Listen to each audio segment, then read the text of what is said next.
Honorable Minister, sir, has first proceeded towards the inauguration of the exhibition. After the inauguration of the exhibition, he will be joining us for the inauguration of the third international conference.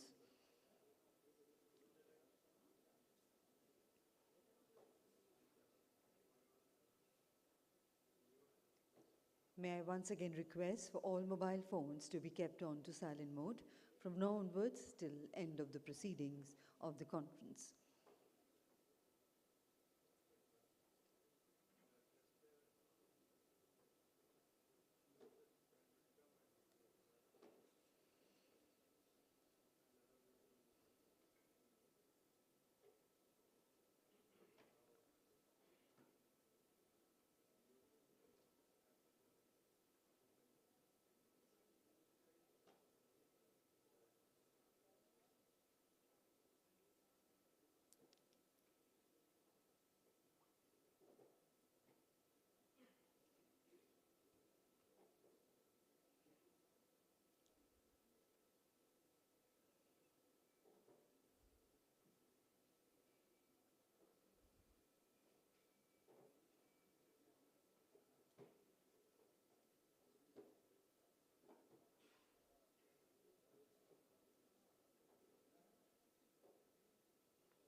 Ladies and gentlemen, let's put our hands together to welcome Honorable Chief Guest Dr. Chandrasekhar Pamasani, Honorable Minister of State for Communications, Ministry of Communications, Government of India.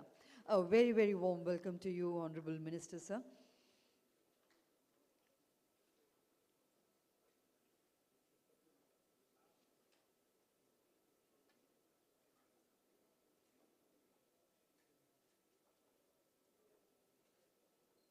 Ladies and gentlemen, kindly be seated as soon as possible.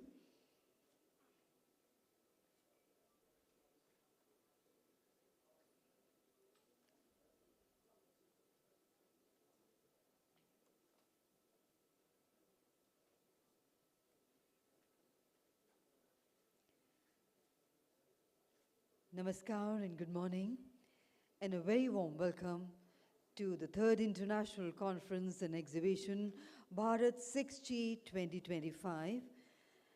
And to mark the auspicious beginning of today's conference, I would now like to invite our esteemed dignitaries to kindly come forward for the ceremonial lamp lighting, a traditional symbol of wisdom, knowledge, and enlightenment. I would like to invite Honorable Chief Guest, Dr. Chandrasekhar Pamasani, Honorable Minister of State for Communications. I invite our guest of honor, Shri A. Robert J. Ravi, Chairman and Managing Director, Bharat Sanchar Nigam Limited. I invite Lieutenant General Dr. S.P. Kochar, Director General COAI. I invite Mr. Mahesh Krishnaswamy, Founder and CEO Tara. I invite Mr. Sandeep Saxena, Head of Technology and Solutions, Mobile Networks, Nokia India. I invite Mr. Shyam Mardikar, Group Chief Technology Officer, Mobility, Reliance Jio. I invite Mr. N.G. Subramaniam, Chair, Bharat 6G Alliance. Mr. Manish Arora, Executive Director and Chief Revenue Officer, 6D Technologies. Ms. Aruna Sundararajan, Chairperson BIF and former Secretary, Department of Telecommunications, Brigadier Anil Tandon, and Mr. Shashidharan.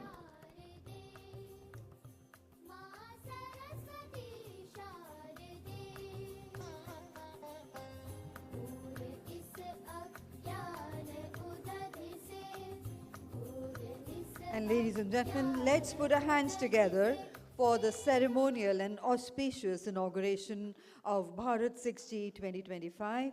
I invite our dignitaries to kindly take their seats on the stage, please. Inviting Honorable Minister, sir, and other dignitaries to grace the stage with their august presence. May I also request for the exit doors to be closed, please. Thank you.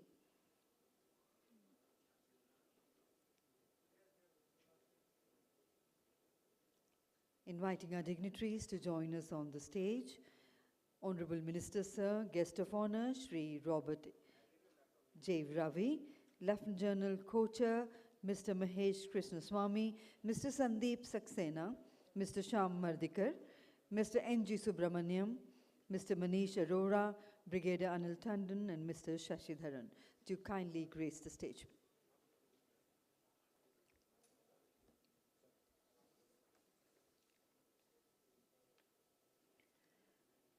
Namaskar and good morning. Honorable Chief Guest, Dr. Chandrasekhar Pamasani, Honorable Minister of State for Communications, Ministry of Communications, Government of India. Our guest of honor, Shri A. Robert J. Ravi, Chairman and Managing Director, Bharat Sanchar Nigam Limited. Esteemed dignitaries on the dais, senior officials, eminent speakers, delegates, invited guests, ladies and gentlemen. It gives me great pleasure to welcome you all to the inaugural session of the third International Conference and Exhibition, Bharat 6G 2025, on the theme 5G and Beyond Connectivity for a Digital World, which is being organized by Bharat Exhibitions, supported by Ministry of Communications, Government of India, and Department of Telecommunications. This platform serves as a collaborative ground for thought leaders, technology experts, policymakers, and industry stakeholders to deliberate on the transformative vision of Bharat 6G and how next-gen networks can revolutionize connectivity, inclusion, and innovation across India and beyond. And ladies and gentlemen, today we are honored to have with us the august presence of Dr. Chandrasekhar Pamasani, Honorable Minister of State for Communications. And I would request guest of honor, Shri Robert J. Ravi, CMD BSNL, to kindly do the honors of felicitating and welcoming Honorable Chief Guest with a shawl.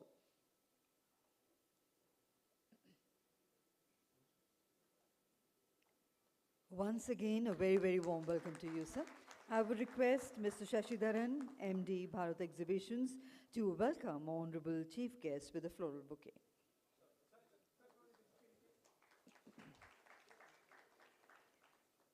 I request Mr. Shashidharan to welcome our guest of honor with a floral bouquet.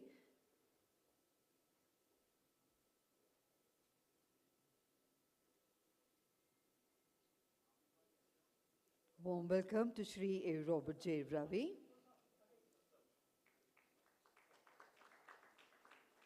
I request Mr. Shashidharan to welcome Lieutenant General Dr. S.P. Kochar, DG COAI. Warm welcome to you, sir. We welcome Mr. Mahesh Krishnaswamy, founder and CEO, Tara. We welcome Mr. Sandeep Saxena, Head of Technology and Solutions, Mobile Networks, Nokia India. Warm welcome to you, sir. We welcome Mr. Shyam Mardikar, Group Chief Technology Officer, Mobility, Reliance Jio. We welcome Mr. N.G. Subramaniam, Chair, Bharat 6G Alliance. We welcome Mr. Manish Arora, Executive Director and Chief Revenue Officer, 6D Technologies. Warm welcome, sir. And we welcome Ms. Aruna Sundararajan, Chairperson BIF and former Secretary, Department of Telecommunications, with a floral bouquet. Thank you, Mr. Shashidharan, for doing the honors.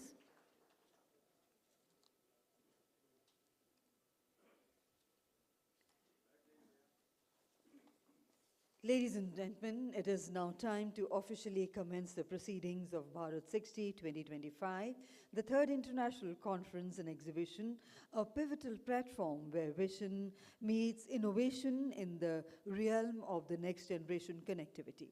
And to deliver the introductory address and set the tone for today's conference, it is my privilege to invite a dynamic leader who has been instrumental in driving meaningful industry conversations through impactful knowledge platforms. Ladies and gentlemen, please join me in welcoming Mr. Shashidharan, Managing Director of Bharat Exhibitions, whose efforts have consistently fostered collaboration between government, industry, and academy in the telecom and technology sectors. So let's put our hands together to welcome Mr. Shashidharan. Good morning, ladies and gentlemen. I'm giving a witness from 2G, 3G, 4G, 5G, and 6G. We started from 2G, now we are in 6G. And many of our friends and my good friend Shyam will remember when we started in 2002, the Bharat exhibitions, and we reached last more than 2 decades, we have been serving this industry. Good morning, ladies and gentlemen. A warm welcome to the third edition of Bharat 6G 2025 International Conference and Exhibition. I welcome our chief guest, Shri Dr. Chandrasekhar Pemasani, Hon'ble Minister for State Communication Ministry of Communication, Government of India. Sir, namaskaram. The industry good friend, the guest of honor, Shri A. Robert J. Ravi, ITS Chairman and Managing Director of Bharat Sanchar Nigam Limited. Namaskaram, sir. Madam Aruna Sundararajan, Chairperson BIF and a former Secretary, Department of Telecom. She is a Kerala Cadre IAS. Madam, namaskaram. Shri N.G. Subramaniam, Chairman Bharat 6G Alliance. Sir, namaskaram. Mr. Manish Arora, Executive Director and Chief Revenue, 6G Technologies. Welcome, Manish. I welcome the other dignitaries, General Kochar Saab, an old good friend from the Signal family. Thank you, sir. Thank you for joining us today. And Mahesh, the founder and CEO, Tara, from US. He was keep on sending mails, Shashi, everything will be all right in the country. I said, don't worry, come over. So he is here with us today, and he is the founder of Tara. And our Sandeep Saxena, the head of technology and solution mobile networks. Sandeep is a face you can always see in our conference presenting in the room. Welcome, Sandeep. And my colleague and good friend, Brigadier Anil Tandon from BIF, who is here with us. As we all know, India is making a significant strides in 6G technology with ambitious plans to lead the global race. The transition to 6G technologies is not just a leap forward in speed and efficiency. It is the foundation for a smarter, more connected and increase of India from AI-driven network and edge computing to sustainable connectivity and global collaboration. So as you see, it's the technology is changing every day, and day by day we are witnessing. And as artificial intelligence has come into all our life, and if you see the recent Pope mentioning about AI, how it's going to impact the Indian, it's not the Indian, the entire world, the AI is going to play a role, whether it is ethical artificial intelligence or a non-artificial, we have to be very careful when we adopt the AI. So let's listen to the expert, those who are here, who's going to talk to you on a 6G and way forward the connectivity to Bharat 6G. Thank you so much.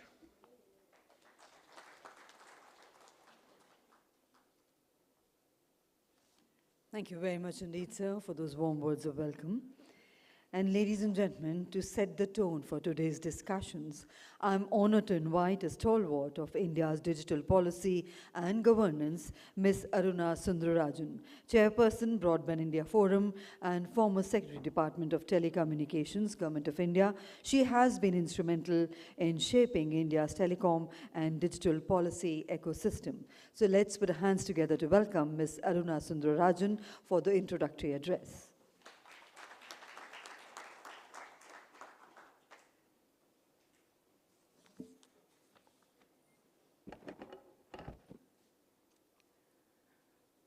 Dr. Chandrasekhar Pemasani, Honorable Minister of State for Rural Development and Ministry of Communications, industry friends and thought leaders and experts on the dais, distinguished guests in the audience, friends from the media. At the outset, I'm delighted to be here amongst this distinguished gathering. And I am also happy that I am going first, because as Mr. Ashwini Vaishnav once remarked, that to speak after Mr. Pemasani, I think that would require a lot of courage. Fortunately, I don't have to do that, and I am happy to precede him. In any case, we are really here to listen to him. So my task today is very simple, and it's brief. One, once again, to extend a very warm welcome on behalf of BIF to all of you. And secondly, to just indicate very broadly the context in which we stand today as we are having this conference on 6G. As we all know, India has become a pivotal player as far as the digital landscape is concerned, because we have not only developed significant capabilities across the value chain, but we have also not merely demonstrated tremendous leadership and prowess in areas like software, but we have also pioneered a new model, a completely new model of digitally driven development that the world is looking at, because this is far more inclusive and it is impactful in terms of making sure that governance and services are available to every Indian. So I just want to step back a little because I had the opportunity to be part of the 5G mission, the 5G roadmap and mission when it was first launched from the Ministry of DOT. And that was significant because for the first time, I think we were setting ourselves an aspirational mission. And for the first time, saying that India will aspire to lead and India will not be a mere follower. Those initial steps in 5G, I think, have reached a fair degree of maturity today. We are talking in terms of an indigenous 5G India stack, just like we have the larger India stack. And that partnership and collaboration, for the first time, that was forged with all the IITs, the Indian Institute of Science, a number of industry players. Mr. Subramaniam will bear testimony to that. He was part of that from the very beginning. India's TSDSI started taking a leading role in making sure that Indian standards were integrated globally. And I think today we now have 4 challenges before us as we look towards 6G. I'll very briefly mention them. The first one is clearly that our aspirations are really significant in Make in India. And that is because, one, we have already demonstrated that in terms of cutting-edge electronics, software, and hardware, India has acquired capability. We have already shown what is possible in terms of mobile phones and other areas of electronics. And in the telecom arena as well, this story is beginning to unfold. So clearly, there needs to be a huge thrust on Make in India in the telecom arena, and I'm sure that the minister will outline the framework for that. The second thing where India can lead is in applications and monetization. I know that we are at a juncture where monetization of 5G also continues to be a challenge. But as leaders like Nandan Nilekani and others have pointed out, India is beginning to demonstrate that in terms of use cases, we have been a pioneer. On the AI side also, in terms of use cases, India is developing a number of niche capabilities. And similarly, in 5G and 6G, I think if we make a dedicated and committed effort towards developing the use cases for 5G and 6G, then India will be able to maintain a leadership position in achieving 6G. We already have one of the fastest rollouts of 5G in the world, so I don't need to mention that. Thirdly, we have articulated an aspiration to have about 10% of the global IPRs in this area. And this also means that the efforts have not commenced a day too soon, and we need to work towards this. And the last thing is, both in terms of cybersecurity and AI, both of which need to be integral components of any kind of digital infrastructure of services, India has already demonstrated, whether it is through CDOT or through many of the partner organizations, some of whom you already must have seen in the exhibition, there are areas where India is beginning to demonstrate leadership. So in all these 4 areas, I am sure that seminars like this, you have a very interesting array of speakers addressing almost all the important themes. You're going to hear from them. You have a number of the key players, both big industry players, the service providers, the startups that are beginning to emerge in this area. And so, with the collaborative efforts of all of these people, the vision of the Prime Minister, and the inspiring leadership of our ministers here, I am sure that India must and will demonstrate a leadership role in moving from 5G towards 6G, and more importantly, in making sure that the benefits of these technologies really transform healthcare, education, agriculture, the areas where they are most needed, where the most developmental impact for India is needed, so that we can achieve the vision of a Viksit Bharat. Thank you.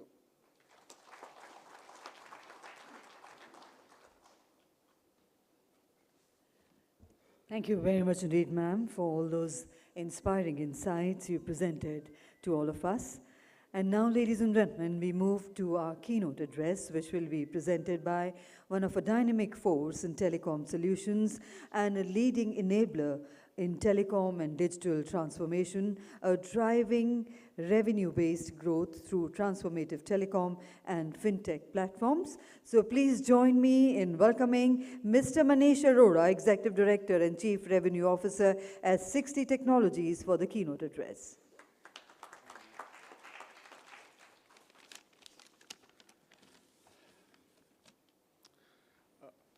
Honorable Minister, industry leaders, distinguished guests, it's a privilege to address you today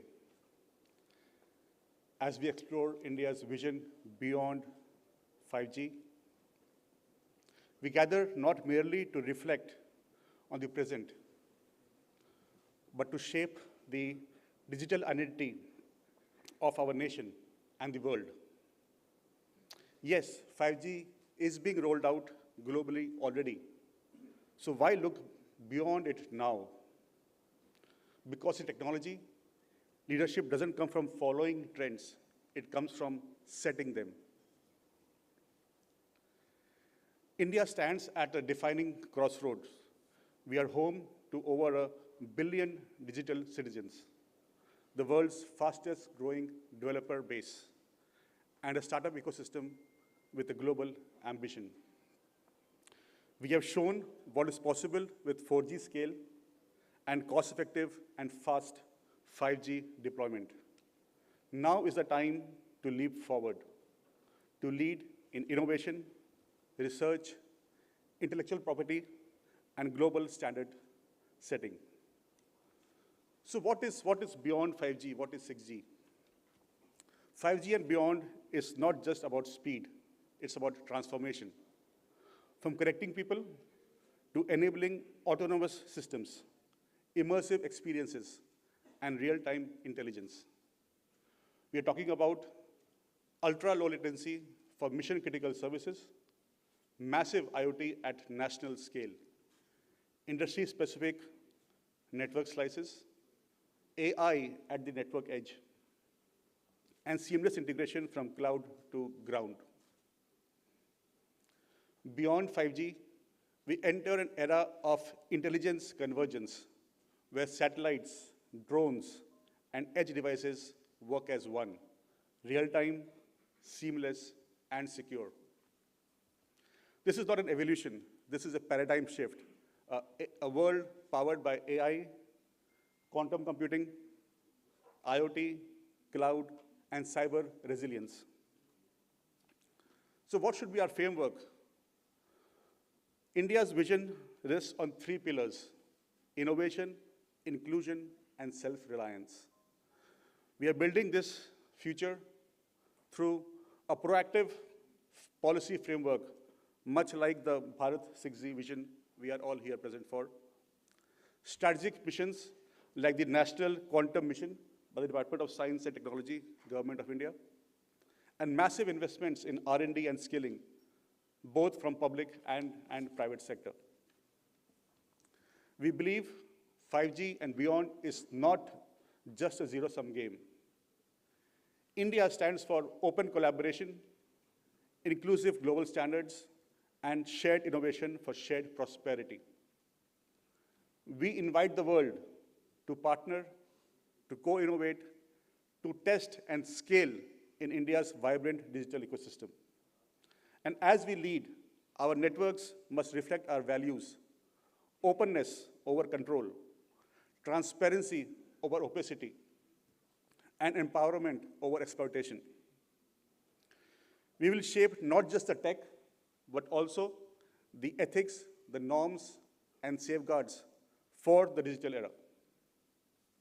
Friends, if 4G gave us the foundation for a mobile-first India, if 5G is ushering in intelligent connectivity, then beyond 5G, 6G lies a future that is adaptive, resilient, equitable, and extraordinarily powerful. Let us imagine a future where networks self-optimize and serve everyone. Remote villages and dense metros are equally connected. A child in a Himalayan school has access to the same education that as a child in New Delhi or Bengaluru. Let India not just ride the wave, let us define its rhythm. Let us be rule makers and not just rule takers. Let us shape the standards, the principles, and platforms that govern the next era of global connectivity. Thank you. Jai Hind.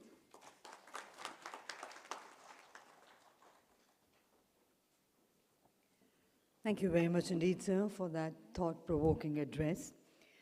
Ladies and gentlemen, India's telecom operators are the frontline architects of this digital revolution, and we now invite for the addresses from the technology leaders of India's top telecom operators, and we would like to welcome Mr. Shyam Mardikar, Group CTO, Mobility Reliance Jio, who is a pioneer of mobility technology in India, and Mr. Mardikar plays a critical role in shaping Jio's mobility strategy and driving innovation at scale. So let's put our hands together to welcome Mr. Shyam Mardikar for the operator address.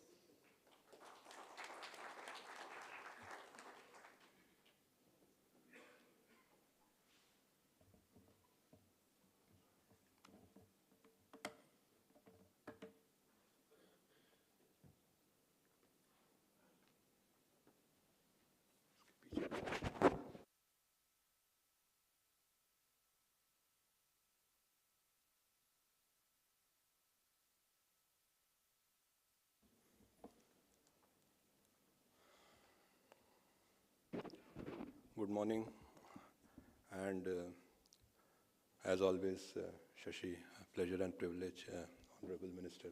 Thank you for gracing the occasion, my esteemed guests in the room.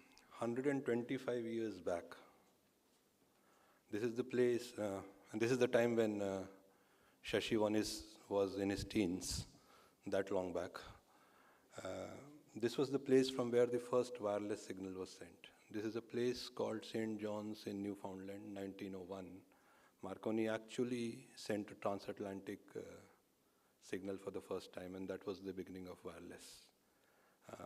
The signal was a letter S, Morse code, 3 dots, and this is the point which is the easternmost point of North American continent, almost 3,500 kilometers away across the Atlantic to the British Islands, and that was the distance it carried.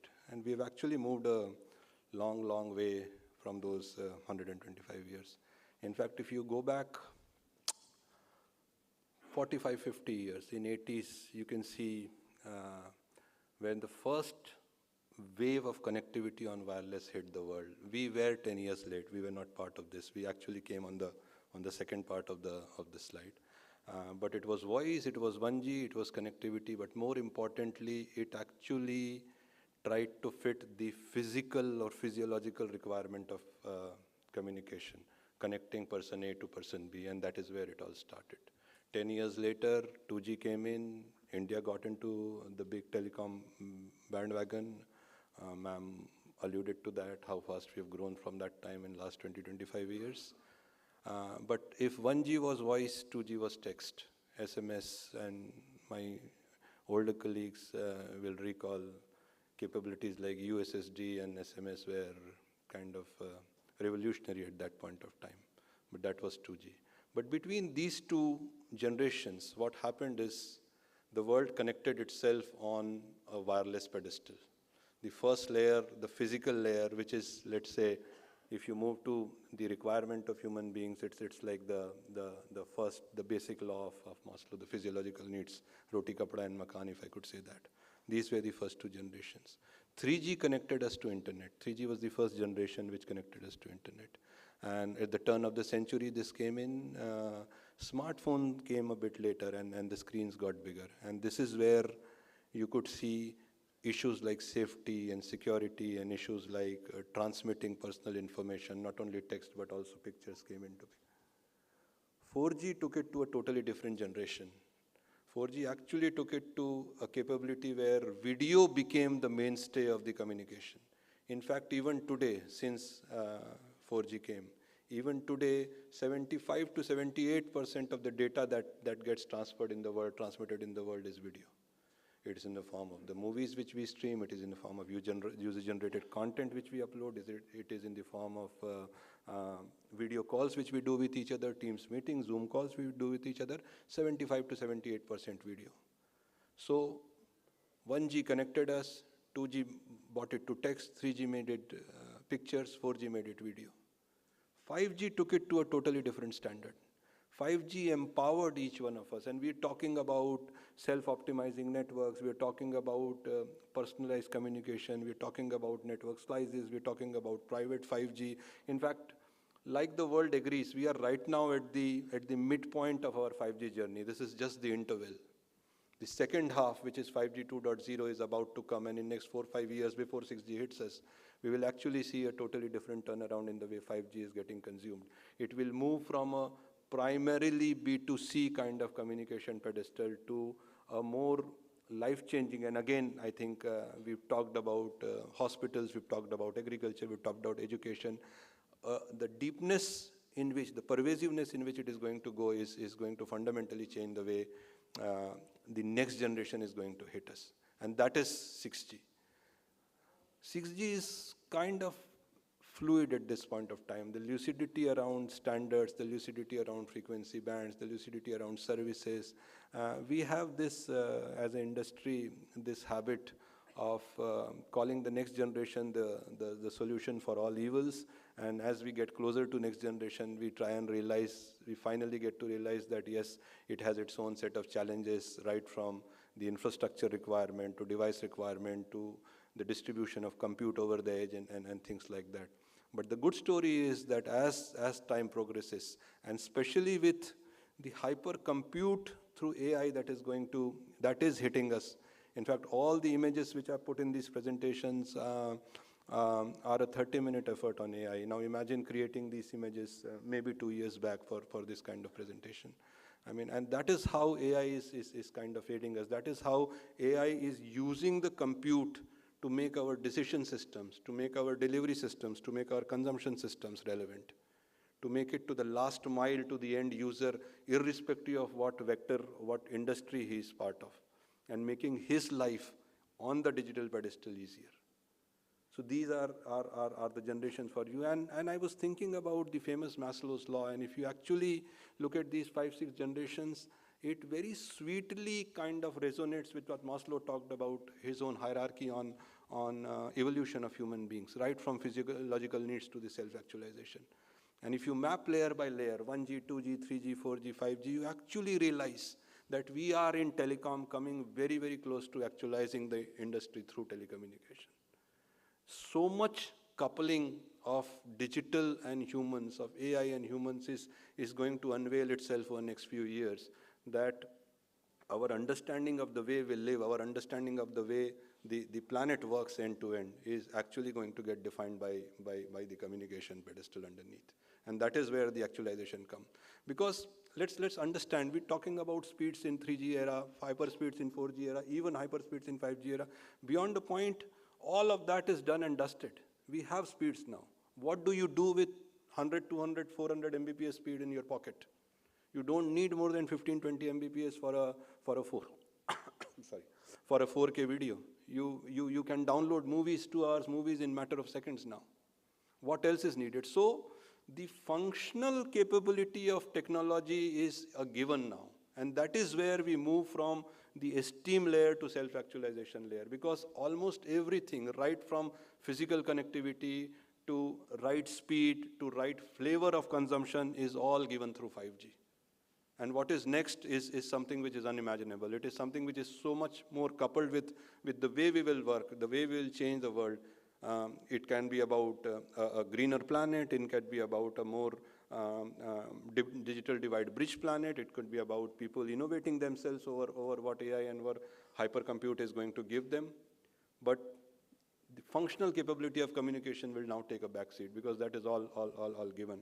And in this parlance, if you say, what are the key differentiators in 5G, I will get a very slight bit technical now, but at least it will give us a perspective, because what is going to happen in 3-4 years if we take a heed of that, and if we actually go around as an industry creating an ecosystem that is going to develop this, we will actually be one of the largest global leaders, like our Honorable Minister keeps on talking about.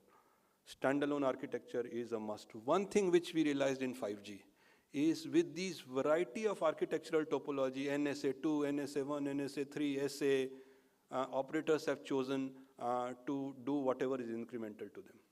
And in doing so, they have not been able to unleash the capability which 5G was envisaged with. So this is, I mean, we are kind of spoiled for choices on 5G. And this is where I think we are not in sync with what maybe the thought leaders in 5G wanted us to do. So if you can understand this, and if you can get to a very, very clear topology and architecture saying this is how, and this is where the standard bodies, this is where the government organization, this is where the ITUT, 3GPP should come together and say, yes, we know we kind of spread out thin in 5G, that's a big learning, let's go back and let's create something which is very focused to what is needed. And hence standalone becomes a must going forward. Air interfaces for the first time in the world will be 5G native. And what do you mean by that? Till 5G, one of the biggest definition is how is a 4G radio different than a 5G radio? How was a 4G radio different than a 3G radio and a 2G radio? You've heard about GSM as an air interface standard, CDMA as an air interface standard, OFDM as an air interface standard. For the first time, again, like I said, because the functional utility is gone, 6G will not bother about what kind of waveforms are there. 6G will have a native intelligence. The scheduler will be intelligence enough to understand whether it is serving an individual for a video streaming, or whether it is getting a satellite serve a particular home, or whether it is tracking a mobile, tracking a moving car from a location and optimization of route perspective. And all of them will require, depending on where they are, how they are served, a different kind of radio waveform. And the first time 6G will bring it all together. So one size fits all will stop from 6G. And these will be natively AI driven right in the radio itself. The scheduler will decide what needs to be done. This will be the second big earth-shattering change.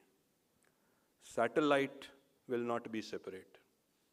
The non-terrestrial networks and terrestrial networks will not only complement each other, they are complementing each other today, but they will start talking to each other so that in the real sense, the service continuity, in the real sense, business continuity will happen. And that is where the standards will evolve, saying that we are not only talking about a terrestrial radio transmission. I wanted to use the word extraterrestrial, but non-terrestrial is good enough from a standards perspective. But when these two come together, we will actually get to something which is unheard of. 100.0% of ubiquity of coverage, a 100.0% of continuity of communication, depending on what you need, how you need, where you need, and what you need. That is where frequency bands are getting bigger. Most of you know that as we move from 2G to 4G to 6G now going forward, we're getting into higher and higher, we're getting into terahertz kind of space. And what is going to happen? We will need superpower antennas, we will need hyper-dense antennas. The electronics of antennas will also become more important than the electronics of radio. It is starting to to define coverage now going forward. Hundreds of beams together, hundreds of beams directed to hundreds of different services, each beam doing a different job. One serving a mobile, one serving a car, and one serving a home with totally 3 different set of services, 3 different set of latencies. How are you going to use it? And this is where, while we understand this from one slideshow presentation perspective, we need to realize the amount of awareness of the customer service, amount of awareness of the network that needs to get into the radio to understand what it is going to serve, how it is going to serve, and how much it is going to serve. Lastly, and this has been a pain which we have been ignoring so far.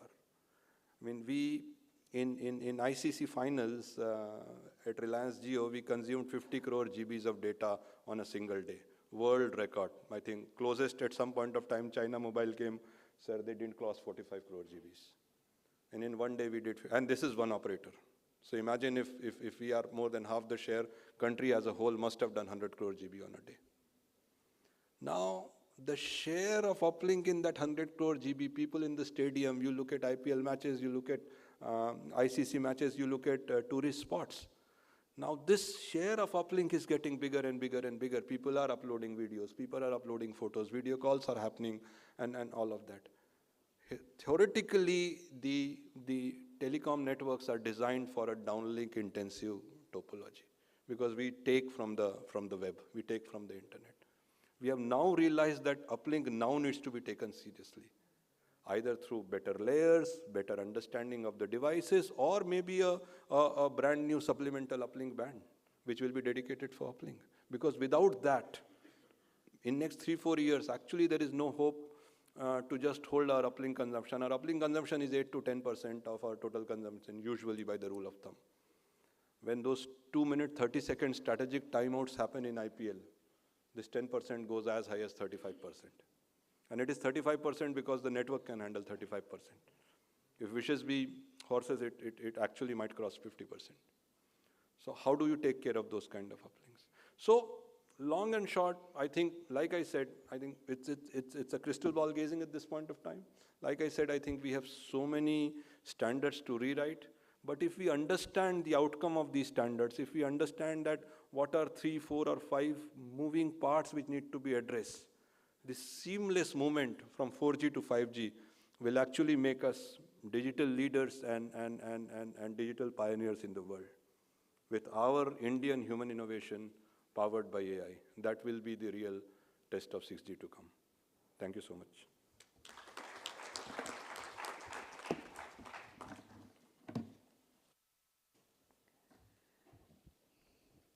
Thank you very much indeed, sir, for sharing such rich perspectives on the challenges and opportunities ahead.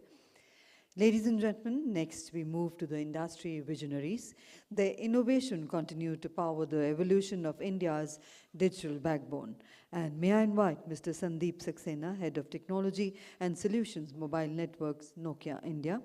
With over 2 decades of experience, Mr. Saxena drives next-gen mobile network solutions, playing a key role in accelerating India's 5G deployment. And over to you, sir, for the industry address.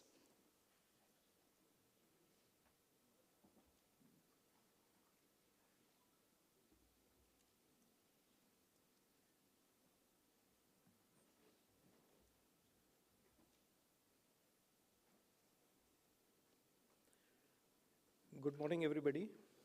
Honorable Minister, my fellow panelists, industry leaders, distinguished guests, ladies and gentlemen. We all are talking about 6G, sitting in an era of 5G. So it is very important for us to understand where are we today and what is this journey all about, traveling from 5G to 6G. And in the next 10 to 15 minutes, this is what I would like to discuss with all of you, triggering certain thoughts. Where are we today? Like Shyam said, that we are already almost like 50% 5G is done. So if we look at the quick reflection of where we are, in terms of 5G. When we look at 5G, when we started 5G, incidentally, globally, one of the biggest use case of 5G which we discovered was basically the LTE decongestion or LTE offload. In India today, we have almost like 290 million 5G subscribers. End of 2023, this figure was almost like 130 million. And we hope that in the next 4 years, from 25 to 28, we'll be touching almost like 770 million subscribers. This is a growth of 480 million 5G subscribers over a period of 4 years, almost at 120 million subscribers every year. That's the growth in terms of 5G subscriptions. If we look at the smartphones, the 5G smartphones, today we have almost like 271 million 5G smartphones in the country, which is approximately 32% of the total smartphones which we have. If we look at the smartphones which were shipped in the country, in the year 2023, it stood at around 55%. 55% of the smartphones shipped in India in the year 2023 were 5G capable.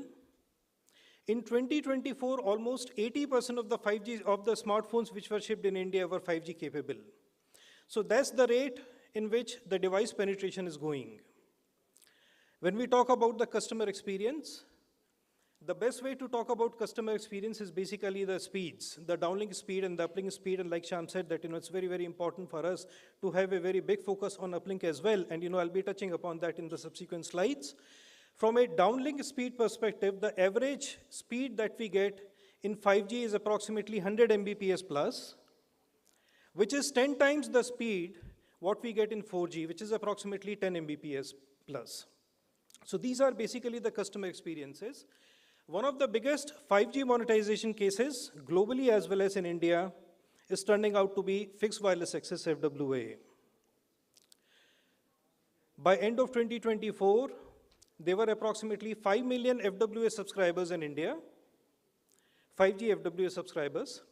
By the end of 2025, we expect this figure to get double and become 10 million 5G FWA subscribers. And by the end of 2027, this figure is expected to be 30 million FWA subscribers based on 5G, which is only 10% of the 300 million households which we have in India. The interesting fact, however, is the data consumption. A 5G FWA subscriber consumes approximately 12 times the data which is consumed by an average data subscriber. If we look at only the 5G data consumption, the contribution of 5G FWA is almost like 25%. And all these various aspects, be it 5G subscriptions, the handsets, the experience in terms of the speeds, 5G FWA subscriptions, they have all increased the 5G data. When we look at the entire data, 4G plus 5G, the contribution of 5G was approximately 15% by the end of 2023. It grew up to a figure of approximately 35% by the end of 2024. And based on our analysis, we feel that by first quarter of 2026, the 5G data will exceed the 4G data.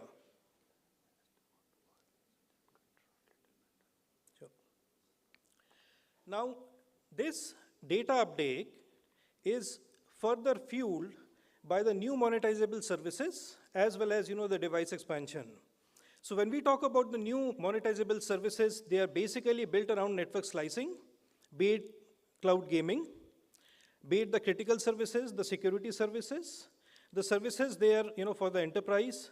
And once again, like Shyam mentioned that the standalone architecture is basically the way to go, not just only in 5G. Of course, 6G is just not possible, but even from a 5G perspective, this is the way to go as far as the technology evolution is concerned. When we talk about the devices expansions, in the device ecosystem, the end user devices are basically evolving beyond the smartphones. The smartphones themselves are becoming AI powered. Then we have different kind of devices in the forms of wearables. So we have, the smart watches, we have the smart glasses, we have the headsets there. So all these kinds of different devices. And then of course, we have, in times to come also the reduced capability of the red cap devices. As and when there is an AI which is coming, the AI element which is coming, getting, embedded, not just only in the services, but also in the devices, it is basically the AI traffic which is growing exponentially. Just to give you an idea, as per the study conducted by Nokia Bell Labs, by the end of the year 2033, the total AI traffic globally would exceed 1,000 exabyte per month. And this would contribute to almost 1/3 of the complete data which is being consumed by the end users. That's basically the power of AI. And most of this data will come from the direct AI traffic as well as the indirect AI traffic. So the direct AI traffic is where, as an end user, we are talking to the AI-based applications, the chatbots, for example, the chat GPT. And the indirect AI traffic comes from all those non-AI applications which basically run any kind of an AI-based algorithm in the back end. So that's basically the point, the trigger point of having a lot of growth as far as data is concerned. Data is one point, and in addition to the data, we have seen that, there are a lot of different technological advancements which are happening in the industry. AI, most of us, we have seen that. AI for the network, where AI will just not be only responsible for the trigger of the data growth. AI will transform the way we are designing a network, we are deploying a network, we are operating a network, and we are optimizing a network. Space communication, Shyam briefly touched upon that. We have seen that, there is, the NTN or the non-terrestrial networks. In 3GPP, release 16, 17, they are getting standardized, the support for these non-terrestrial networks. And pretty soon we will see a point of convergence between non-terrestrial and terrestrial networks. Then we have the network cloud continuum. This is basically the integration of clouds which are there, towards the edge, the multi-cloud platforms that we have deployed, the integration of the cloud together with the network. So that's the network cloud continuum which we are going to see. And then of course the quantum technologies, quantum communication, quantum sensing, also, quantum security, and the quantum compute. So all the quantum technologies would see basically, we have already seen the introduction of these quantum technologies. There will be an adoption of all these technologies in the telecom networks.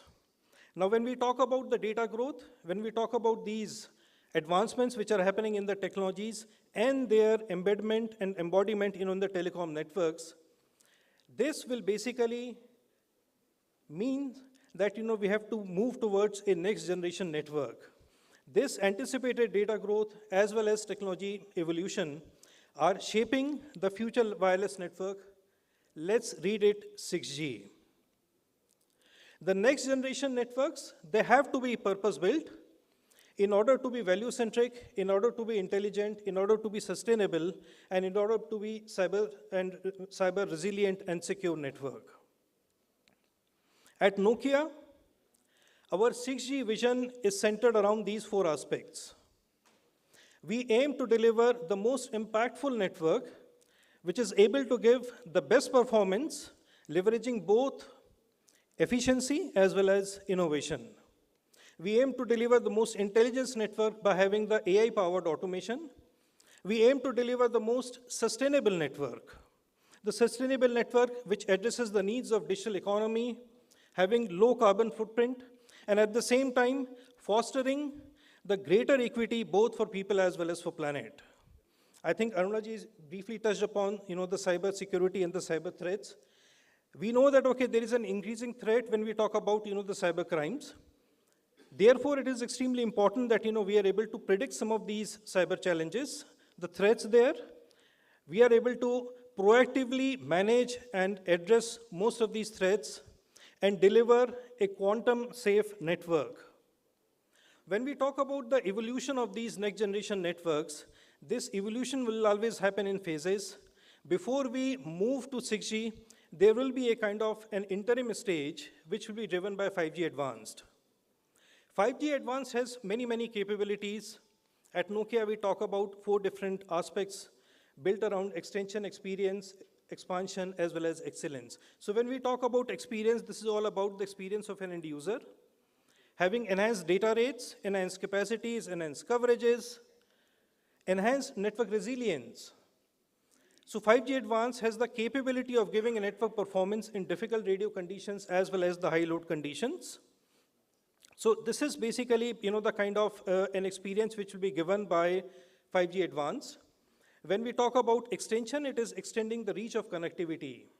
And I guess my colleague Manish talked about different devices. So 5G Advanced can support a lot of devices like unmanned aerial vehicles or the robots, the automated guided vehicles, the red cap devices, non-terrestrial networks. That's where we are extending the reach. When we talk about expansion, it goes beyond connectivity. 5G Advanced is capable of resilient timing. It can give very accurate kind of positioning both in indoor and outdoor environments. And it is also able to predict, and it is also able to kind of identify the non-line of sight kind of paths. So with this, there will be alternate kind of segments when we talk about a cellular-based positioning, the point of sales banking systems, industrial automation, and so on and so forth. When we talk about excellence, it is mainly the operational excellence, which is driven by AI, the AI-driven automation, and then, of course, a very robust framework of green energy. So that's basically 5G Advanced before we move into 6G. And it's important to understand that, the realization of any technology always happens over a period of time in different stages. The realization of 6G will also happen in different stages. The day one focus of 6G is very, very important. Fundamentally, all that we want is that there has to be a seamless, cost-effective migration from 5G to 6G, basically protecting the investment and using the investments that we are making today on 5G. In practice, what it means is that we should be able to use, from a core network perspective, as many 5G core network functions as we can with minimum critical extensions. From a radio network perspective, we should be able to build extreme and enhanced massive MIMO on the existing radio grids. We should be able to build a network which is AI native from day one. The platforms which are API native from day one, and build a solid framework for the energy efficient solutions. It is extremely important that building a robust and extensible day one baseline for 5G is basically the first step and is extremely critical for the success of 6G. As we evolve beyond 6G day one readiness, we must understand that 6G has a lot of capabilities. It can open a lot of floodgates, and it can offer plethora of services, use cases, and applications. Let us just imagine some of them. The extreme automation, the collaboration between the robots, immersive experience, holographic experience, immersive holographic experience, mass digital training. Most of these or some of these services are some of the many services which are possible under the framework of 6G. As the 6G seamlessly integrates the human, physical, and the digital worlds, the 6G era will take us from connectedness to togetherness, from information to knowledge, and from efficiency to purpose, a purpose which is centered towards people as well as the planet. And if we have to summarize our journey towards 6G, like I said, the foundation of 6G is being built today with the data uptakes, with the advancements which are happening in the technology part. As we move today towards 6G, which is a kind of a long-driven road from today, 5G advance will be the first interim step. 6G implementation will happen. The realization will happen in stages. The most important thing is to have the right kind of a 6G day one readiness. As far as India is concerned, we have already embarked on this journey. We had our 6G vision, which was unveiled in March 2023, followed by the foundation of the Bharat 6G Alliance in July 2023. Nokia is very proud to be associated with Bharat 6G Alliance. Globally, Nokia is leading the 6G ecosystem. We are pioneering and spearheading the 6G innovation. In India, we were the first one to establish the 6G lab in Bangalore. We are working very closely with some of the academia, some of the research institutes in India. We demonstrated the first 6G-based network use case in one of the IMC events. Ladies and gentlemen, as we draw the road towards 6G, Nokia stands committed for all the industry collaboration in India to ensure that we have a robust beginning and a robust preparation towards 6G. Thank you very much.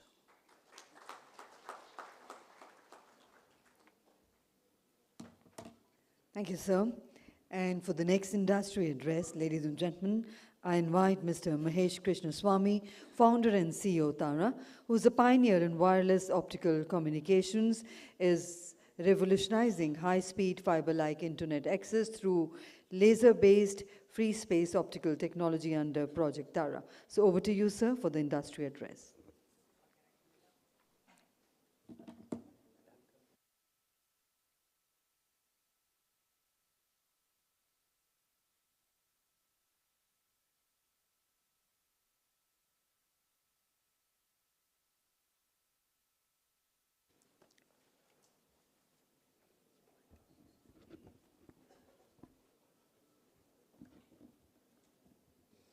Honorable Minister, members on the dais here, and distinguished guests, it's a privilege for me to be here to share my vision of 6G and where we are headed towards. My name is Mahesh, and I'm the founder and CEO of Tara. This is a company that was spun out of Google X. This is the same group that worked on a variety of technology and products, such as the self-driving car or the wireless internet solutions that we are talking about right now, which is Tara. And we recently spun out of Google X to be an independent company, with Google also being one of our main investors. So today I'm going to share how we have been working over the past several years on trying to pioneer not just 5G, but 6G and even 7G and beyond, using our revolutionary solutions. And we always invite these things with a simple challenge, which is impossibilities and invitations. So we work on some of the world's hardest problems, and we try and find a technological angle to try and solve for these vexing challenges. And even to this day, sadly, even close to 3 billion people are not really online, but yet we have seen and clearly observed the power that data can have, even in India, and we are one of the fastest consumers of data. And even the developed countries even though there is infrastructure pretty well planned and laid out over decades, they are also facing a lot of growth challenges in terms of data consumption. And the way communication has been delivered today is one of two ways. You either use radio frequency spectrum, which is the radios, when you are deploying it, it gives you the flexibility of wireless communication, so you can quickly deploy these things as we go from one point to the other point, but you quickly run out of spectrum, and you run out of the speeds that you can deliver, so you add another device, or you keep looking for higher and higher frequency spectrum to be able to solve for that. But when it comes to true communication with endless amount of speeds, fiber is the gold standard, but that is often pretty difficult to run everywhere. You can't run fiber into difficult terrains. You can get right of way sometimes, and that could be challenging. And they are subject to a lot of frequent fiber cuts. So how do you deal with all of these situations? And as Shyam clearly showed, the evolution of the technology has happened over the last several decades. So roughly every decade, we've been going from 2G to 3G to 4G. This is an electromagnetic spectrum that you're seeing, where you're looking for higher and higher frequencies every decade. And the main reason for that is you can't deliver a whole lot of higher speeds on lower frequencies. So you're constantly looking for higher frequencies to be able to deliver this. So you've been seeing the explosion in demand for data, and you've been able to solve for it by going higher and higher on the electromagnetic spectrum. But on the y-axis on this chart is the atmospheric absorption. And what that's telling you is that eventually we're going to be hitting a wall. This wall is called as the terahertz gap, where you cannot transmit or receive any more electromagnetic spectrum or radio frequencies. And so you're basically scraping the bottom of the barrel on the left-hand side, and you're limited by the amount of spectrum that's available to be able to pump more number of speeds or higher speeds on more number of users. So how do you solve for this? Well, it turns out fiber already solved this. They use the light spectrum, which is, if you go to the right-hand side, you leapfrog over this wall, and you go into the light spectrum. This is where terahertz communications are happening. So fiber, for example, uses 1550 nanometers or 193 terahertz, and that has so much amount of capacity that you can pretty much pack most of your radio frequency spectrum in the light domain. So you can see that there is flexibility when it comes to wireless solutions. You can get higher speeds when you go to fiber. But is there a way by which you can combine the best of both worlds, where you can get the speeds of fiber, but with all the flexibility of wireless? That's exactly what Tara has been working on. We are working on a technology called free space optics, or we call it wireless optical communication, which can essentially deliver the speeds of fiber, but with all the flexibility of wireless. Specifically, our product can now deliver over speeds of up to 20 gigabits per second bidirectional. So we talked about how uplink is important. We are able to deliver both directions at 20 gigabits per second. So it's effectively a 40 gigabit per second pipe. And we can go up to distances of up to 20 kilometers point to point, and it only consumes the energy of a light bulb. So just 40 watts or less. And so that is really an advantage, and we've been deploying this technology over the last several years in many places, and we call this essentially the light generation. And I know we're talking about 6G, but this kind of technology is applicable for 6G and beyond. And the reason why we are focused on light is everything has been moving towards that space, not just communications, but you can also see compute going towards quantum computing, because light is so much more energy efficient, and it can do a lot more higher speeds, and you can get the lowest possible latency because you're effectively transmitting at the speed of light. And the way this technology works is you basically have two terminals roughly the size of traffic light. They pretty much point, steer, and then they are able to communicate with each other. So once you can see them as far apart as 20 kilometers, they lock, and then they stay locked. So even if a bird flies through the path, we have error correction algorithms that allow you to kind of keep the beam completely stable through those paths. Nothing happens to the bird. This is completely eye-safe lasers. That's what we're using. And we have been deploying this in a variety of different use cases, and we've been mass producing these solutions in India, but now, in the US, and now we're in the process of moving it over to India as well. And you can deploy these things in a mesh configuration, so you can effectively have fiber in the sky with just beams of light crossing each other over a city. And we've been working with many partners around the globe over the past several years, and we are really happy to see how this technology has been evolving from the beginning of the early days. Some of the use cases I'll quickly point out is that we can cross difficult terrains. So this was in the Congo River, which is one of the deepest and the fastest flowing rivers. It's very difficult to run fiber. They've been trying to do this over decades. And it's not only deep, but it's so fast flowing that they have been struggling to lay any fiber. And on either side of the Congo River is DRC and Congo Republic, two different countries, but yet there was a difference of bandwidth pricing of almost 5 times. And the only alternative was for them to go 400 kilometers around a bend in the curve, around a shallow point to be able to run fiber. We've been using this technology to just connect these two countries using just a couple of links, and we can deploy this in just a matter of few days. We can also deploy this very quickly in a short term. For example, this is Coachella in the US, where we deployed this on a music concert, and we've been able to provide 5G connectivity, and now eventually we'll be able to do 6G and beyond using the same solution, but we've been able to do this in a relatively short amount of time. We've also helped repair or fix subsea fiber cables. When a boat pulled through the anchor, we've been able to move and deploy these links in very quick succession. And so for comparison, you can see this is a 1 gigabit per second radio, and our link on the right next to it can do 20 gigabits per second bidirectionally.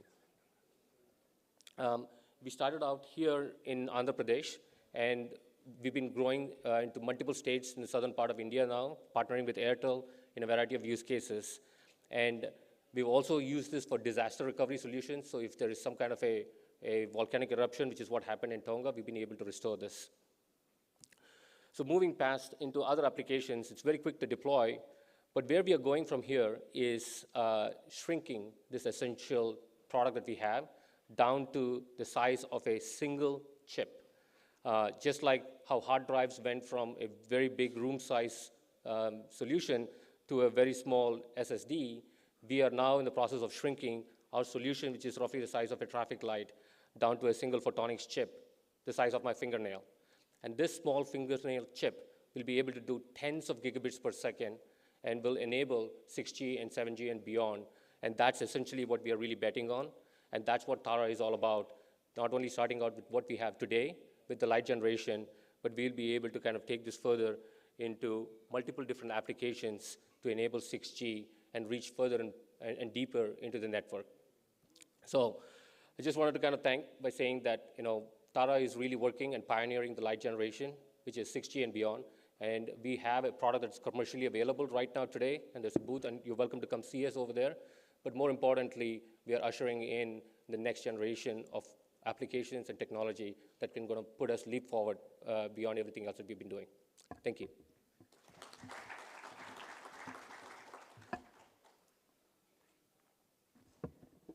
Thank you, sir. And we would like to thank both our industry address speakers to bring a futuristic vision to today's conversations. And now, ladies and gentlemen, it's my pleasure to invite Lieutenant General Dr. S.P. Kochar, Director General COI, for the special address. A veteran of the Indian Army and a telecom visionary, Lieutenant General Kochar leads the Cellular Operators Association of India, shaping the future of mobile connectivity and industry standards. And over to you, sir, for the special address.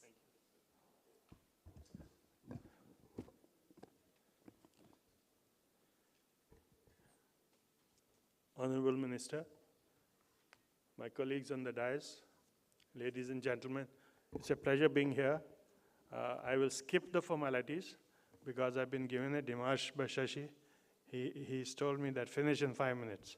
So I have stepped into 6G era, and I become part of the network, and I have a chat GPT inside me, and whatever I had to say, I put it in the chat GPT and condensed it to come out with a version that will be about 3 minutes to 5 minutes. So bear with me. So as we step into 6G from 5G, the principles remain the same, that there are going to be 4 pillars of a Venn diagram, 4 circles of a Venn diagram, which will be relevant. One is, of course, networks. Second is data. Third is compute. And the fourth is collaboration. And they have to grow simultaneously. And when they intersect, that is the area where the use cases will come. Now, that area can be very small, or that area can be very large, depending on the synchronization between these 4 pillars. So I'm going to basically concentrate on this intersection part, because without that, why are you rolling out networks? Why are you talking about compute? I don't understand. All of us sitting here are experts. Tell me, has 5G given you any use case? Can you work with 4G? Yes, you can. Can you work with 3G and do most of your things? You can. So why did we go into 5G? I hope we don't repeat the same thing with 6G. That is important. Now, when I say that as a backdropper, what happens is that technology and the environment shaping always are in a race with each other. They are parallel tracks. Sometimes technology is faster, sometimes the user expectations from the environment are faster. But the gap up to 4G has been small. So these oscillations between the two have been over a small period of time. Come 5G, there was a change of technology and the environment got surprised, and the gap had increased. The use cases haven't caught up. Okay, this happened earlier also. There's a precedence. If you see, whenever there was an odd G, there were hardly any applications. When came an even G, which was an upgradation of the odd G, suddenly applications came. So if we transpose that into 5G and 6G, if 6G is going to be an upgradation of 5G, we will get applications. If 6G is going to be a separate technology, we'll be in the same boat where what we are now. Fortunately, this debate is going on in various forums, whether it's going to be an upgrade or it's going to be a fresh technology, so we will wait and see how that goes. But as that debate goes, governments, the entire environment has taken two stances. One is where the governments have made it a state policy to see that 6G gets rolled out, and they have set timelines. China and India are the foremost in this category, where government itself has intervened. In other areas, in other countries, the governments are not directly interfering. The work is being done by associations and forums and various other bodies. But both are progressing simultaneously, and the result will be rollout of 6G. For what purpose? For the benefit of the environment. The environment has to be shaped. But the gap, which I said, the gap between technology and user and the environment is suddenly increasing. And this gap is what has to be bridged. In the let me take one at a time. In the network space, because of the huge data flows, we will see that the networks will get bifurcated into many parts. Today we are talking mainly of terrestrial and space. We will see subspace coming in. We will see maybe subspace coming in, maybe in the stratosphere. Maybe HAPS will come in. We will go underwater for optimizing the networks and data storage. So all of these will get combined, and they will give a ubiquitous, sort of a network coverage to the environment. Second is about compute. We will increasingly see slicing coming into effect. We will see edge computing. We will see edge storage. And because of the high frequencies which will be used to carry this sort of data, we may see the end of PCBs, and we may see glass substrates coming. All these things are going to happen. So experts will tell you about this, right? So this is as far as networks, data, and compute is concerned. And to make them effective, we have to have collaboration. And collaboration is something where it has to become an international flavor, a global flavor. And therefore, countries like India, which have taken on, say, no trust regime as a state policy, will have to use technology to enforce that no trust. Because the jurisdiction of India cannot go beyond its physical jurisdiction. But because we are interconnected with the rest of the world, we have to use technology, and that is where there will be a lot of innovation. There will be other innovations, like Tara mentioned. This incidentally was a pilot we did in Army way back in 2008, where we achieved 2 MB over laser radio terrestrially. We'll talk about it. So those things will also come in. Maybe in the space region itself, we will see interconnection between the spaceships on laser. Maybe in the subspace sea, we may find laser coming in. So these are important things, but I'm now coming to the crux of the thing in the last 2 minutes, and that is the applications. Whatever you may do, you may roll out technology because of various reasons, because of interest, but unless the environment accepts it and gives you monetization, it is of no use. And that curve we have to go through. What is happening is, we are looking at very short term for finding out applications. By putting academia in the loop, we are doing a good thing. By creating labs in colleges, we are doing a good thing. But please go a step further and think, what will those labs tell you? Will the students tell you what is going to be there in the near future, or what is going to be the application which is environment-wide in the near future as 6G comes in the distant future? So who are the people who should be involved? It can't be only government. It's very good that our government has taken a stance and they are taking the lead in this, and the industry is going shoulder to shoulder with them. But what is required, to my mind, is that the thought leaders of the industry, thought leaders of the academia and the government have to sit together and visualize and do crystal gazing and see what is going to be the future. We will only facilitate them that what 6G can bring, and then let them decide where are they going to use 6G. Obviously, they cannot crystallize that this is my application. And unless they crystallize, it cannot go to labs. It cannot go for simulation. It cannot go for production. So that is short term. But for long term, at least set the path, what we call in the Army, what we call as perspective planning. Plan for mid and distant future and see what are the applications where 6G will be used. Only then that Venn diagram intersection will enlarge. Now this is very important, and I think world over, somehow this piece is being missed. Government is busy with regulations and policies. Industry is busy with rollouts. OEMs are busy with productization. So who is thinking about all this? Government is aiding it. The government has taken a very good step by setting up test beds, by setting up college labs, by various incentives they've given.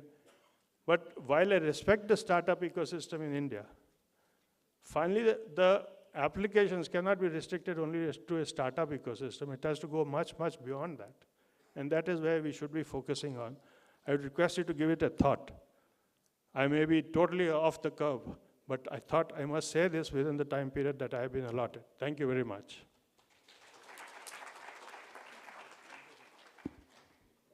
Thank you very much indeed, sir, for that inspiring address.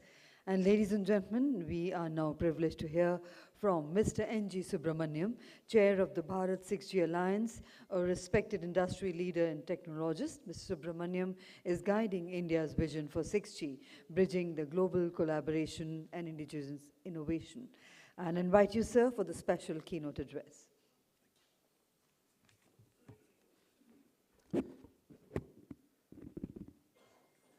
Honorable Minister, Chairperson BIF, my industry colleagues, ladies and gentlemen.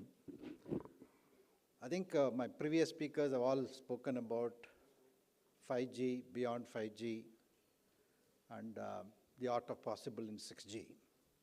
So I'll skip that part of the equation and I'll be very brief in letting you all know what we are doing at Bharat 6G Alliance in ensuring some or all of the things that people talked about is going to become a reality.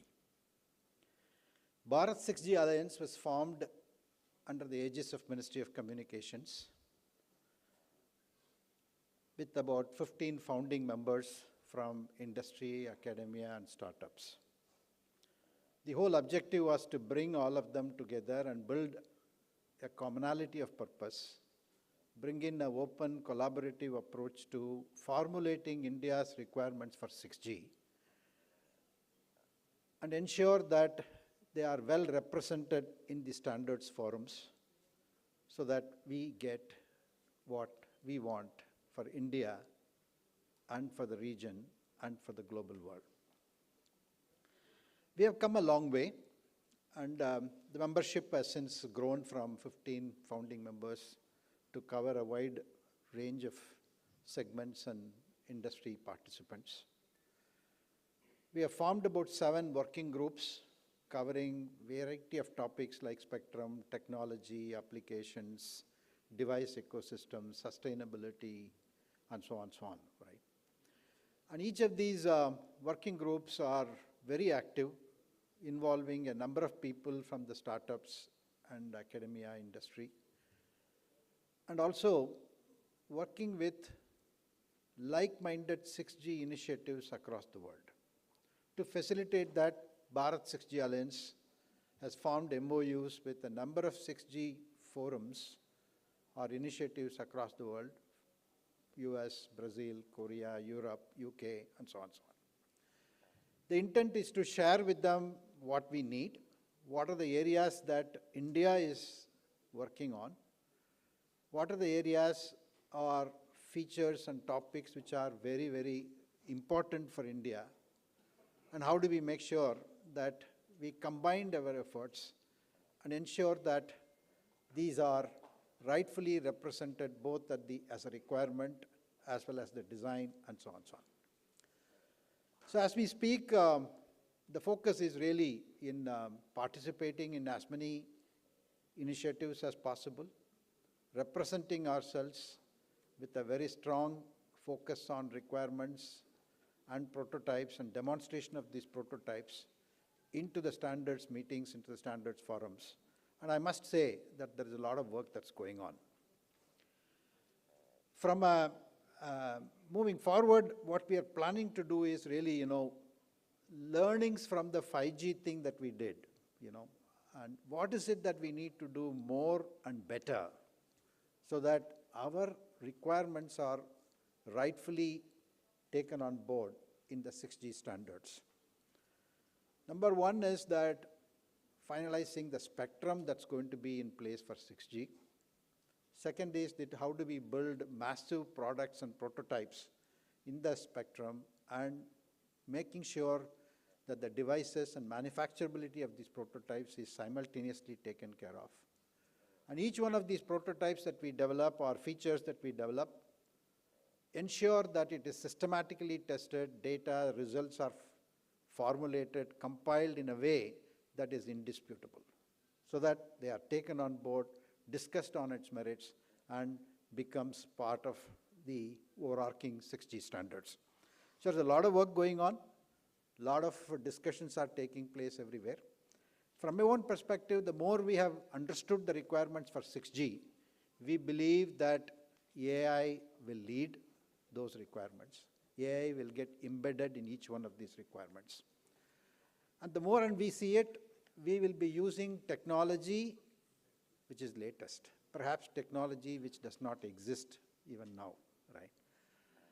So that 6G technology, as we come up with it, it is absolutely relevant, it is self-evolving, self-healing, self-promoting, and automatically corrects itself and upgrades itself with anything latest that's coming in the future. On that note, wish us well, and I take this opportunity to thank the organizers for inviting me here. Thank you. Thank you very much indeed, sir, for all those valuable inputs.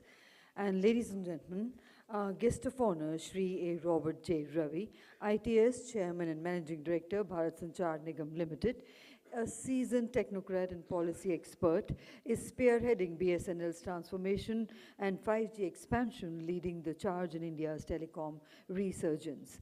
And we now have the proud privilege in inviting our guest of honor, Shri A. Robert J. Ravi, for his address. Let's put our hands together to welcome sir. Thank you. Honorable Ministers, ma'am, and industry leaders of the dais, ladies and gentlemen. I think I'm glad to be around for the third, Shashi, if I'm correct, good friend, is the third 6G conference we are having from where we have started. Friends, I think we have come in a long way. All this last 2 years, I have been also closely working on what India should do on its standard front.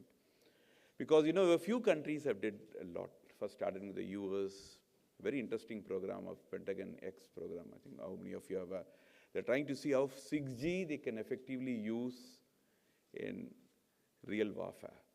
So that's one program that's going on in the US. The Chinese did in 2020 prove around that they can really do a 100 gig. They put a 6G satellite, 100 gig laser to communication from the satellites. And Government of India, so we are also proud that we had this, as NGS told, we had this Bharat vision. And we have moved a long way.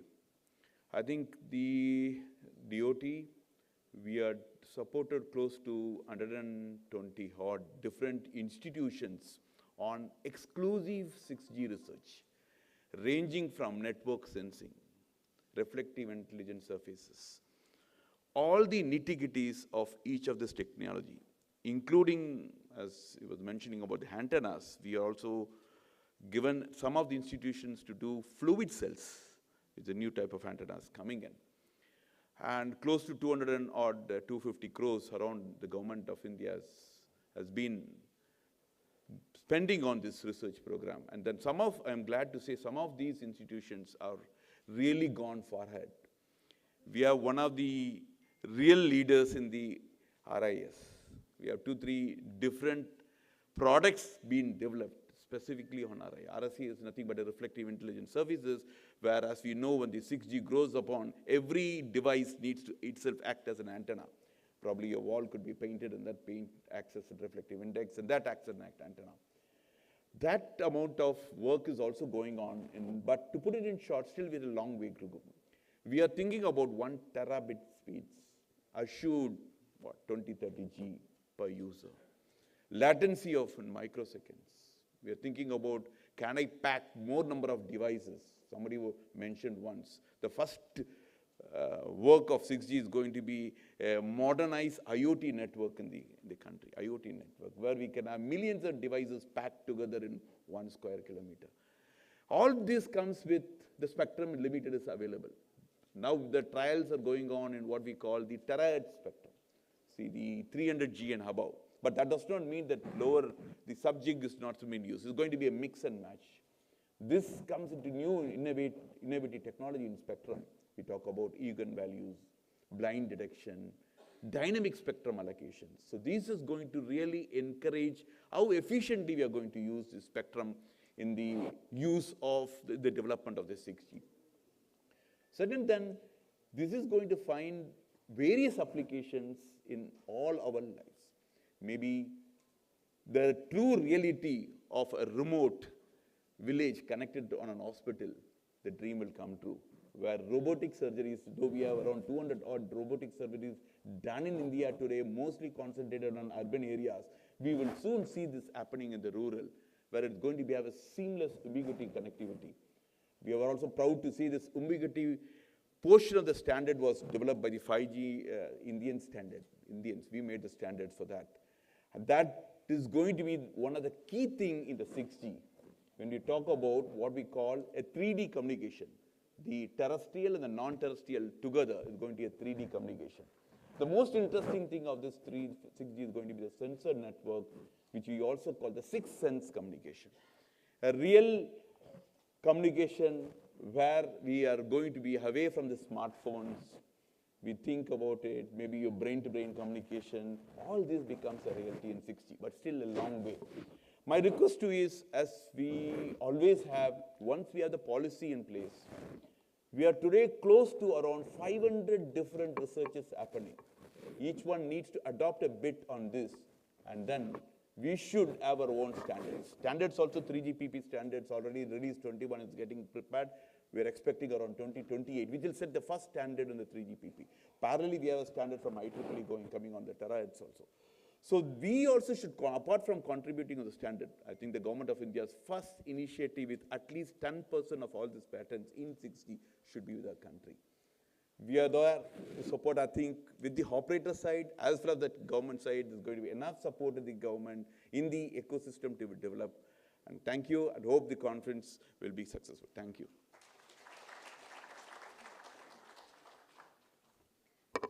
Thank you very much indeed, sir, for your valuable remarks. Ladies and gentlemen, Honorable Chief Guest, Dr. Chandrasekhar Pemasani, the Honorable Minister of State for Communications, Government of India, is a dedicated public servant and a visionary leader, and brings forward-thinking approach to India's communications landscape, with a focus on digital empowerment and inclusive connectivity. His guidance will be instrumental in realizing India's vision for digital leadership through Bharat 6G event today. And let's put our hands together to welcome our Honorable Chief Guest for the Chief Guest address.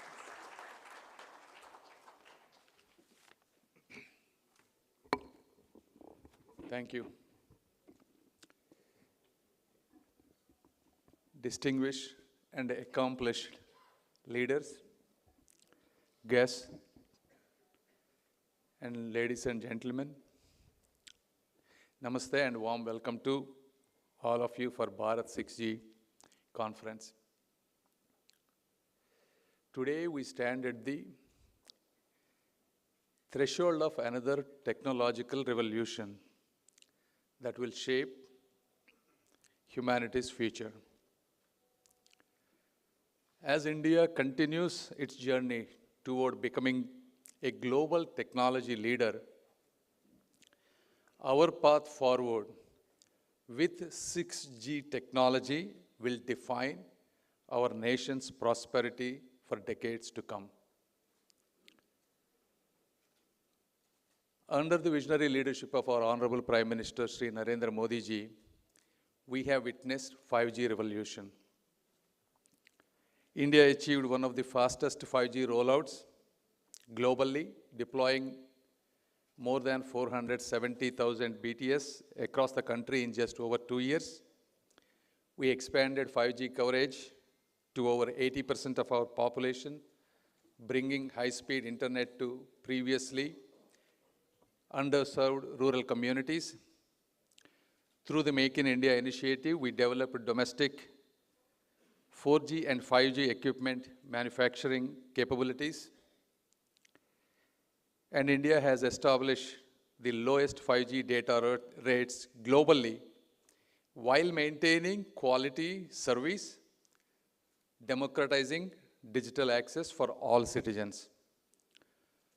So all these remarkable achievements aren't a mere coincidence. It is the direct outcome of visionary policies led by Modi ji, strategic governance by our Department of Telecom, and robust industry participation, and the boundless aspirations of our nation. However, 5G do have some limitations. The current 5G networks consume significantly higher power, challenging our sustainability goals. Though we have reached 80% of the rural population, still 20% need to be reached. While improved from 4G, current latency levels still limit the real-time applications, whether it is in robotic surgery, autonomous vehicles, and industrial automation. As Ravi ji has said, spectrum limitation is an issue for an exponential growth in data usage. And as this connectivity increases, the security threats have also increased. So therefore, the 6G presents not merely an incremental improvement, but a fundamentally transformation in how we connect. So as others have said, 6G will utilize terahertz frequency bands, enabling data rates up to 1 terabit per second, which is 100 times faster than 5G. We will achieve sub-millisecond latency, making truly real-time applications work across distances. 6G networks will be highly intelligent. They will be self-optimizing, self-healing, and capable of predictive resource allocation through integrated AI. And if developed properly, moving beyond surface networks. Hopefully, 6G will enable true three-dimensional connectivity, extending from underwater to aerospace, giving a volumetric connectivity. 6G systems will incorporate ambient energy harvesting, potentially creating self-sustaining network nodes. The network itself will become a massive distributed sensor, creating new possibilities for environmental monitoring and public safety. So therefore, given these advantages, nations that develop 6G standards and intellectual property will shape the digital landscape for decades to come. 6G will create entirely new industries and revolutionize existing ones, potentially adding $1 trillion to India's economy by 2035. Indigenous 6G development will also ensure that our secure communications are developed within India and secure. And by pioneering 6G, India can transition from being a technology consumer to becoming a technology standard setter. So on March 23rd, 2023, our Honorable Prime Minister unveiled the Bharat 6G vision, a clarion call for India to lead the design, development, and deployment of 6G technologies by 2030. And I'm proud to report that Bharat 6G mission has already made significant strides by bringing together academic institutions, industry leaders, and research organizations. Over 111 research projects have been funded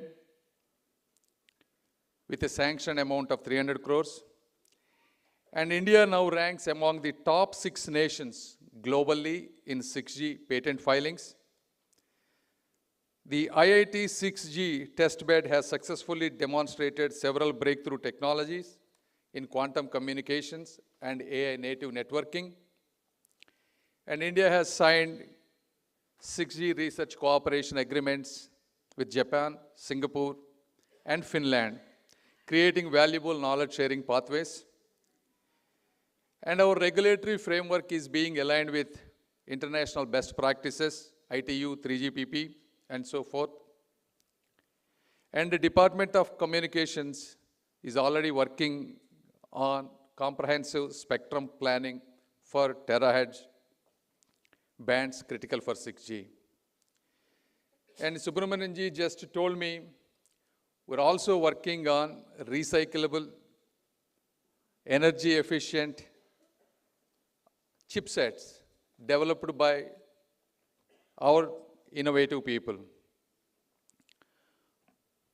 Despite of all this success, of course 6G has its own challenges, predominantly technical complexity of terahertz communications and AI integration.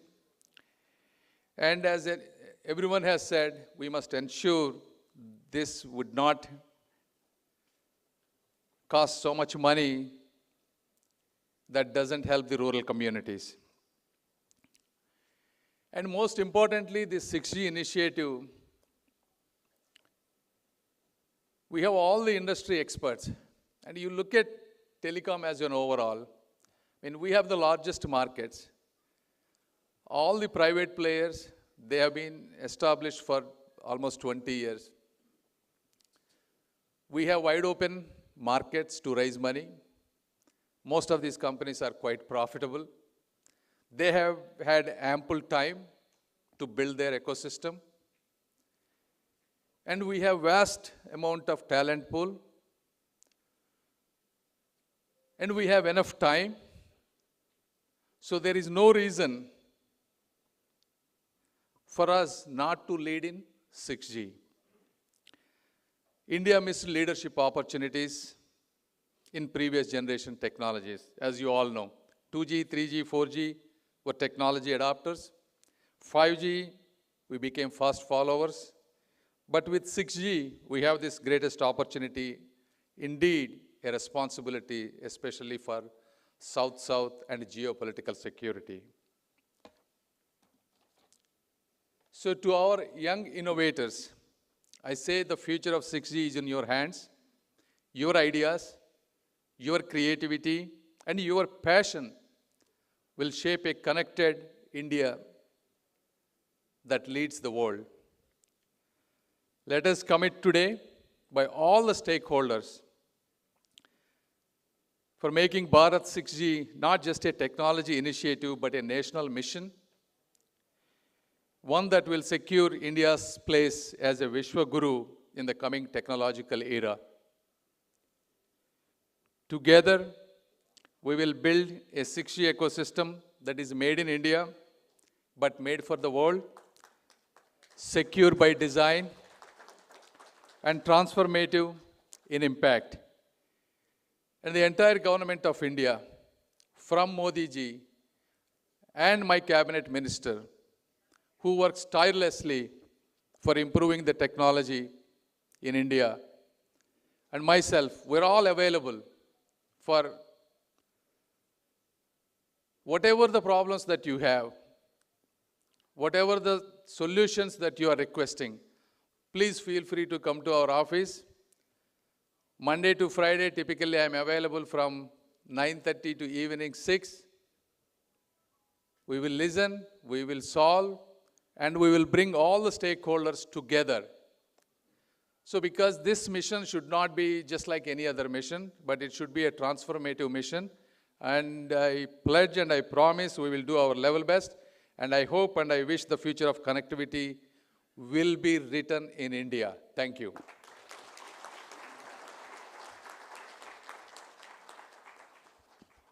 Thank you, sir. And ladies and gentlemen, we are extremely grateful to Honorable Minister, sir, for extending his support to all the stakeholders and for the encouraging words and the policy vision that he shared with the August House today. And now, to formally conclude the inaugural session, I invite Brigadier Anil Tandon, Director General Broadband India Forum, for the vote of thanks.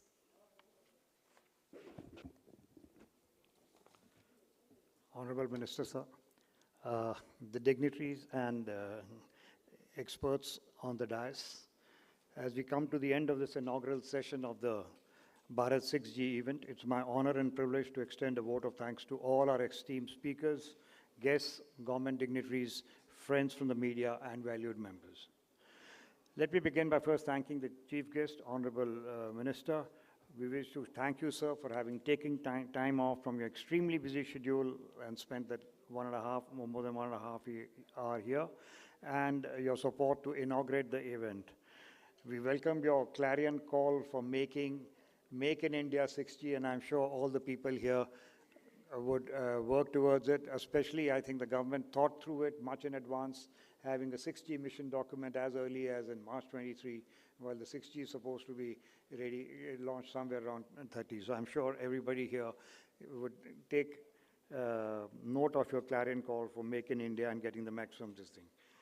Mr. N.G. Subramanian, sir, good fortune to have you here as the head of the 6G Alliance and to bring out the role that the 6G Alliance is doing in collaboration with a number of external agencies.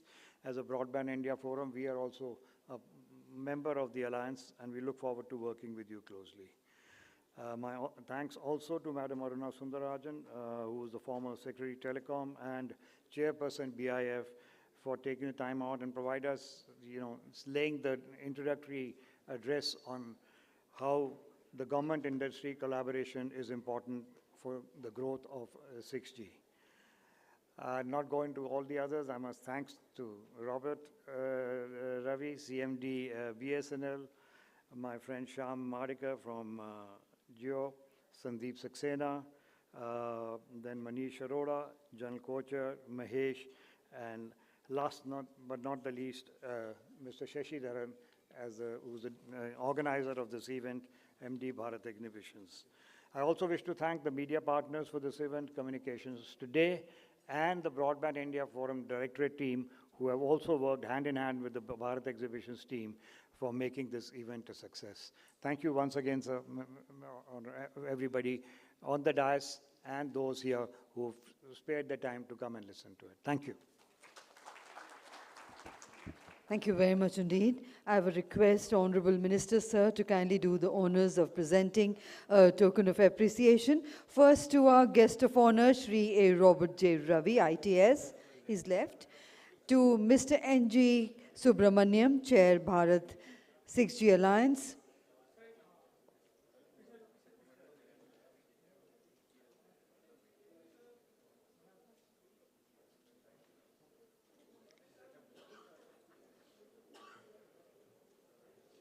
We present to Mr. N.G. Subramaniam, requesting Honorable Minister, sir, to kindly do the honors of presenting it to Mr. N.G. Subramaniam. We present to Lieutenant General Dr. S.P. Kochar.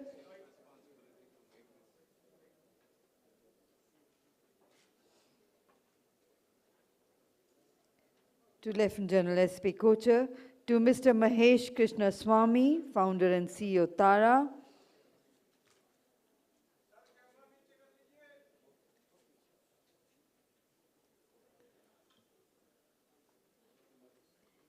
We present to Mr. Sandeep Saxena.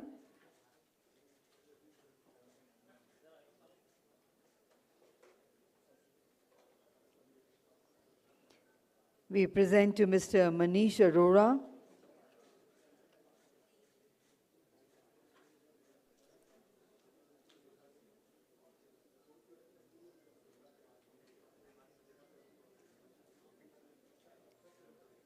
And I would request Mr. Shashidharan to kindly do the honors.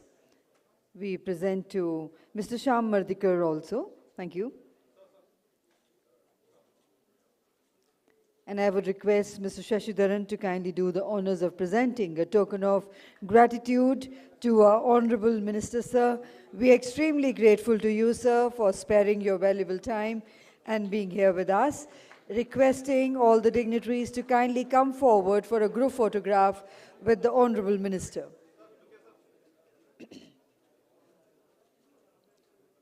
Requesting everyone to kindly come forward for a group photograph with the Honorable Minister, sir.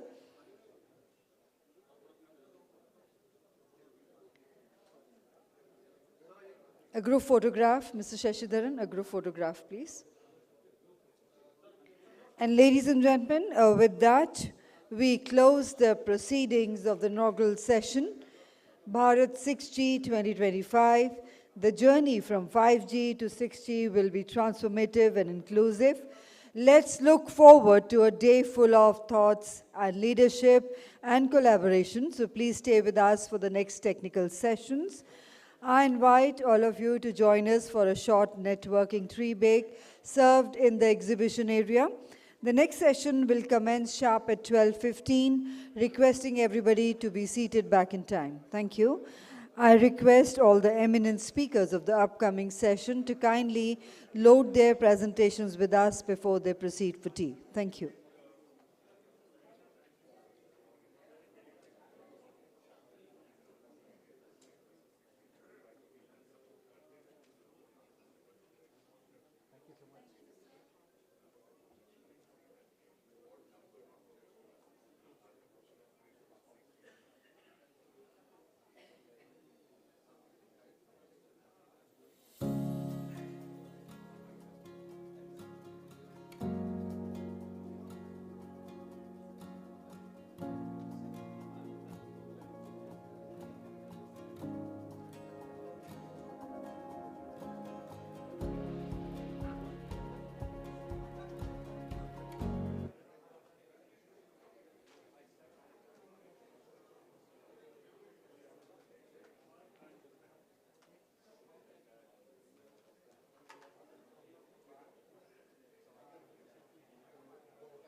we have crossed the river and the hop length is around 5 kilometers.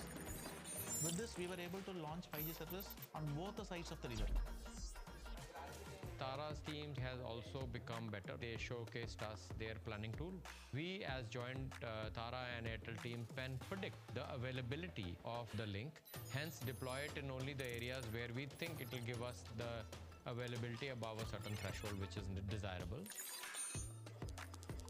We adopted Tara because we saw that this high capacity links will help us to be the backhaul for 5G services. That has really helped us to win the confidence of the customers, and customers are sticking to Airtel. I think optical technology provides innovative ways of connecting. If we can get better on TCO and performance, there will be more and more use cases where Tara can be used.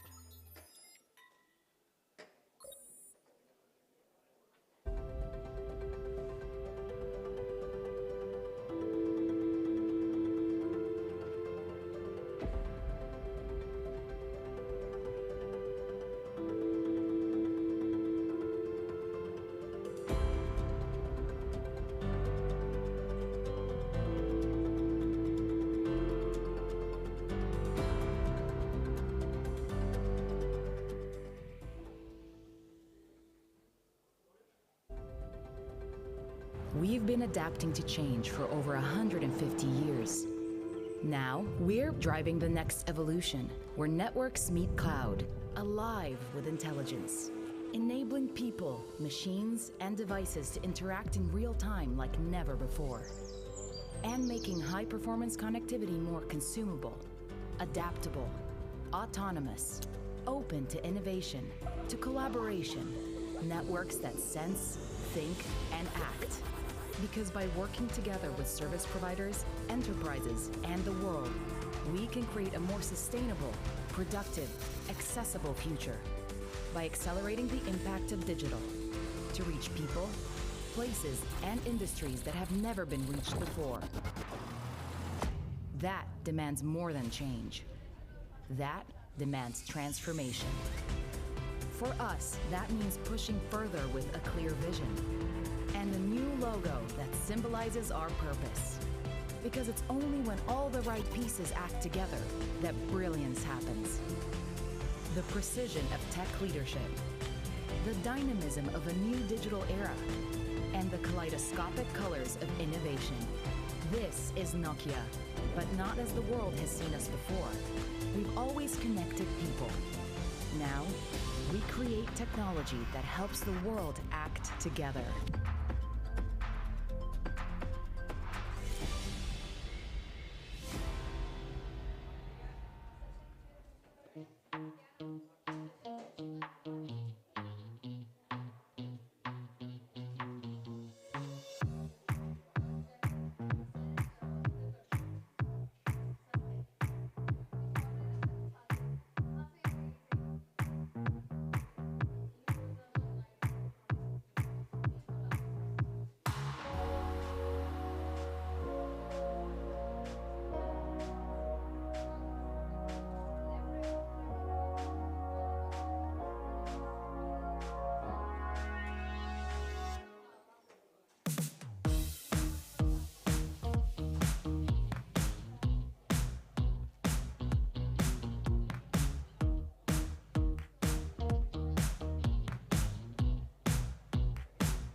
What are the things that are most important to you? Is it achieving freedom through mobility, proximity through communication, feeling safe through security, or leaving an intact environment for future generations? The same are true for us. Your needs drive our actions and our vision. We develop innovative, environmentally conscious connectivity solutions for our customers so that you can communicate at all times, be mobile, and feel safe. We connect people, and we think about tomorrow today. We connect high above the clouds, data streams via satellites, and on the ground, things we take for granted in everyday life. We connect using fiber optics, radio, and low-frequency technologies, robust, lightweight, space-saving components that allow us to defy the elements. We connect sensors for autonomous driving and power components in electric vehicles for safe and environmentally friendly mobility. We combine Industry 4.0 and mobile phone 5G standards. We have our finger on the pulse, bringing high agility. We connect sustainably. We act with foresight and respect. We combine our demands with our values. Trust and transparency. Care and accountability. Passion. We create the lifeblood of modern society. We connect people. You. Because at the end of the day, it's all about the things that are important to you. Huber and Suna, connecting today and beyond.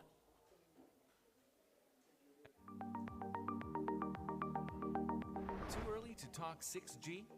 Not for wireless communications researchers. Research for a new generation of mobile wireless communications starts more than 10 years ahead of initial deployment. Launching 6G in 2030.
Ladies and gentlemen, may I request everyone to kindly join us back and be seated for the next session.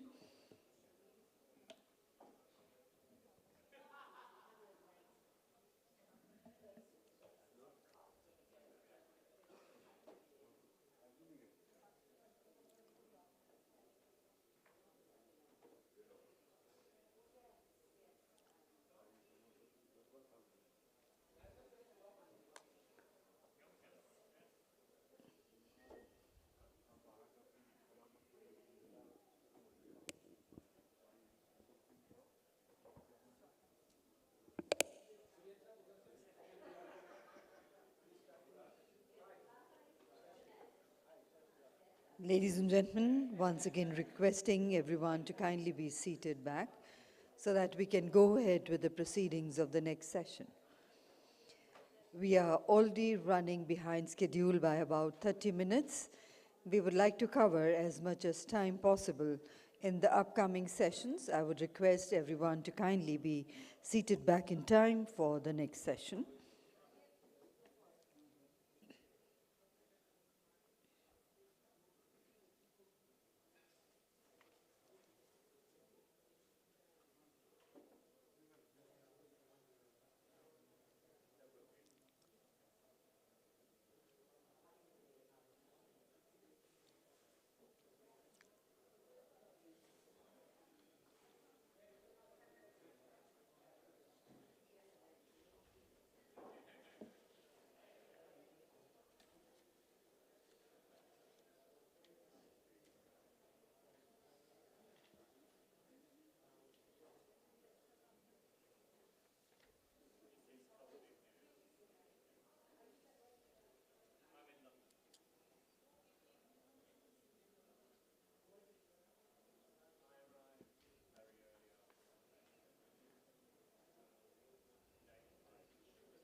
Ladies and gentlemen, once again requesting everyone to kindly join us back inside the hall and kindly be seated as soon as possible.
So good afternoon, ladies and gentlemen. I hope you all had a refreshing break.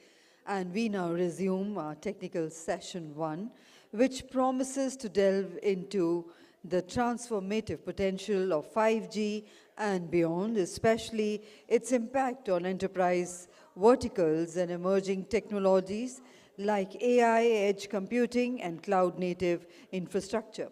The session will be chaired by Shri Anil Kumar Bhardwaj, Deputy Director General, Department of Telecommunications, Ministry of Communications. With his vast experience in telecom regulations and infrastructure planning, Shri Bhardwaj brings rich insight into the future of digital connectivity and spectrum governance. Let's put our hands together to welcome our session chair onto the stage. Warm welcome, sir. I invite our eminent speakers, Ms. Janet White, Head of Public Policy and External Affairs, APAC, GSMA, is leading voice in global mobile policy, helping shape spectrum frameworks and digital innovation policies across Asia Pacific. I invite Mr. Mihir Oza, Strategic Advisor, IT 60 Technologies. He is a thought leader in telecom and IT strategy with decades of experience in digital transformation and intelligent systems. I invite Mr. Mahesh Krishnaswamy, founder and CEO Tara, who's a visionary entrepreneur, is leading advancements in wireless optical communications.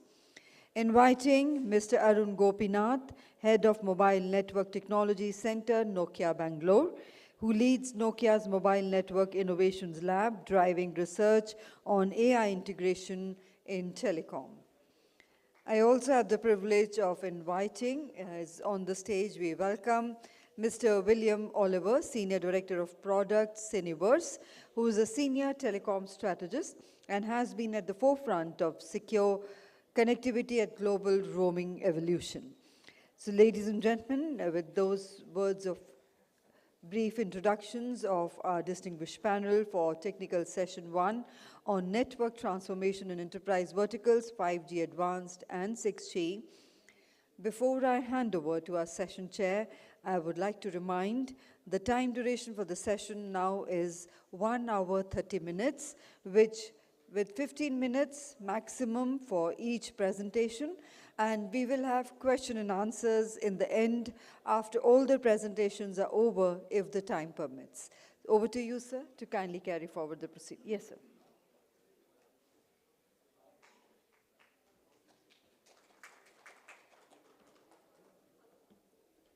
Thank you for that wonderful introduction, and thank you for the session. You know, Sashi Dharanji, thank you for calling me. You are always ahead of the time. I recall coming to your event of Broadband for All in somewhere in 2007. So good 17 years That day also you were ahead of time, and today we are talking of 6G, again ahead of the time. My compliments to your team. Everybody on the dais, off the dais, I don't see Madam Aruna Sundarajan, of course.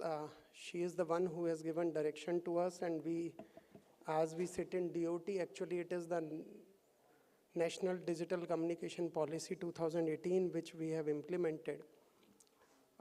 Before I start, let me start with a salute to our defense forces that all of us are able to enjoy this conference. Let's clap for them, my dear friend.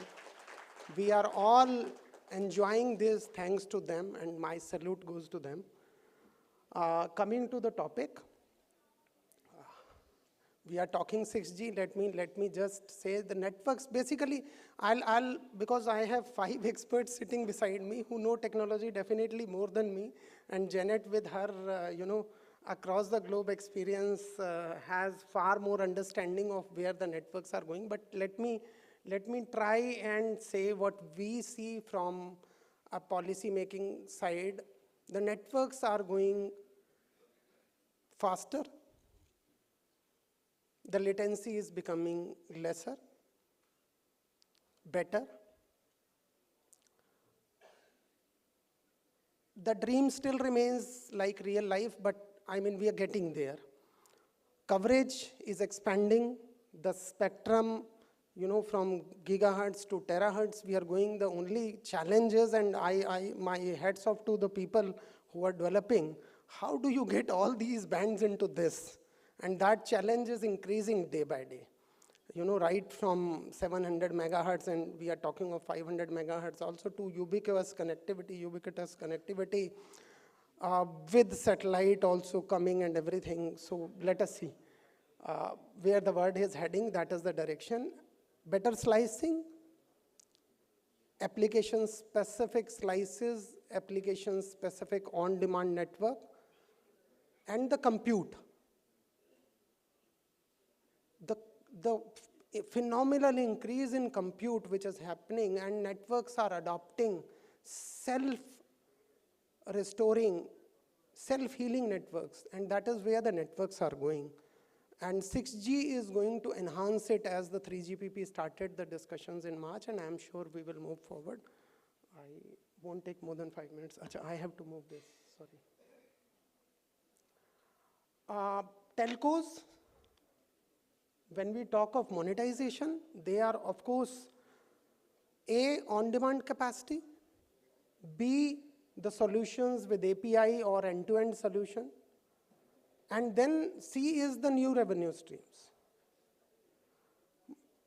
Because the money is what will buy the future 5G equipment, and money will come from the revenues that they are able to generate. So whatever we may say, that 5G monetization is actually in India, is coming from the air fiber which Jio and Airtel are installing, and installing very aggressively. There are applications for port real-time, end-to-end, across networks. GSMA is taking one such initiative where it is providing across network API connectivities to enable, from a customer point of view who is across the globe in various locations, is able to track on real-time basis. That is what is happening. I will skip this. And the networks are becoming cloud-based. As I was talking about in the break, while we may be using, and all of us have watched IPL matches, and with a kind of audience which in number of people watching is crossing 300 million customers simultaneously. That is the kind of throughput our networks are capable, and I'm happy to share that this network today, the core of that network is 100% Indian, developed by in-house engineers of RGO and some of the companies who have supported them. Networks are getting, different global leaders are providing different services, and that is the development. And then comes the edge compute. as we move towards real-time processing, the edge computing is bringing processing closer to the device. And it is on-demand compute, which is becoming available. The capacity is being created by hyperscalers or data centers today. And the kind of capacities we are talking, the second point which becomes important, which is there in my next slide, that what do we do in 6G? The first thing that comes to mind is green telecom and energy efficient networks, energy efficient data centers. Because the kind of compute capacities we need, the future networks will be the largest power guzzlers in human society. Different industries are coming out with ultra-low latency solutions, end-to-end edge compute solutions, improving public safety, improving different kind of uses. Some real-life, for example, Tata Steel has implemented, Neural Networks has implemented, Verizon and in US have implemented. So what we are talking in terms of enterprise-wide use cases for all kind of applications is a reality. It's not that we are all still only talking. And if 6 months back the discussion was, how do I monetize 5G? At least we know the answers from the initial cases, whosoever has started using. India, when do it takes, that hockey stick inflection point, when does it reach, we do not know. But because the initial investment is far too high and Indian entrepreneur is still looking at costs coming down for full end-to-end network deployment. But I am sure with our innovators developing indigenous Indian technologies and Indian solutions, and some of you are sitting here who are doing it day in, day out. I am sure some of you, the way Tejas has come up, the way, and I can name companies, we are in touch with each one of them who are not only growing organically by developing in-house things, they are willing to go out of the country, go global, buy solutions. So Tejas went to NEC, bought their 5G solutions just to speed up. That is the organic growth, and that is where the Indian industry is. We at DOT are trying to enable whatever we can, and that's our mandate, and that's where I will stop and introduce the first speaker for the day, Janet. In fact, she doesn't need an introduction. She is heading GSMA public policy in APEC region, and she is as Indian as British, I would say. She was a director in British Telecom prior to joining GSMA and has worked across the globe, and there can be no better person from a public policy perspective talking future networks, talking edge computing, talking where the networks is. Over to you, Janet.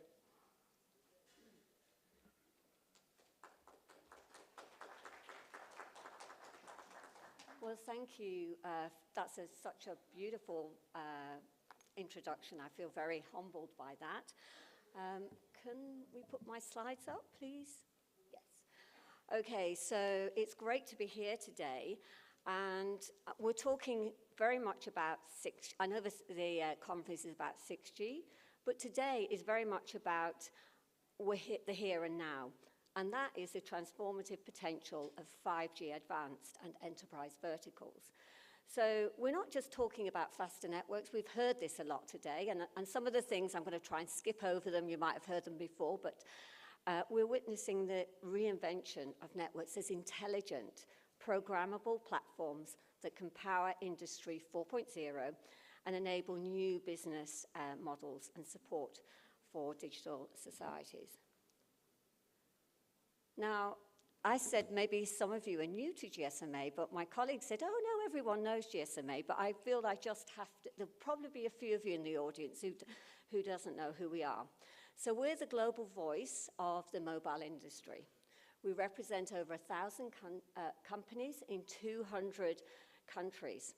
Our mission is to drive innovation, promote sustainable development, and champion digital inclusion. But most critically, we enable collaboration, whether it's around new technologies or industry-shaping events, like Mobile World Congress Barcelona, which I know some of you in this room have been to.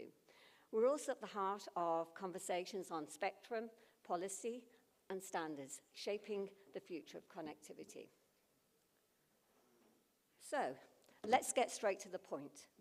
5G Advanced is no incremental update. It's about AI, native, immersive services, and enterprise innovation. And it's the bridge to 6G, but a bridge that has enormous value on its own right. So we can't just, remember, we're only halfway through this journey. We're at 2025, 6G's around 2030, so we've got some work to do. In the previous session, the CTO of Airtel mentioned about 5G standalone. So in my slides here, that's why I mentioned GSMA, the data is from our GSMA Intelligence, and one of my colleagues is in the room here from GSMA Intelligence. These will probably be a little bit small for you to see, but hopefully you can have the slides afterwards. So globally, the momentum behind 5G standalone is here. 145 operators in 63 markets have launched or announced plans for 5G standalone. And it's important. Remember the CTO of Airtel, standalone helps us with the next generation of 5G Advanced. And Asia Pacific and Europe are leading the charge, representing really 2/3 of these deployments. So, and it's, as I say, this sets the stage for enterprise innovation at scale. 5G operators are now see 5G Advanced as their #1 business priority. You can see that on the slide there. This is globally. My data I'm talking about here is global data, not just India data. And it's because this is where they see B2B growth. In China alone, operators have launched over 20 sector-specific solutions using 5G Advanced, proving its potential to drive cost savings, operational excellence, and new services. But let's be clear, this is not just a China story. We're seeing logistics, ports, mining, and smart factories transform across markets in Korea, Japan, Singapore. So the message is, don't wait for 6G. Monetization starts now.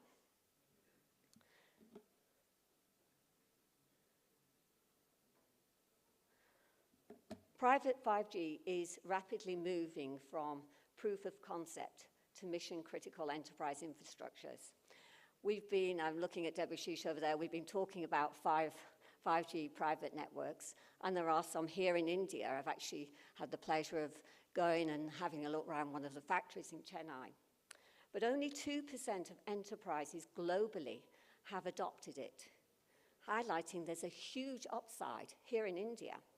And among those that have deployed, 77% report tangible benefits, improved control, performance, and security. So operators are shifting gears. This is globally again. 65% are already scaling from trials to commercial deployments. In parallel, the API economy is emerging as a strategic revenue play. Through the GSMA Open Gateway Initiative, operators can now expose capabilities like identity, quality on demand, or location via standardized APIs. This allows developers and enterprises to create tailored services quickly and at scale globally. And the impact is real. In Brazil, Open Gateway APIs have processed over 1,000 million calls for fraud prevention alone, helping banks reduce SIM swap and identity fraud. And sadly, fraud is a big issue in every country and here in India. So Open Gateway is an initiative that can be useful. As you can see on the chart here, 75% of the global market are participating in Open Gateway.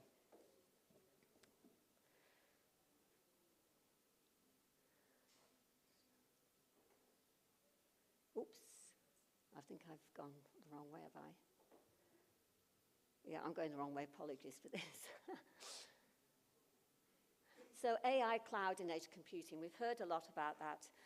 I'm just going to say a couple of points on it. So AI is transforming the network, as we've heard, into a living, breathing, self-healing network. It enables predictive maintenance, dynamic resource allocation, and hyper-personalization services. But this is just the start. AI is moving to the edge, where real-time decision-making is critical for industries like autonomous vehicles, smart ports, and precision healthcare. But enterprises want more than tech. They don't want to say, they don't care maybe whether it's 5G, 6G, whatever it is, they want a solution. They demand seamless orchestration across private edge and public clouds with security, simplicity, and visibility. This is where operators must partner with hyperscalers, systems integrators, vertical experts to deliver targeted, trusted enterprise solutions. Right, preparing for 6G. As you heard, I'm a public policy person, so I have to, and then these are not on the slide, but I have to give you some public policy messages. So it's important to recognize that it's as the technologies in the early research phases, the policy, regulatory, and collaborative frameworks must be shaped today. 2025, 2030 is not that long ago, long after when we think about policy. So I'd like to highlight 5 key areas where it would be critical for shaping a responsible, inclusive, and sustainable 6G future. First, spectrum readiness will be fundamental. We need early identification of global, harmonized, and key spectrum bands, particularly in the 6 gigahertz to the 7 to 8 gigahertz bands. Flexible pricing policies that enable wider channels will be crucial to meet the massive data demands of 6G. Second, we must prioritize security and resilience. 6G will be embedded in critical infrastructure and national services, making cybersecurity non-negotiable from day one. These include preparing for future threats through quantum safe encryption, as well as using AI-driven threat detection to ensure that our networks remain secure and resilient. Third, 6G will be AI native. We heard that in the opening sessions, and meaning that AI will be built into the very core of the network itself. So therefore, for policymakers, will have an important role in ensuring that AI is used ethically and transparently, and that we build trust in these autonomous systems, especially as they become critical to national infrastructure and industry operations. Fourth, sustainability must be at the heart of 6G. You mentioned that, Arun. Energy efficiency cannot be an afterthought. It must be a core design principle from the outset. And finally, 6G must be for everyone. We must ensure that digital inclusion is built into the DNA of 6G by addressing device affordability, expanding rural coverage, and ensuring no one is left behind in the next era of connectivity. The policy window is now. If we wait until the technology is fully mature, we'll miss a chance to influence its direction. So in my closing remarks, just that diagram at the top there is just to highlight where we are on the 6G journey. 5G Advanced is the now. Operators, industries, and governments need to focus on scaling 5G Advanced, enterprise services, private networks, and APIs. We need the monetization. India can play a leading, is playing a leading and setting the global standards for 6G innovation. And this means active participation in global standards bodies. Policy foresight is essential. We must plan spectrum, innovation models, and regulatory frameworks today to avoid the bottlenecks that we've seen in earlier G transitions. Collaboration is everything. 6G cannot be built in silos. It requires an open innovation ecosystem where governments, industry, academia, and startups co-create, ensuring that the technology is inclusive, secure, and accelerates digital transformation.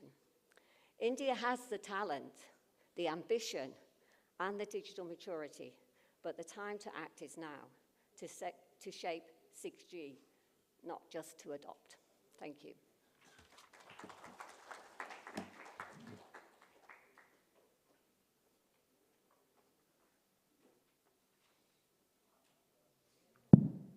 Thank you, Janet. That was quick. And quite a few things you said. I will, instead of, spending more time, we will come back to the questions and answers. But the next speaker is Mr. Munir Oza, who has more than 30 years of experience, and he heads 6D technologies, as we called my session. In fact, when I read his company's name, I said we will go from 6D to 6G. So we are E, F, and F1. Okay. Munir has a lot of experience in scaling networks, and one of the large Indian telecom operator. He was part of the network building structure, and same thing he has done for Middle East. And over to you, Munir. Let us see. Can I request claps for the incoming speaker? Thank you. Good afternoon, everyone. Good afternoon, my co-speakers. It's a pleasure to be here today to talk about something which is not a buzzword anymore, but it is really transforming the entire industry, which is 5G. We have spent many years talking about faster speeds, lower latencies, okay, massive IoT connectivities. And while all this technology is very impressive, there is one question which keeps on coming on the table now and then, which is, have we monetized 5G enough, right? And today, I am going to speak to you from my perspective as a IT person who has right from beginning worked on monetizing the networks, be it 2G, 3G, 4G, and now 5G.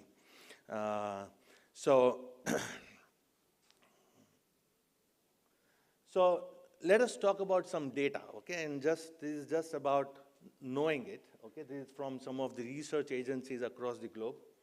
Global 5G market in 2024 is going to be $4.92 billion.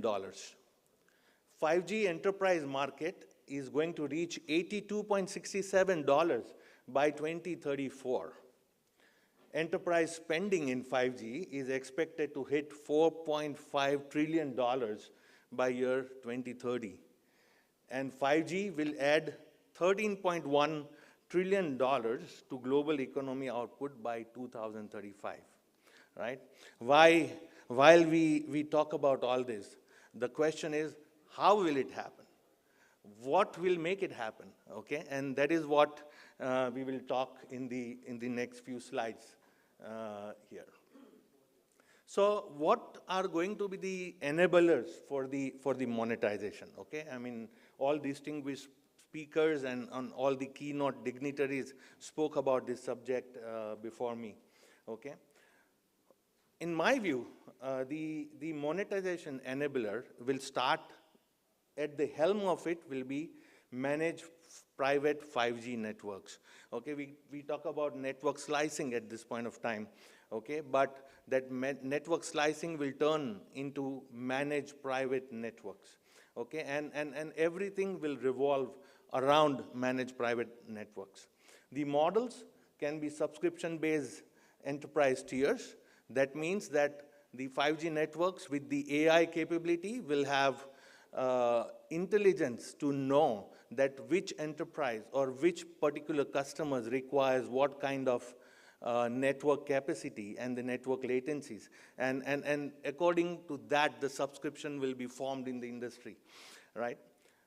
People will provide platform as a service models, okay? So it will not be just network, but but people will more talk about platforms, which basically includes network, applications, and APIs altogether, right?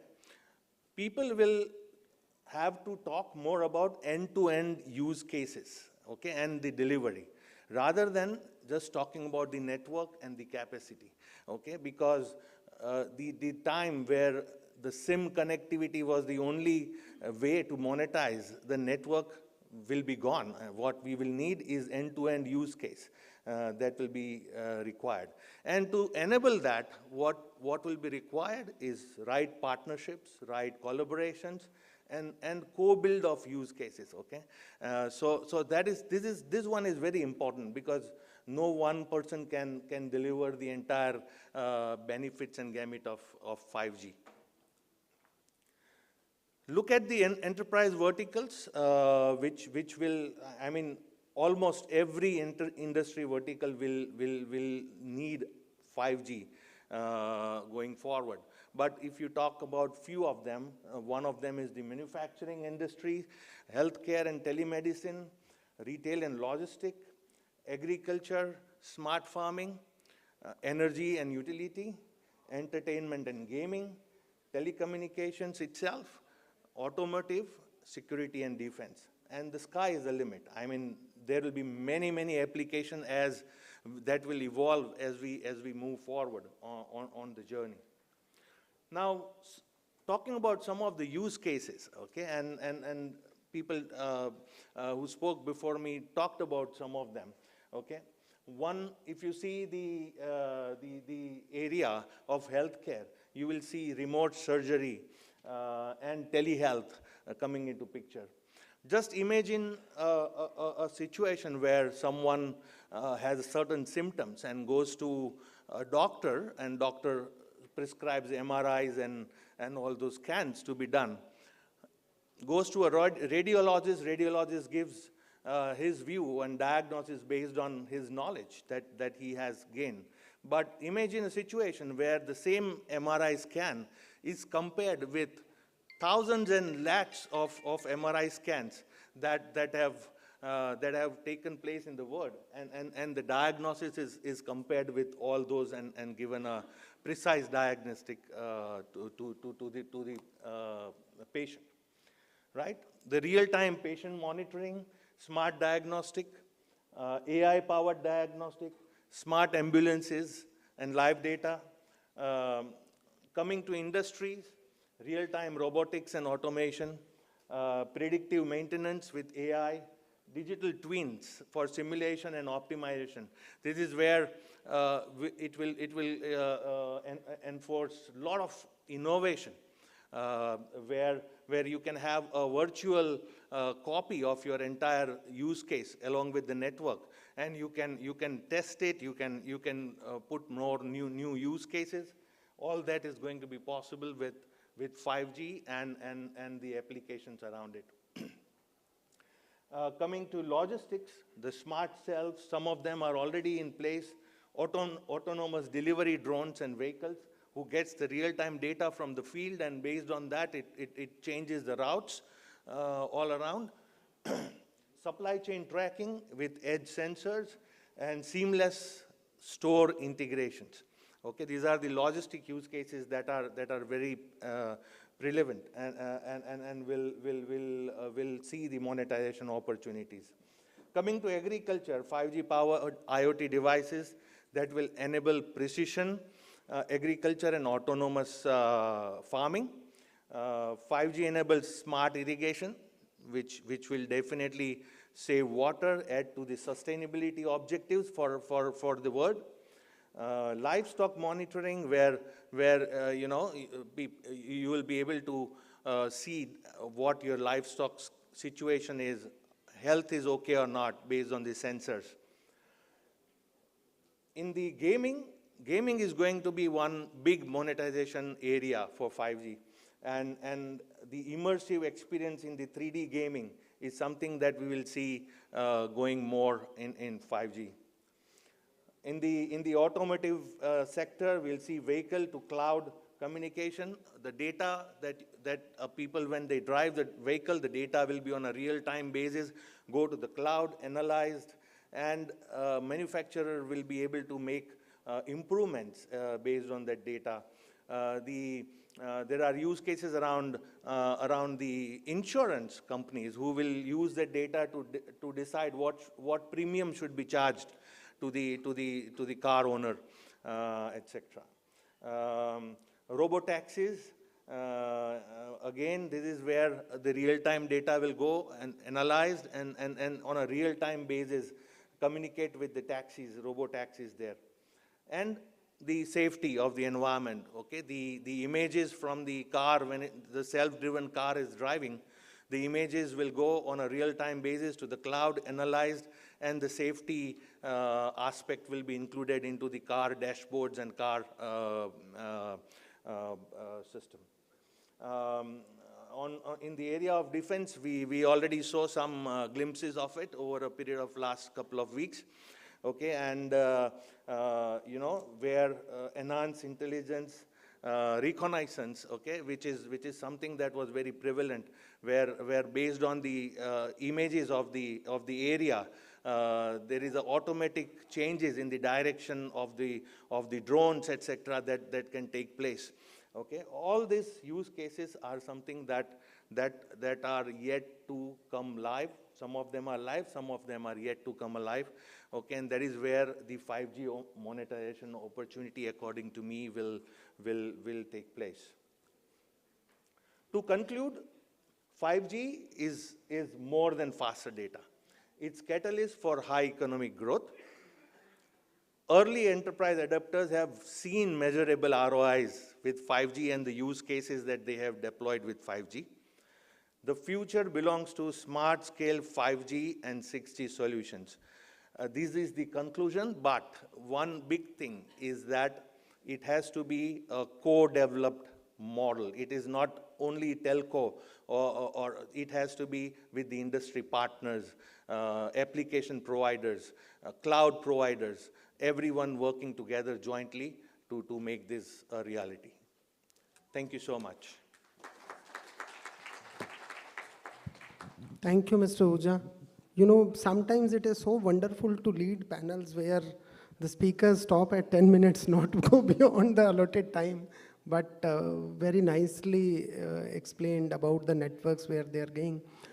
Friends, next we have an optical communication expert, if I can say, Mr. Mahesh Krishnaswamy, who heads TARA and has worked for you know, leaders like Motorola, Apple, and Alphabet. Okay, and he comes from, he is an electrical engineer, which makes me feel very happy. I am an electrical engineer too. And he comes from Kellogg School of Management, so we have someone who has seen it all in the corporate work in US, and perhaps TARA is based out of India. So thank you very much for joining us on this panel, and over to you to speak on the topic Network Transformation with Advanced Wireless Optical Technologies. Mr. Mahesh Krishnaswamy.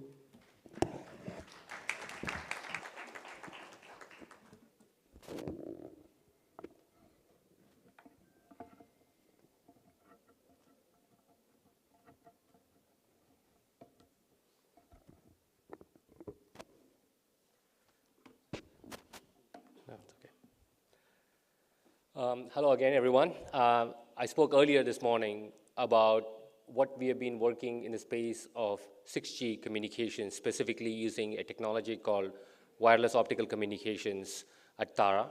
So TARA is a spin-out from Google, and we are now an independent company who are working on audacious projects such as self-driving car or balloon-powered internet. And the latest incarnation of Google X that we just spun out of is TARA. And our mission is to provide abundant and affordable access to the internet using beams of light. And today I'm going to spend a little bit more time diving in deeper on the technical contributions that we have made in this space, but also give you a real-world examples of some of the deployments that we have done to see this technology in action. And I'll tie it out closely to what TARA could do for enabling 6G and beyond. So Our mission is to try and go further and faster using the light generation. And I'm going to jump straight into what the product can do. So today we have a product which we call as the Tara Light Bridge. This product is capable of doing 20 gigabits per second bidirectionally using beams of light. These are completely eye-safe lasers. And we can go up to distances of up to 20 kilometers. It does require line of sight. And we use 150 plus nanometers, which is essentially the same frequency that fiber optics uses. So in terms of frequency, it is 193 terahertz. So I know we've heard a lot of speakers talk about terahertz communications. We are already operating there. So that's what Tara uses today.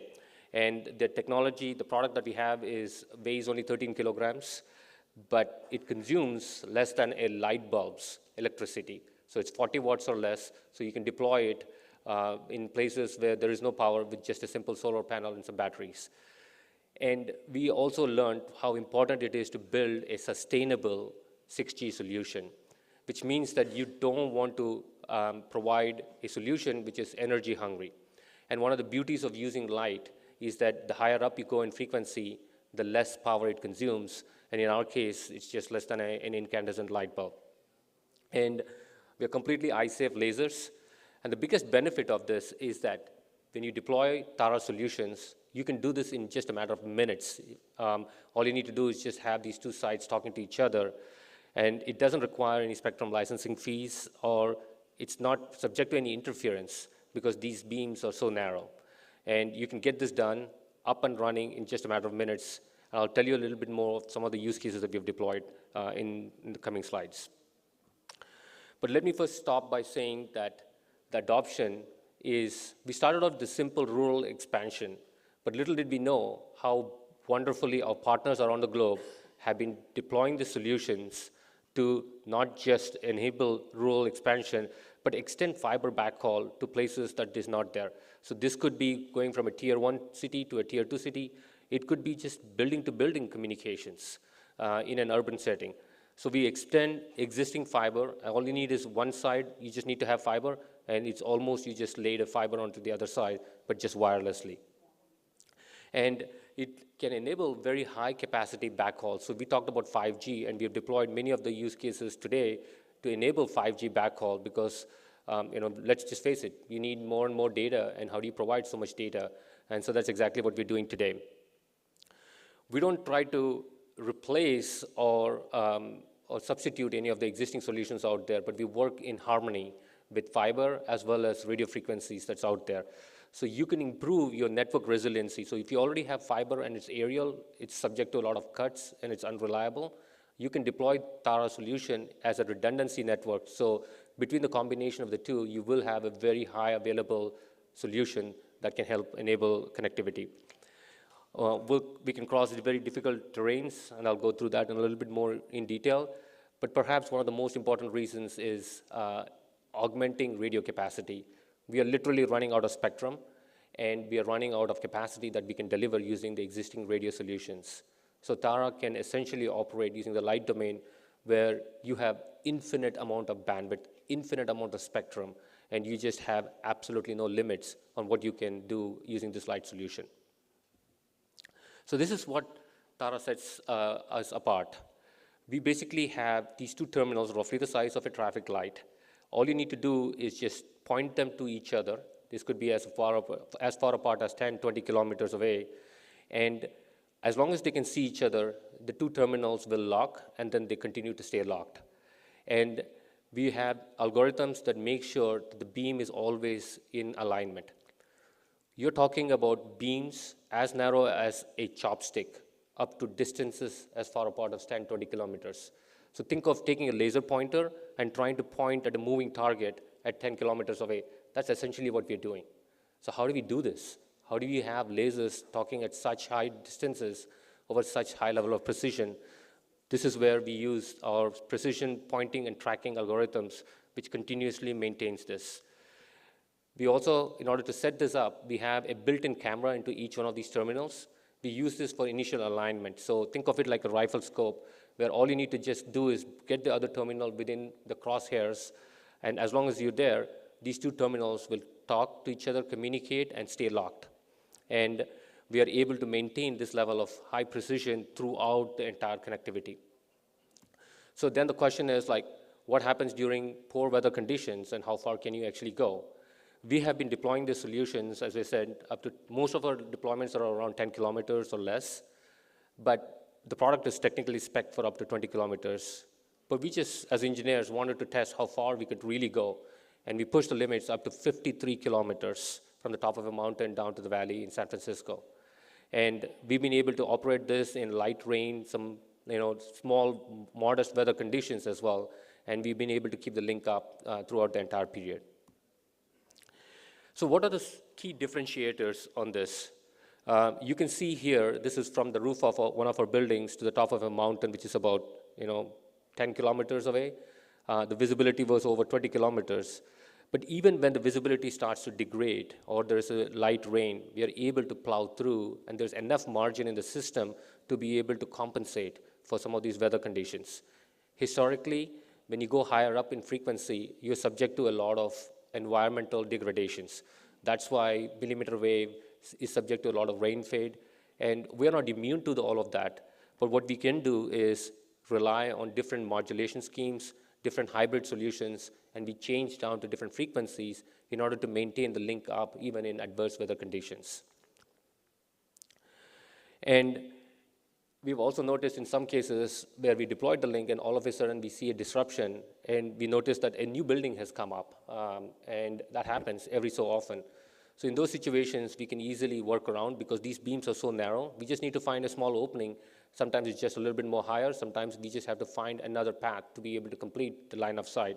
But we've been able to maintain that in most of the cases as well.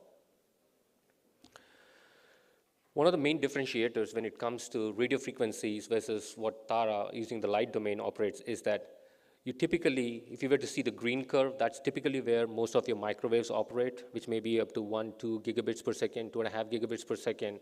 They kind of maintain their capabilities throughout its licensed spectrum, and it kind of keeps that the capabilities up there. When you go into E-band and other places, there's a steep fall off with distance. So even though E-band could deliver up to 10 gigabits per second over short distances, the longer you try to push it, the modulation scheme starts to kick in and you start to degrade and your speeds start to get lower. Tara uses a proprietary solution, but more importantly, it uses a different modulation scheme that allows us to keep the link up during all the distance time. So if it's on, and you get the full 20 gigabits per second. No degradation at all in the system, in the signals, except when you're actually talking about foggy conditions and you're having to switch down to an E-band or a microwave. We can have a hybrid solution that allows us to maintain that. So you kind of get the best of both worlds when you combine this with existing solutions that's out there. Now, typically, you want to know before you even deploy how well your links are going to perform. So we have worked on a network optimization and planning tool, so we can actually anticipate. So the more yellow the chart, the higher the availability of the links. So we can use predictive algorithms using local weather data, and we have data for India as well, but it really comes down to being able to understand what the weather conditions would be and how do we actually proactively anticipate any degradations so that you can have a more robust network. So we are able to do all of these things even before we deploy the links. And so we use local weather data from temperature to rainfall to foggy conditions and visibility in order to predict how much margin can we use within our system to be able to deploy a very high resilient solution. Let me switch over and give you a few examples. I want to thank Airtel, who has been one of the pioneers in trying to help accelerate our deployments here in India. And you'll see some of the use cases and how they have been using it over the last few years. So this is Mumbai, where it's very difficult to run fiber through Mumbai. I mean, you can just imagine trying to tear apart a road in order to be able to lay fiber could be very disruptive to the normal workday. So what we have done is essentially use these beams of light, which can deliver fiber-like speeds, but doing it in a wireless way. And we've delivered 5G backhaul to these metro areas. Another use case is also another building which is further out near the coastal area where there were water bodies, and we couldn't cross through those, and it was difficult to lay fiber again.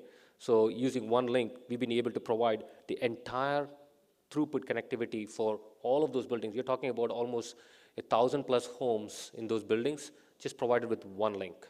And you're talking about hundreds, if not a gigabit per second, to each of those homes using our solution. And so we've been doing this for the last 4 years with this location, and the users have been extremely delighted with our service. So this is Kerala. As you can imagine, railway crossings are difficult, and you can dig underneath these train tracks. And it's a massive headache to kind of dig and lay trenching fiber around this. So how do you get around these railway tracks? It's very simple. You just don't dig. You just go across wirelessly, but without compromising on speed. And that's essentially what Airtel has done in Kerala by just having to cross these railway crossings.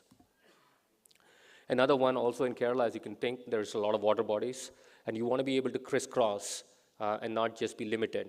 So wherever you can get fiber, we are able to get there, but where you're not, we basically take the fiber and virtually make it appear on the other side of the river or the water body. And we've seen many of these deployments, not just in Kerala, but across the globe. We are now live in almost 12+ countries, and India has been growing steadily, especially in terms of the number of states, but also in terms of the number of links that we've been deploying around in India. So you can actually see in real world how our technology is being used. So yes, we are talking about 6G, but we are talking about those kind of technologies being enabled right now, and we are at the bleeding edge of communications. And one of the more interesting use cases is, while you're waiting to lay fiber in order to accelerate, what can you do? Why do you have to keep waiting for such a long time? Is there a way by which you can quickly deploy this in just a matter of few minutes while you're waiting for fiber permits to arrive? That's essentially what we have done. So one of our links, as you can see here, right in the middle, this white little box, has the entire capacity for all of the radio capacity inside a cell tower, which probably maybe 2-3 gigabits per second with all the microwaves, but we can essentially provide 20 gigabits per second to that tower. So you literally are fiberizing that tower without having to run any fiber until fiber really arrives. And even if they do, you can leave this in as redundancy. You can also daisy chain this. So you don't have to be limited to just point to point. You can actually relay, so you can clearly see we are just crisscrossing railway tracks, you can crisscrossing bridges and water bodies in order to create almost a fiber-like virtual network across these places. So in conclusion, I'll say that the technology of tomorrow is here today, of 6G is here today, and we want to believe in a future where there is no lag, there's no limits, and there's no restriction. And so 6G is definitely a path forward, but we're going to need solutions that we are already having, combined with existing solutions to enable newer use cases that can help accelerate the 6G and beyond applications here in India. Thank you.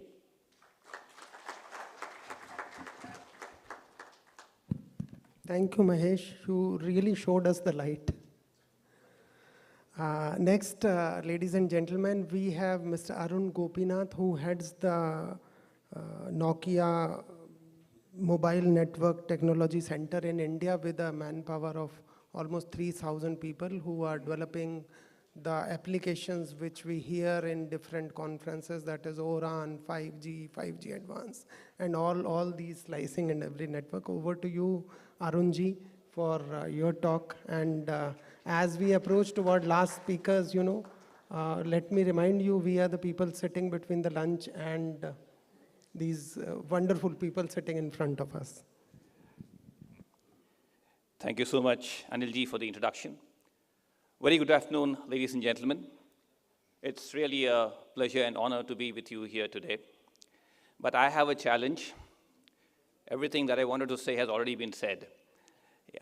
So how do I still make the presentation interesting? So let me try by restating some of these points by giving a context.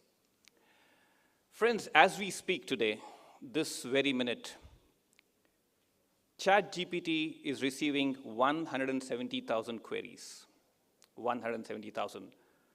Translated, it means every single day, it's receiving 1 billion queries. 1 billion. So This is just one example of the scale of how artificial intelligence is so closely interwoven with our lives. But then if you think about it, what is making this exchange possible? What is making these 1 billion queries to be answered? And the answer is telecom networks. So the blend of AI and telecom is giving rise to these networks that can sense, think, and act. At Nokia, we developed a technology vision for 2030, where we envisioned the coming together of the physical, the digital, and the human worlds. It is with the confluence of these three worlds that we will get the maximum possibilities for humanity. What's going to make this happen is when the digital world is able to interact with the physical world that represents all objects, both natural and man-made, to make sense of the data and to relay the same to the human world, giving it insights and possibilities that we can further work on. So for this to happen, we see a lot of technological trends shaping the world of 2030. We see digital convergence happening with the coming together of technologies like the metaverse. And metaverse just doesn't mean somebody wearing AR, VR glasses and playing games. There is the industrial metaverse. We've already seen digital twins employed in factories doing things like assembly line operations. There is going to be the enterprise metaverse, where we see the coming together of IoT, of private networks, enabling so many possibilities in workflows, in ports, for instance. And then there's, of course, the retail metaverse. There is the growth of 5G, and we've already started working on 6G. GSMA 2024 report predicted 640 million 5G subscribers by 2030. I'm sure you've upped your numbers already. And the Nokia MBIT index report for 2025 already projects that by 2030, we'll be having close to 800 million 5G subscribers. So there is also the growth in the edge cloud. A lot of decisions are being taken at the edge autonomously. There is the proliferation of now the blockchain technology, where trust between two peers is ironically happening in a trustless environment. And then there is the growth of Web 3.0, which is giving a decentralized paradigm to the internet. So driving all of this is AI/ML, and studies show that this can have an impact of almost 10% to the GDP in 10 years from now, something like a $7 trillion impact that AI/ML would be having. But let's just step back and see why all this is being enabled by AI. So today, when we say AI, we probably think it is GenAI. Immediately our mind goes to LLMs, it goes to ChatGPT, but it's a lot more than that. Traditional AI solutions have focused on algorithms like linear regression that helps you detect patterns, logistic regression that helps you classify, support vector machines that help you make sense of huge amounts of data with a lot of features and with a lack of structure to them. K-means and other algorithms help you to make clusters of the data.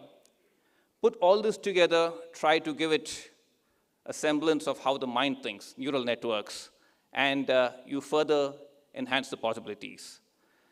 And today, with further growth in the world of AI, with technologies like transformers, we have seen AI move from simple algorithms like regression, clustering, to a lot more complicated possibilities like text summarization and even generation of data, multimodal data, whether it's text, whether it's image, whether it's audio.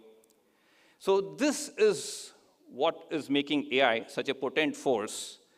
and just transport it to the network. So AI on a UE helps the network determine where your position is. AI in groups of smartphones in a stadium, for instance, helps the network to determine what the cluster is doing. AI in the RAN is able to sense what is the load, what is the scheduling algorithm that needs to be applied. AI in the core is helping the network to perform analytics, to think whether we have to provision the network in a different way. Algorithms from unsupervised learning help the transport part of the network to sense whether there's an anomaly, so on and so forth. And if you go back to the orchestration and management, AI in this sector is actually helping the network to take decisions, to act, to decide whether we have to switch to a redundant network, to decide whether we have to raise an alarm. So this AI everywhere in every aspect of the network is what is helping the network to sense, to think, and to act. A consequence of this is that we will see a data tsunami.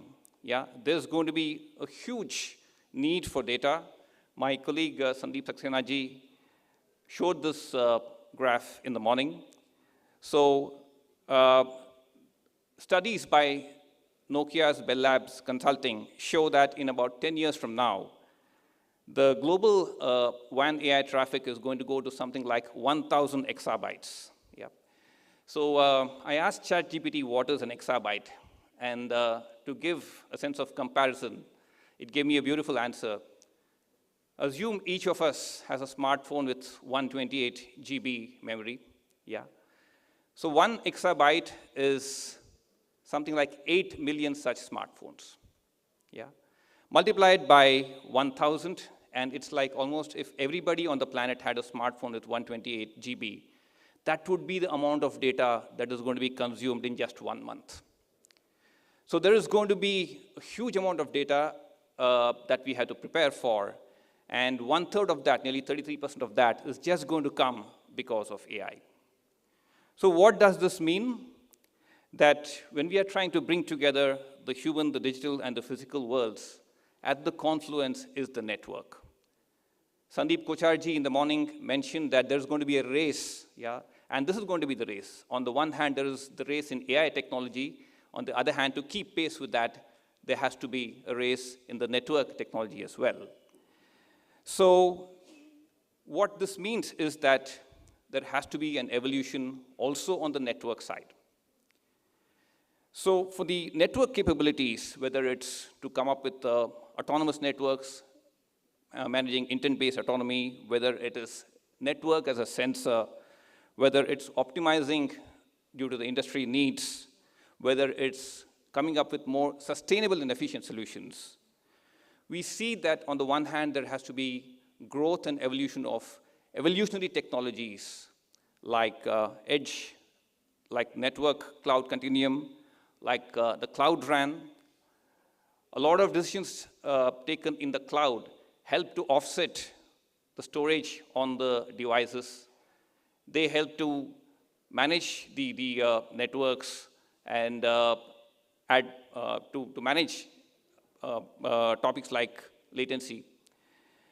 So these are evolutionary technologies. Yeah. On the other hand, there is revolutionary and disruptive technologies. So AI is from being, on the periphery, it's actually embedded now in the network. There is agentic AI. Yeah. So what if, Copilot, rather than just running a code for you, is able to actually check in the code on the GitHub server. Yeah. So that's the next, revolution that's happening with agentic AI, where it's not just interacting, it's also acting. So it's the growth of the evolutionary technologies and the revolutionary technologies that will enhance the network capabilities. So that's not without its challenges, and we see that there is a strange sort of a cyclical dependency. So you need AI for networks, to program networks to make them more efficient. But to deliver that amount of traffic, you need networks for AI. Yeah, so AI traffic is going to be the key out here. You need, to give you split-second responses, you need powerful semiconductors. To design these semiconductors to give you the split-second responses, you need AI. Somewhere there's going to be a Moore's law limit. Yeah? So are we going to overcome that with quantum? So again, you need AI for quantum. Again, you need quantum for AI to help deliver that much more technology. All this is going to come with the threat of bad actors being used by AI. So you need networks to raise a wrapper around AI for the security. At the same time, you need AI to help networks with security. Then AI for sustainability, we've seen how AI can be used in several cases to bring down the energy efficiency. On the other hand, AI is so hungry for power. The kind of the data centers today that run on AI, their overall demand would rival those of the countries like Germany or Sweden. Yeah. So these are the challenges, but then that's what is going to cause the excitement, that's going to cause the study, and we need to keep up for the world to go forward. And that's what Nokia has been doing, enabling AI-powered networks that sense, think, and act. Just one example is our network management Manta-Ray solution, which is able to sense whether traffic on a particular cell is not so much in a certain time of the day, where it can think that, can I switch it off and still not cause a disruption, and to actually act by actually turning it off, the net result being savings of almost 10 to 15%. So that's one of the examples what we are doing to help networks that sense, think, and act. And I'm sure we'll be doing a lot more because we have with us a history of 160 years. Just 2 days ago, Nokia reached this major milestone. And we will continue in this journey of creating technology that helps the world get its act together. Thank you so much.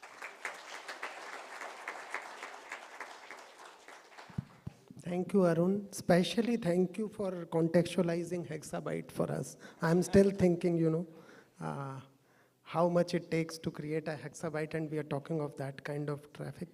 So, ladies and gentlemen, next we have Mr. William Oliver.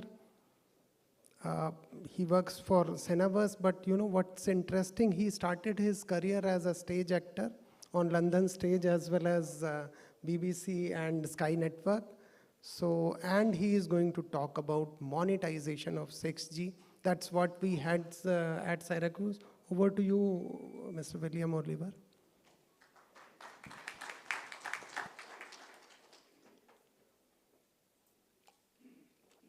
Hello, good afternoon. Nice to be here. Thank you so much for inviting me. Thank you to the panel on the stage. It's great to be here. I have about 8 minutes to get you all to lunch, so we're going to go speedy. Yeah, we'll go quick. When I was traveling over here from London on the plane, I was thinking all about future technology. And it took me back in my mind to the late 70s, early 80s, or as my daughters call it, the olden days. And I remember two very important things in my life at that time. One, I had a full head of hair, no longer. But the second one was watching a TV program on the BBC that was on every Thursday evening at 8 p.m., and I wouldn't miss it. And it was called Tomorrow's World. Fantastic program. It was the first time I saw things like a personal computer, or a laptop, or a flying car. Still waiting for the flying car. But I could never imagine at that time that today I would walk around with something in my pocket that has more processing power than the rocket that sent the first men to the moon. That I'd wear on my wrist a watch that tells me how well I'm sleeping, monitors my vitals, tells me when I'm being lazy, hey, you're not doing enough steps. We've come so far in 40 years, it's staggering, and we're going to go further and further and further. So I'm here today to talk to you about, the monetization of 5G and eventually 6G.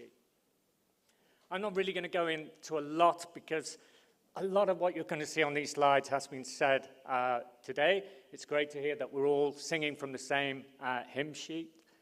We know that there's going to be enhanced connectivity, bigger, faster, smarter, lots of new use cases, holographic communication. There's a thought. Today we all work remotely at times. We're working in Teams or on Zoom, and we see our managers there. In the future, with holographic communication, they'll suddenly pop up on the desk next to you, demanding that report that they need straight away. We know there's a huge industrial transformation, and that the trial period for 5G in industry can now be considered over, as we're seeing some real-world use cases, as explained by Jeanette earlier on. So the customer segments in this technology are also changing. So we have enterprises that operators are now speaking with. We have consumers who are expecting more in their communication, more in virtual reality and gaming. What we're also seeing, I come from a clearinghouse as part of our business, so we do clearing and settlement. And one of the things we're now seeing is non-terrestrial providers in partnership with mobile network operators. And I wouldn't have seen that 8 years ago. And the interesting thing is that a non-terrestrial network speaking to a mobile network operator, they're speaking in a different language. And when you're talking about monetization, you have to standardize the non-standard. We all have to be speaking the same language in order to make that monetization work efficiently. Public sector and smart cities, we all know about that. I don't need to go into that. So the thing about monetization in the 5G and 6G era is that you have to have flexibility, because there is a distinct service differentiation now. And also the partnerships and ecosystems are changing. Traditionally in the past, the way that billing and charging was done was using something called a tap file. Tap file's been around for 30 years, been very successful, ideal for 2G, 3G, 4G. But with the different billing and charging models we're seeing coming with 5G, it couldn't cope with the specific rating capability. And that's when we saw what is now known as the billing and charging evolution, which was created by network operators in the GSMA working groups. Very, very flexible file format that allows you to exchange wholesale information between different parties. So we can see that kind of operator business models are changing. Traditionally, in the 4G business model, you would have an operator selling voice and data services to an end user. We've all known this, 10 megabytes, 1,000 minutes, X amount of SMS, here's the price per month. And then that end user would go and contract with a third party, maybe one of the FANGs, Facebook, Amazon, Netflix, Google.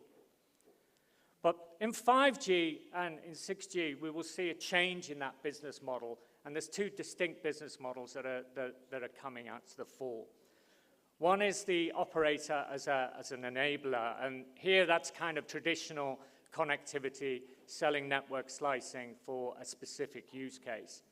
And the second model is a creator model. So almost every speaker today has talked about how do we grow the ecosystem. The only way you grow the ecosystem is with collaboration and partnership. So we will see operators in partnership with enterprises. The type of billing and rating that we're seeing today, we're already seeing a transition to a different sort of rating. If we think about IoT devices, and you may have many hundreds of thousands, if not millions, traversing across a network, a lot of these devices use a very small amount of data. They are pinging to say, I'm here, I'm still alive. But they're using network resource. So in a traditional model, if you're just charging for the data usage, you're not charging a considerable amount, but you're still giving over network resources in order to carry that device. So what we're now seeing and what can be accommodated in billing and charging evolution is that operators will say, okay, as soon as you ping, I will charge you an access fee, regardless of the amount of data that you're using across my network. We will definitely see a transition to dynamic pricing models, a move away from flat rate billing, microtransaction and subscription models, and as some of the speakers have been speaking about today, AI-driven rating and billing, where we'll see artificial intelligence analyzing usage patterns on the fly and predicting the customer needs and then optimizing that billing process. I am going to conclude right on time for you. We all know, and it's been repeated many, many times, that the use cases are key. Innovation must drive growth. Growth, in turn, will fund new innovation. And everything is happening at top speed, and there are many, many changes coming down the line. There is no doubt that monetization is difficult, but as my mother used to say to me, if it's not difficult, you're not trying hard enough. Ladies and gentlemen, the future is not tomorrow's world. The future is now. Thank you.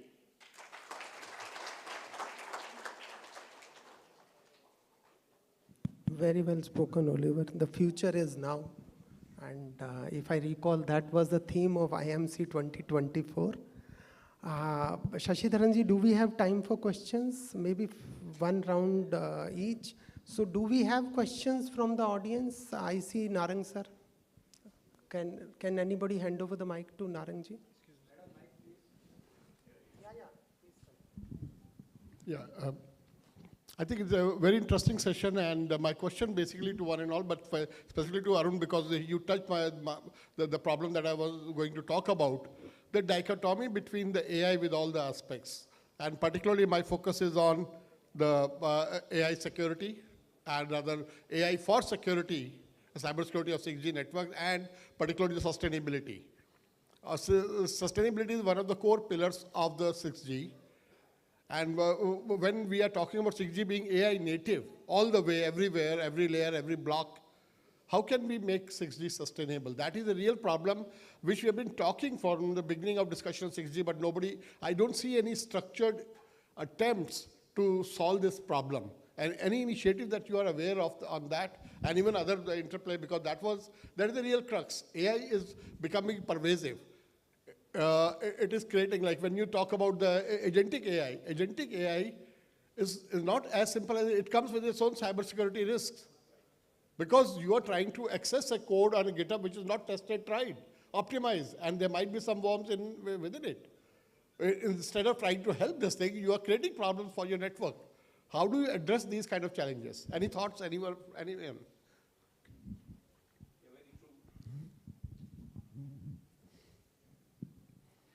You're very true. Thanks for the question. And like I mentioned, so this is going to be the challenge. AI for security, security for AI. I think both have to work together.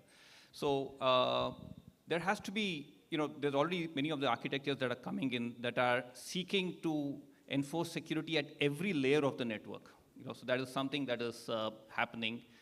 And how to actually embed the security aspect within the network function itself. So I think we'll see a lot happening on that, and that is going to be, a concept of, a subject of several studies that are going to be happening.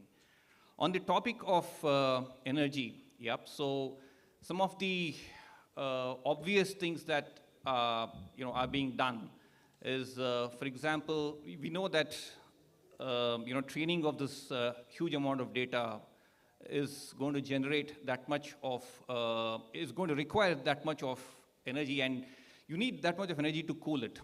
So can one option be to actually train it in colder climates? Yeah, so that's something that Nokia is already trying on. A lot of innovations are happening. For example, in the LLMs, you're hearing about some of these LLMs having 500 billion parameters and so on. Yeah. So there are techniques like quantization. So sometimes you don't need 32 bits to represent, to actually give you an integer with the full force of the 32 bits. Maybe 8 bits is enough. Absolutely. So can you actually shrink that and save the, the energy that is being needed? Yeah. But of course, a lot more to be done. This is literally the tip of the iceberg. And I'm sure that, all companies will be working on this as a very important point to ensure that, we don't, reach the, limit or energy limit where, we don't have that much of energy to do any more AI. I'm sure that we will see a lot more advances. Yeah, you remind me of an interesting work done in 2011 on inexact computing. It was in context of supercomputing that time, but I think that's what is relevant here. For all the use cases, you do not need so much of data or so much of precision, so you need to optimize your maybe precision or accuracy or amount of data that you need. Maybe that's why we are talking about virtual data sets, synthetic data sets, so that you can optimize on energy consumption, compute power, and everything. Yeah, absolutely. That's the right way. Thank you. Thank you, Arunji. Anybody wants to attempt? I agree that energy consumption, recently there was a conference or a hearing where the former CEO of Google, Eric Schmidt, was actually talking about what it is going to take us for us to be successful in this AI-driven world. And it turns out that the measure of how we are going to be using electrons, which is essentially power, is going to be one of the main drivers for this.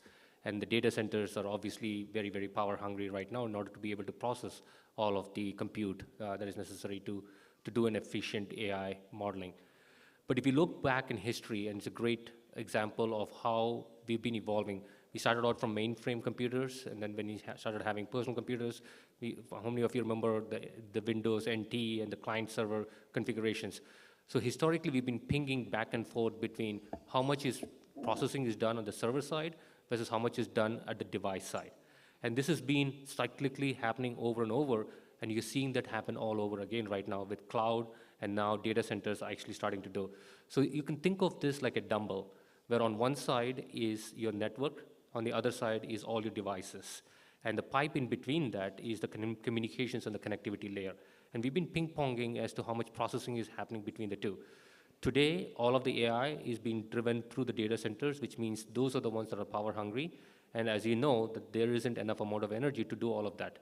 Now, if you were to move all of the processing over to the device, you almost need mini nuclear reactors inside each one of your devices to be able to do AI on device. So this is going to be a significant and an important problem to be solving on how we're going to be compensating for energy. Either it is at the network side or whether it is at the device side.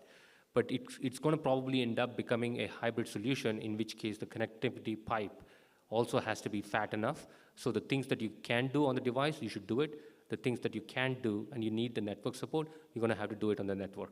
And that's how we're going to be able to conquer this whole network in an energy-hungry world.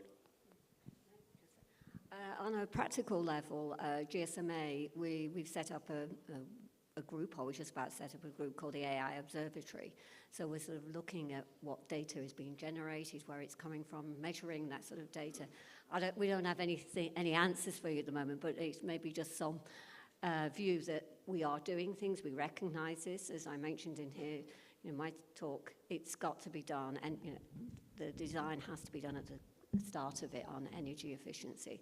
So we are working on it, and I think a number of the standard bodies as well are doing that, but again, we keep saying that word collaboration. Let's share what we learn and what we're learning from each of these work groups.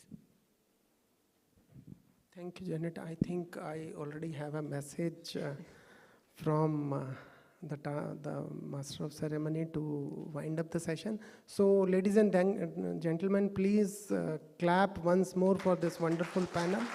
And over to you, ma'am. Thank you very much indeed, sir. I would request our session chair, sir, to kindly do the honors of presenting mementos as a token of appreciation to all our eminent speakers. We present to Ms. Janet White.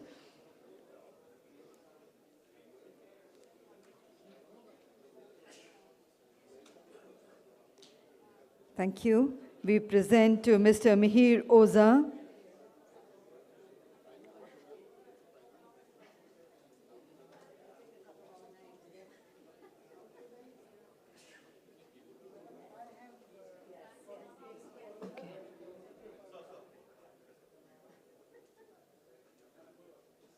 We present to Mr. William Oliver.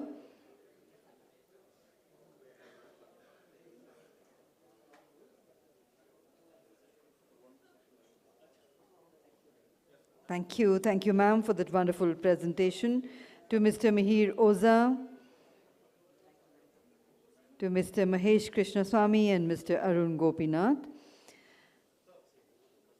And may I invite on stage Mr. Shashidharan, MD, Bharat Exhibitions, to join our chairperson in presenting a token of gratitude .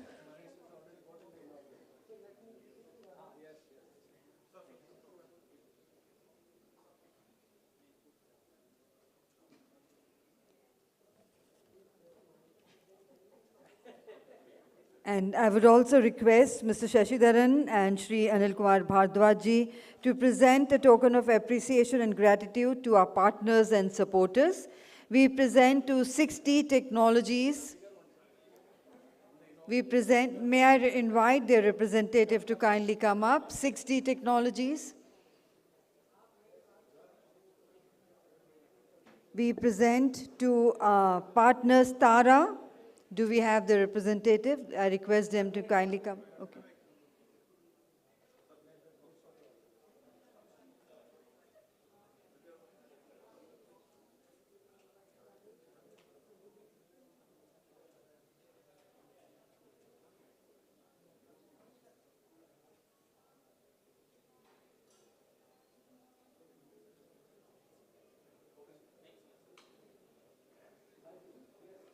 To 60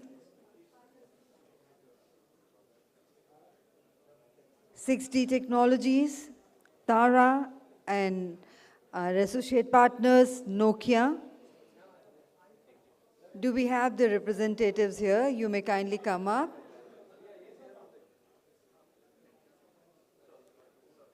(60 Technologies, Tara, Nokia, BSNL,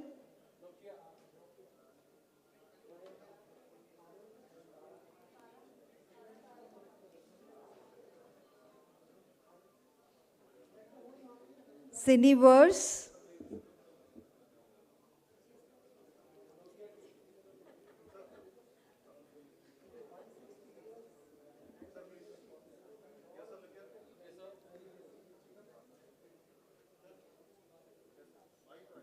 we now present to Cineverse, BSNL Cineverse.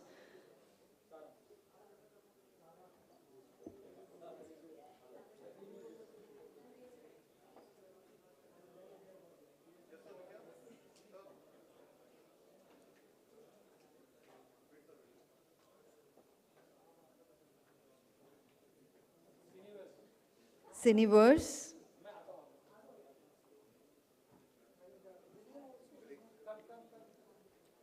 To Maxat.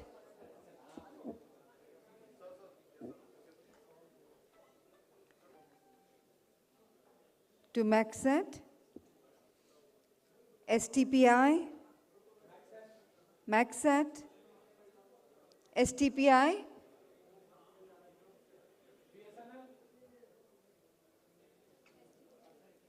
Huber Sooner.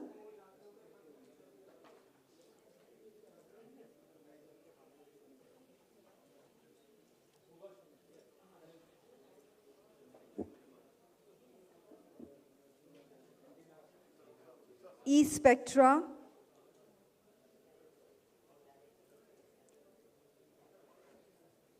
eSpectra.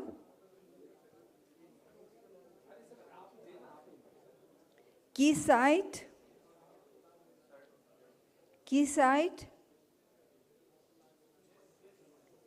Yes, kindly come up, sir.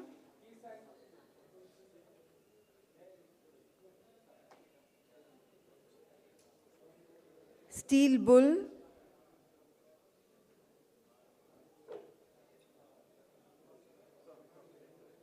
and SATEC.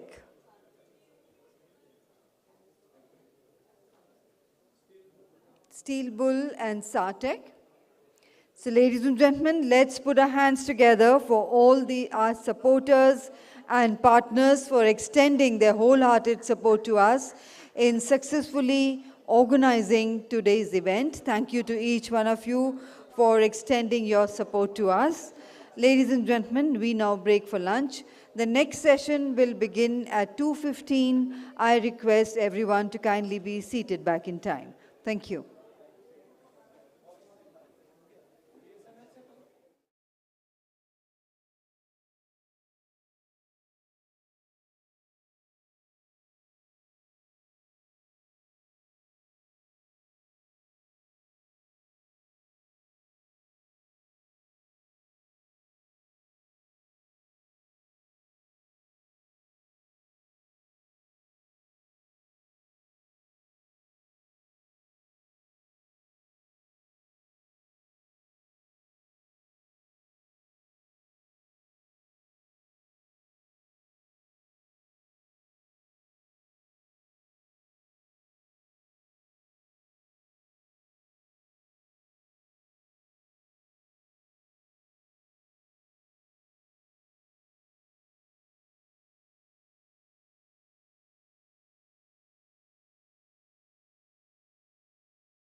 Good afternoon, ladies and gentlemen, all our distinguished guests, delegates, esteemed speakers.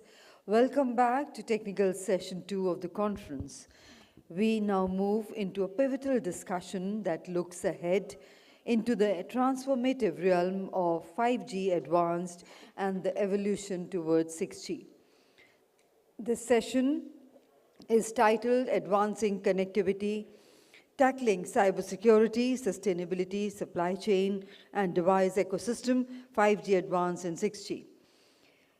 With the accelerating pace of the digital transformation and the rise of intelligent technologies, the session will delve into how next-generation connectivity infrastructure will shape not just the networks, but the way fabric of economies and societies.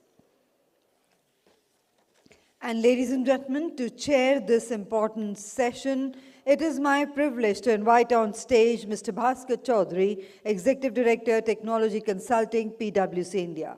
A warm welcome to you, sir. Let's put our hands together to welcome, sir. Mr. Chaudhary is a respected voice in the technology consulting space with decades of strategic insight in telecom and digital innovation. We are honored to have a distinguished panel of experts with us today, and it is my pleasure to introduce them as we begin. I would like to invite Mr. Mihir Oza, Strategic Advisor, IT 60 Technologies, who is known for his strategic acumen in IT modernization and future telecom networks. He will be delving into AI-powered transformation of network ecosystems, emphasizing how digital intelligence is shaping the future of connectivity. May I invite Mr. Mihir Oza to kindly join us on the stage once again for this session. I would like to invite Mr. Siddhartha Sharma, a solution manager at Huber and Sooner, who brings deep expertise in infrastructure solutions, and he will be speaking on the theme 6G Trends and Infrastructure for the Era of AI, outlining the critical role of robust intelligence infrastructure in enabling next-gen communication. And I would like to invite our next speaker of the session, Mr. Mombasawala Mohammed Daseed. He is General Manager, New Technology Initiatives, Keysight Technologies. He will provide a forward-looking perspective on 5G readiness, offering technology insights for tomorrow's digital revolution. And ladies and gentlemen, we would like to invite Mr. Dharmendra Khajuria, National Head Network Partnerships at Bharti Airtel, with rich experience in network strategy and telecom ecosystem. His insights are sure to be thought-provoking. And let's welcome also Mr. Khajuria onto the stage for this session.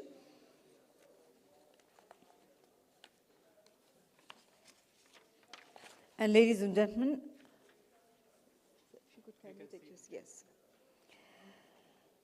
Before I hand over to our session chair to carry forward the proceedings of the session, I would like to remind you, sir, the total time duration of the session is only 1 hour, 15 minutes. We have 5 presentations. Each presentation could be of 10 minutes. We would also be sounding a buzzer after 10 minutes, which will sound like this. Can you play the buzzer once?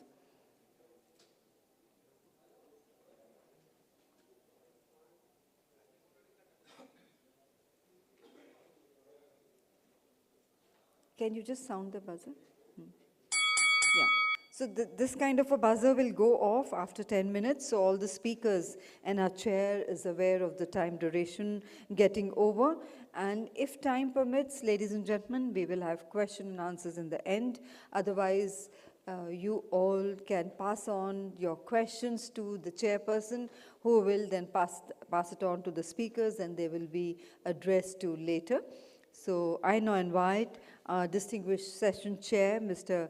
Bhaskar Chaudhary, Executive Director, Technology Consulting, PwC India, to take over the proceedings of the session and begin with his opening remarks. Over to you, sir.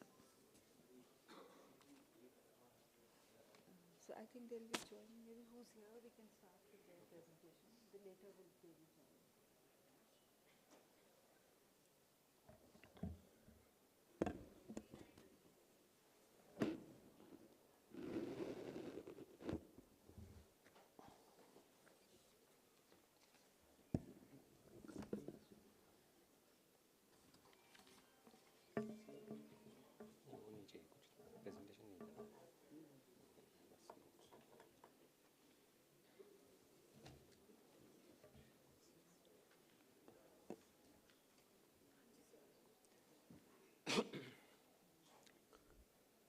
Good afternoon, everybody.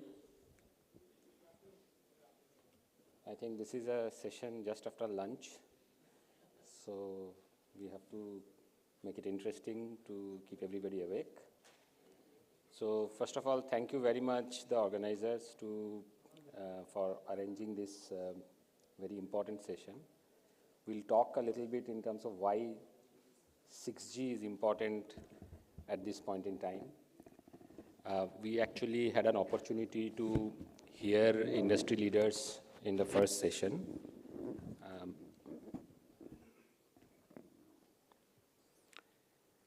And we have a really illustrious panel today, quite packed panel, so I will not take too much of time.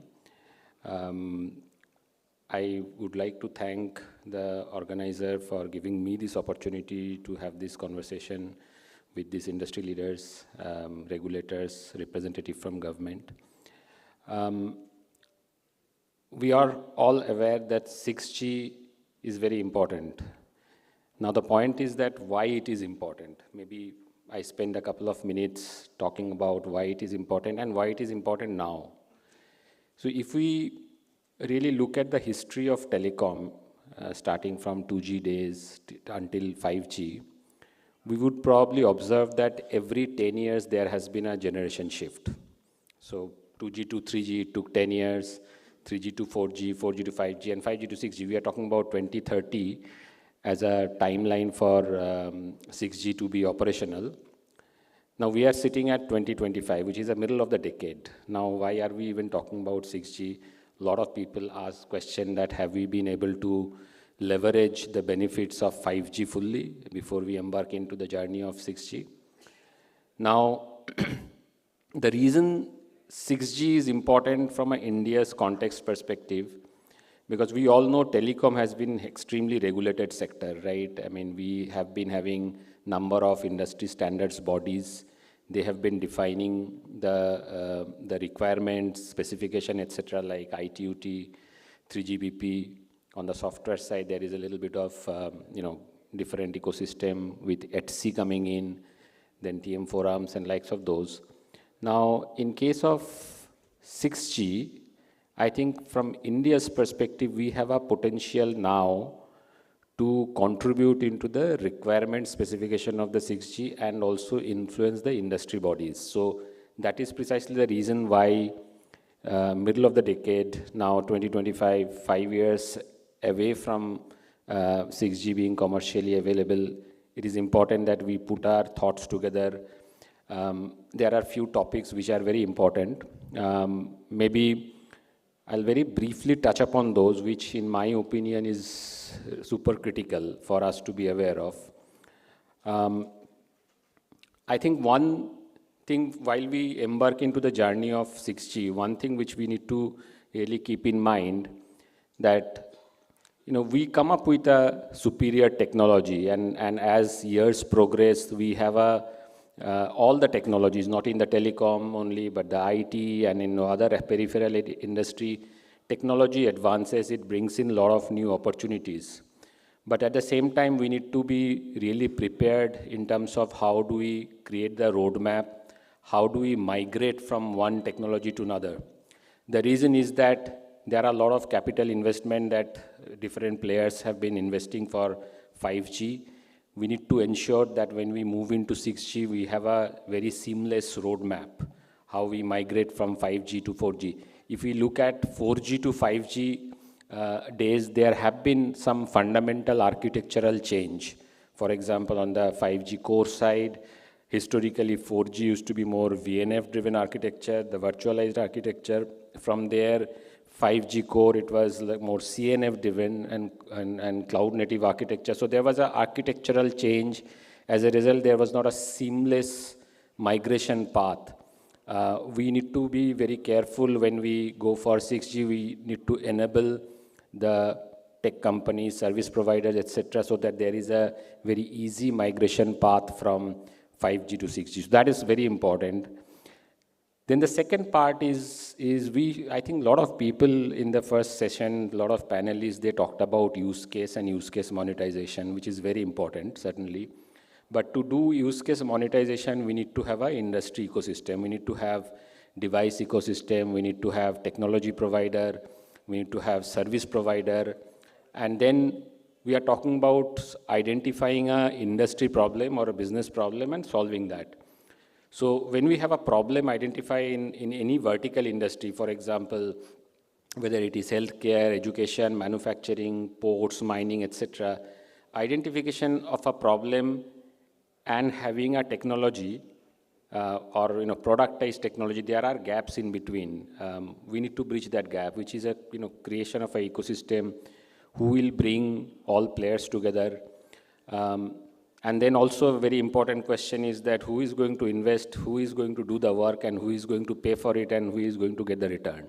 So that ecosystem also we need to start thinking well in advance before 6G is launched. So the readiness is very important. After 6G is launched, if we start scrambling that what is the use case and how it is going to benefit the industry, maybe it will be a bit too late. So I think it's the right time that we have started conversation around these lines. Then there is another aspect which is on the regulatory and spectrum side. I mean, as we move more towards even from 4G to 5G and then from 5G to 6G, we need to see how the regulatory aspect pans out, how the spectrum issues are resolved. We need to deeply, I mean, it was very fortunate for us to see there are a lot of government participation in this program, and that's the right thing to do. So that mind share also needs to be there, and again, it is probably the right time to have that conversation started now.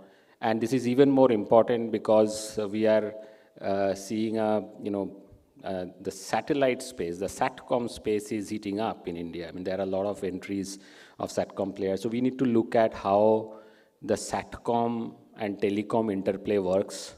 In 5G, probably the infrastructure and architecture and designs are more or less decided. It's only about implementation. But in 6G, probably we will have a possibility to fit in where SATCOM plays a role in the telecom ecosystem, whether it is in backhaul or somewhere else. So that's another very important aspect that we probably need to talk about. And then I think in the opening session, we heard a few things which are super important. I mean, we are talking about creating IPR. That's very, very interesting thing. So because today, up till 5G, majority of the IPRs are not held in India. So we have an opportunity to create IPR, create indigenous technologies. Make in India, of course, comes along with that. Then, of course, there are other technology aspects. So, for example, we have heavily heard about AI, autonomous networks.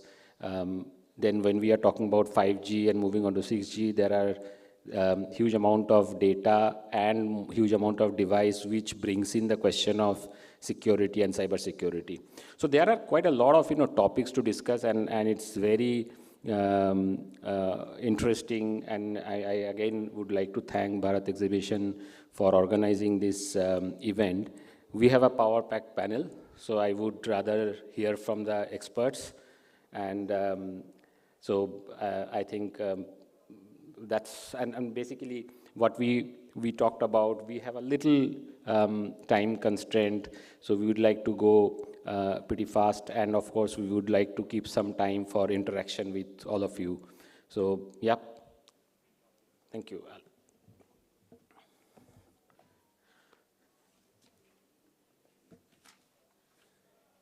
If I may call upon Mihir, please.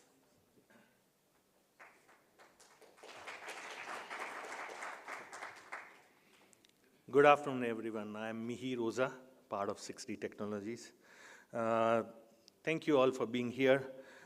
Today, we are not just talking about the future of connectivity. What we are going to talk about is how we can bring in intelligence in that connectivity. And the world around us are becoming increasingly connected. You can see devices being connected with each other, networks being connected with each other, smart cities, industries.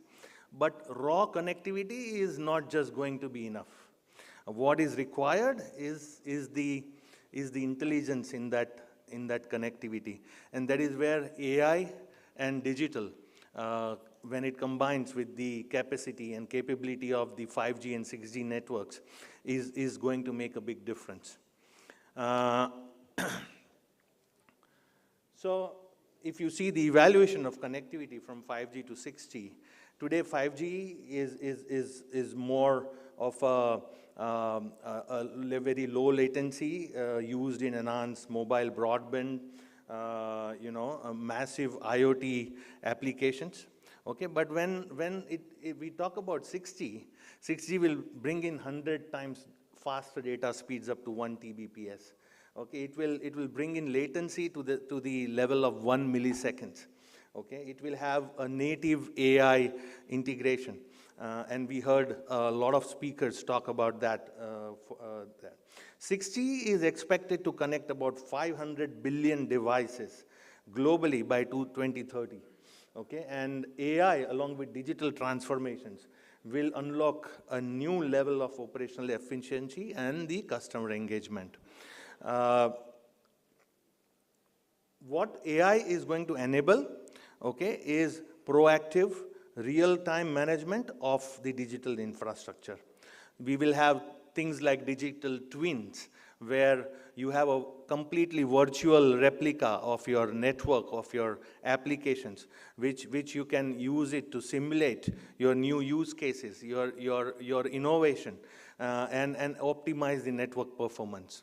You will have predictive analytics to ensure that the service delivery is seamless, okay, and there are minimal or no downtime. Energy efficiency, AI will continuously work on fetching the data and analyzing it for maximizing the energy efficiency to reduce the cost across the digital ecosystems. As per McKinsey, AI-powered digital operation could reduce the network cost by up to 40%. So it is not just about cost saving here. Now it becomes a case of strategic investments in making sure that we take this advantage here. When integrated with the future connectivity, okay, the customer experience is expected to get transformed drastically.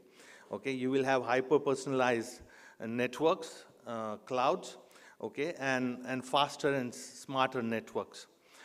You will have AI-driven orchestration where the complete provisioning of your network to your end customers is going to be completely automated based on the data that we receive from the customers and analyze it. There will be closed-loop automation, which will make sure that there is always a real-time data analysis happening on what is happening on your network infrastructure, and you reach towards the zero-touch operations, okay, wherein it will have self-healing and predictive operations management that will get triggered. There will be intent-based network sizing. Okay, so today you see the network is available and everyone takes the slice of it equivalently. What will happen is, based on the AI and the data analysis, we will be able to know what exactly which customer requires in terms of network speed, network latency, and we will be able to provision it automatically without any human interventions when it comes to assigning the network capacity to the customers. I talked about the prediction. We will be able to do better prediction to make sure that we anticipate issues earlier and even before the user knows the issues are sorted and the resolutions are done. When all this data of the network on a real-time basis is then integrated with the data of the customer and basically exposed to the channels that we serve to the customer, you will see a drastic improvement in the customer experience, okay? So you will be able to anticipate what customer is trying to do on the mobile app that he is using, and you will be able to provide that kind of bandwidth to that customers to do the activity that they are doing. New revenue streams will open up. You will have network as a service. You will have B2B2X platforms. That means you are not just serving enterprise, you are serving the customers of that enterprise. So you will go one level more to serve the end customers and provide them services such as AI as a service. As I already talked earlier, 40% potential of OPEX saving, okay, by automated operation, predictive maintenance, and energy optimization. Accelerated innovation, we talked about the digital twin, where you can, try the services first and go to market very fast. So faster time to market and very agile way that you will be able to monetize your services, because you will have a simulators and everything that will form as a part of the digital twin. Hyper personalization. AI-led QoS adjustments will give superior customer experience. 10 to 20% customer retention improvement is the minimum that you can get by imbibing the AI into your networks and infrastructure. And of course, it will come with AI, enhanced security and trust. The threat detection will be AI. So while we are doing AI for applications and network, the security itself will use AI to make sure that your infrastructure and network is much more secure. Early adopters of AI plus digital integrated with the networks will gain 20 to 30% more market share, is what GSM and BCG says. To conclude, AI plus digital plus connectivity is equal to smart, responsive, and scalable network, okay? Enterprise must adopt AI-driven platforms to remain competitive.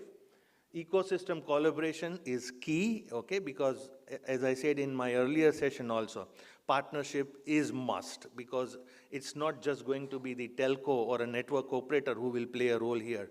A lot of partners, cloud application providers will play a big role.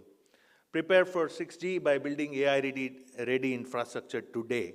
Okay? AI and intelligence are the pillar of the hyper-connected infrastructure, and we must go for it. We at 6G Technologies have complete stack for monetization and utilization and making AI and digital as a part of the network offering, and we continue to evolve towards that. Thank you so much. Thank you, Mayor. It was very interesting. In fact, in the 5G days, we used to say that the network is cloud native. With 6G days, we'll probably talk about its AI native, right? So thank you very much for your excellent presentation. May I please call upon Siddharth, if you may want to present. I think it's a very interesting topic that Siddharth has, that the infrastructure and 6G infrastructure, 6G trends, and how the infrastructure and AI interplays. Siddharth, over to you, please.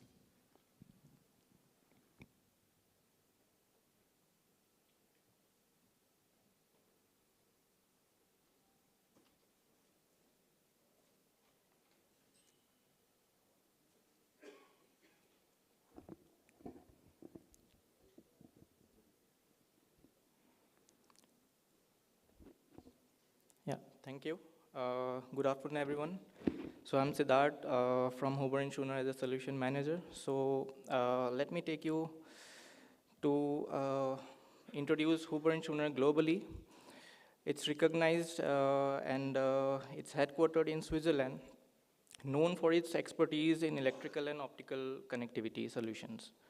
So with the strong foundations of radio frequency, fiber optics, and low frequency, so we are known for the connectivity solutions that we provide in critical infrastructures like telecom, these data centers, aerospace and defense, and transportation.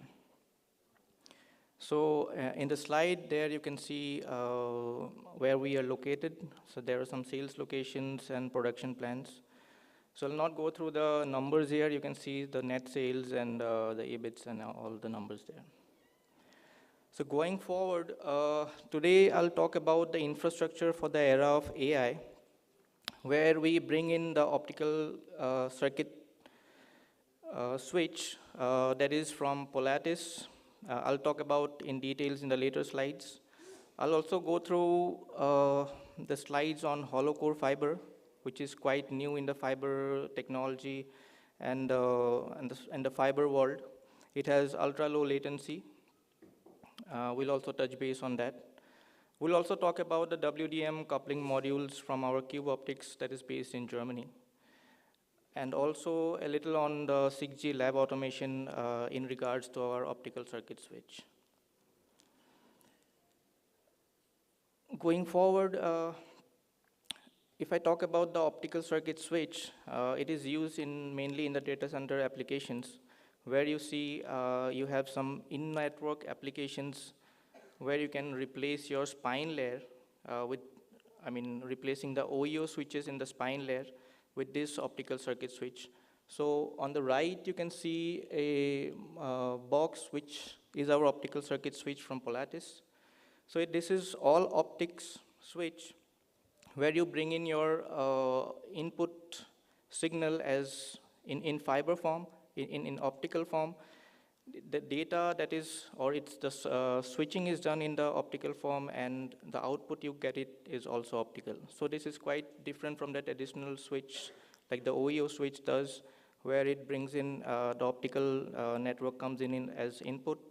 The processing is done in the electrical form, and then you get the output signal as optics. So this solution is all optics solution. So you can do different applications with this. So the big hyperscalers are looking into these solutions now. The GPU clustering is one of them. We'll also touch base on the data center disaggregation. And the traditional applications like the data center networking can be done via this switch. You can also test your fiber in a data center networks with this switch. So if I dive in the OCS in next generation data center network, so the Apollo project that was done by Google, this paper was out in 2023, the end of 2023. There they have mentioned that, if you change your data center network architecture, you replace your OEO spine layer blocks with the optical circuit switch, so you get a capex of minus 30%. So you have a less energy consumption of 40% and throughput plus 30%. So this is quite innovative in a big data center environment. So they have also mentioned that the topology of the OEO switches in the spine layer has been changed from cross topology to a direct connect topology using this optical circuit switch. So to date, Google is the only hyperscaler who has used this switch in their data center, widely. So you can see around 20,000 units they have mentioned. And the only barrier to entry of this, with the common or the other data centers is, that the sophisticated SDN or the orchestration inside the software that you have to do before you put in this switch there. So the application, again, if I come to the Google paper, here you can see the TPUs. I mean, most of them know as GPUs, but Google has their own tensor processing units. We call it TPU. So when we do a torus network using this TPU in a 4 cross 4 cross 4 dimension, and then you put this OCS, the 48 OCS, if you have to connect to a 4096 TPUs in a 3D cluster, then you get 3.3 times faster AI training times. So this is quite a number while you are training your machine learning GPU or TPU, the training times. And then when you do that, the GPU cluster is much simpler, and then you get a benefit of lower cost and lower power consumption. If I go forward, having our optical disaggregation application, so typical servers normally hold, the memory, the storage, and the other elements inside the server in a fixed proportion. But using this optical circuit switch in your AI clusters, you disaggregate your conventional resource pool and flexibly grouping similar resources in required ratios under software control for processing task in hand. So while you do that, you have lower power consumption, you have lower capex, and greater flexibility. So this is widely used in a hyperscaler environment. Going forward, if I talk about a new infrastructure in the era of AI, it's hollow core fiber. So this fiber is quite innovative in nature. So why I'm talking about this Microsoft built optical fiber, because Huber-Schuner is actually quite expert in making connections in the fiber connectivity. So we are very much looking forward to do a great support in this technology. So this hollow core fiber is quite different from the traditional fiber. So the light propagates in the air core and not in the glass like the traditional fiber does. So the hollow core fiber is 47 times faster than the standard silica glass. So in the lower below, you can see a image where the glass core has 4.84 microseconds for the light to travel in 1 kilometer. And then if you use hollow core fiber, so you can get 3.37 microseconds there. So the latency is quite reduced, and the overall speed henceforth increases. So also we have another technology from Cube Optics is the WCM module. It's a WDM coupling module, so therefore it's called WCM. So there you have a and a fiber.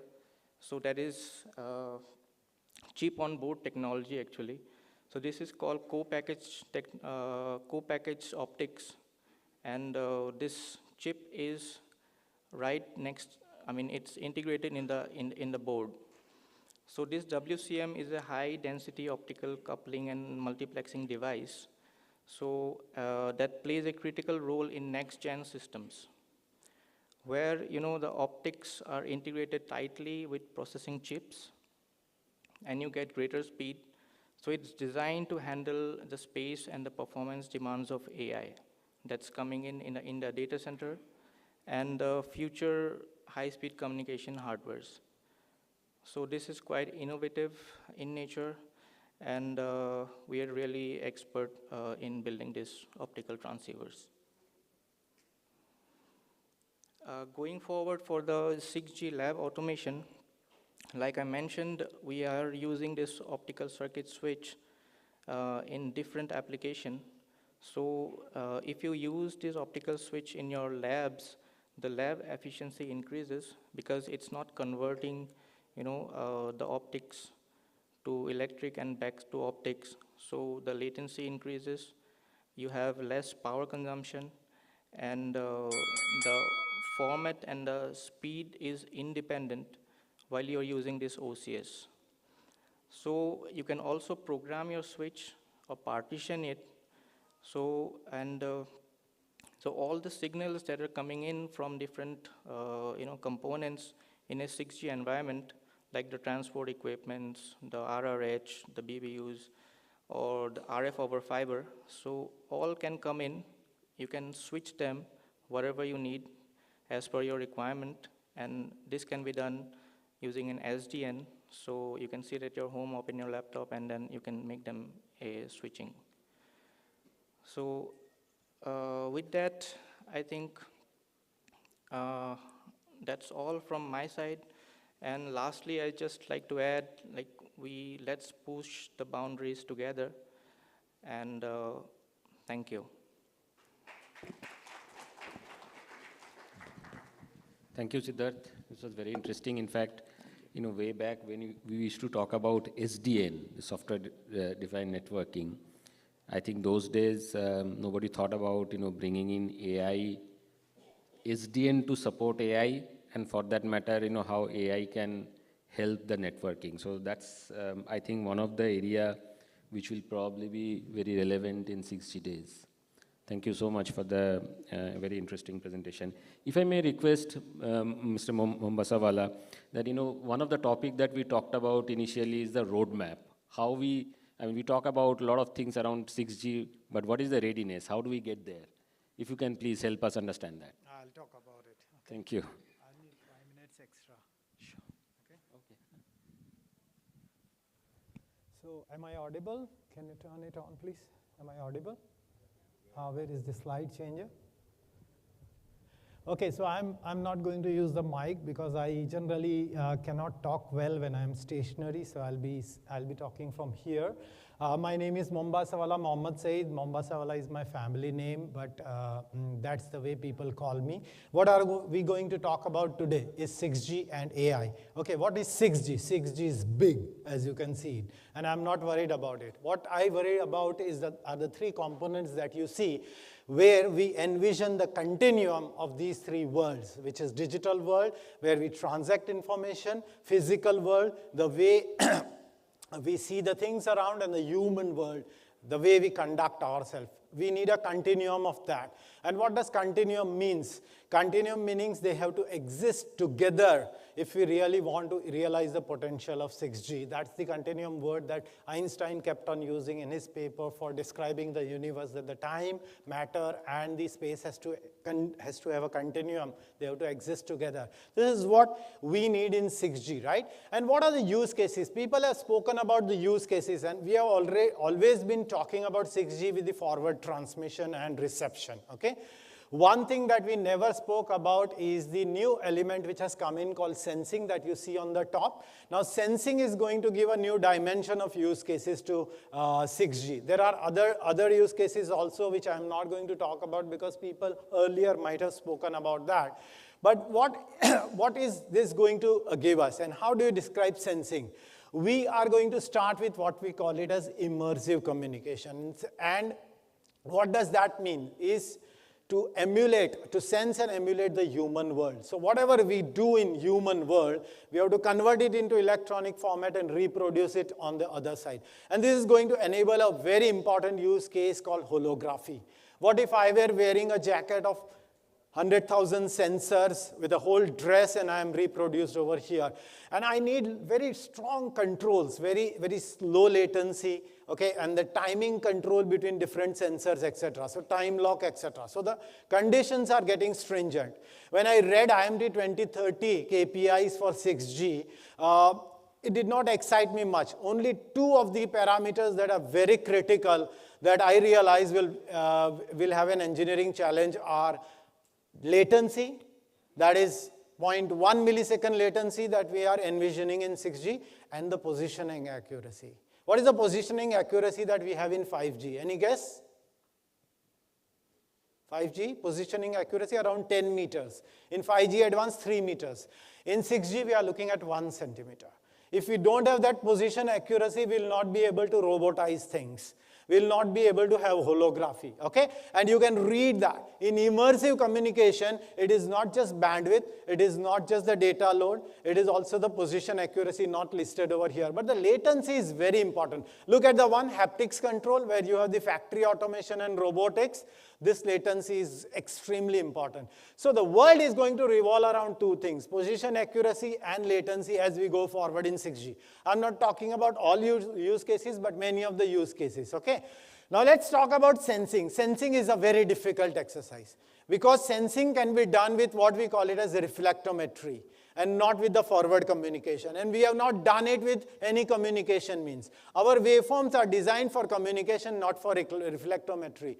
And on examining, we find that there are three types of sensing: active sensing, passive sensing, and also interactive sensing. Active sensing is pure reflectometry. Object does not react at all. There is no transmitter at the object. Second one is where the object has a transmission. That means you have a reflectometry with some electronic object. And the third one is with data transmission between automotive, okay? That's another way of scanning the whole things around when you're driving automotive. This is going to take time, and this needs a new bandwidth usage. So what is industry doing in 6G? There are 4 pillars on which the entire research is happening in 6G. One is the new spectrum technologies. We want to evolve a waveform which combines communication and sensing. That is the first thing. Okay, artificial intelligence, we'll talk about that. Digital twinning, very important phenomena because things are getting very complex. We cannot keep on investing. We need to replicate it. And the fourth one is new network technologies, which actually combines the effect of NTN and TN, okay? Some people have spoken about. What's happening in the world? Have we decided on one spectrum to use? Countries are ambivalent, okay? There is no decision yet. In WRC 23, we could not decide. In WRC 27, maybe some regions might accommodate others and we will be able to zero down on few frequency. But the candidate frequency for 6G is not just sub-6, but it is 7 to 24 gigahertz. That's a band where we think we'll be able to operationalize a lot of use cases, okay? Then there are sub-terahertz band, and I'm very excited about it when you have a sensing. If I have a panel of transmitter here, panel of receivers over here, and then it's a railway station on an airport, I walk through, I'm sensed, all the objects on me are sensed. And there is no need for any intervention beyond. If that has to be operationalized, such kind of endemic cases can be done with sub-terahertz. So industry is working on what we call it as a centimeter band, 7 to 24, and sub-terahertz band. That's the new band that is evolving in 6G, okay? And we are trying to reharmonize the whole band in this form. Look at the sub-terahertz use cases, mass spectrography, holography, etc. And those are endemic applications as you go higher up the frequencies. This is a good slide. Okay, FR3 is not the official name yet, but we'll eventually probably call it FR3. Okay. The other area that I'm very excited about is the investment that people are doing, and that is on NTN. While we may start with a bent pipe structure, that means the satellite just reflects back what comes in from the Earth station to the other Earth station. The same phenomena in the feeder and the service link. Eventually, look at this figure. In release 19, we are looking at a figure wherein the whole constellation of the satellite will itself act as a base station. That means they'll be able to interoperate with ISL, and there are provisions made. Now we have the provisions made in SIB 19 and 32, where you can accommodate such kind of services. This is again a very complex subject because the Doppler and the delay are very difficult to accommodate, okay? And the AI. When people talk about AI, people do not get into the subject. It becomes very difficult for speakers to talk about AI. But things are really happening, and what I'm very hopeful about is the enhancement in CSI, okay? That's the pain point of all the operations that we have on the radio interface, okay? Channel state indication. And we have 3 parameters to accommodate. One, allowing the beamforming. Second one, MIMO layer detection or accommodation. And the third one is the quality itself. Research is happening in all of this. If we have the history and the pattern known, we'll be able to accommodate UE movement as well as download speed and adjust the modulation and the coding schemes accordingly. and also on the core side that we are working on, RAN and core side both. So this is where the 3GPP has identified the core area of AI, where some standardization is expected going forward, okay?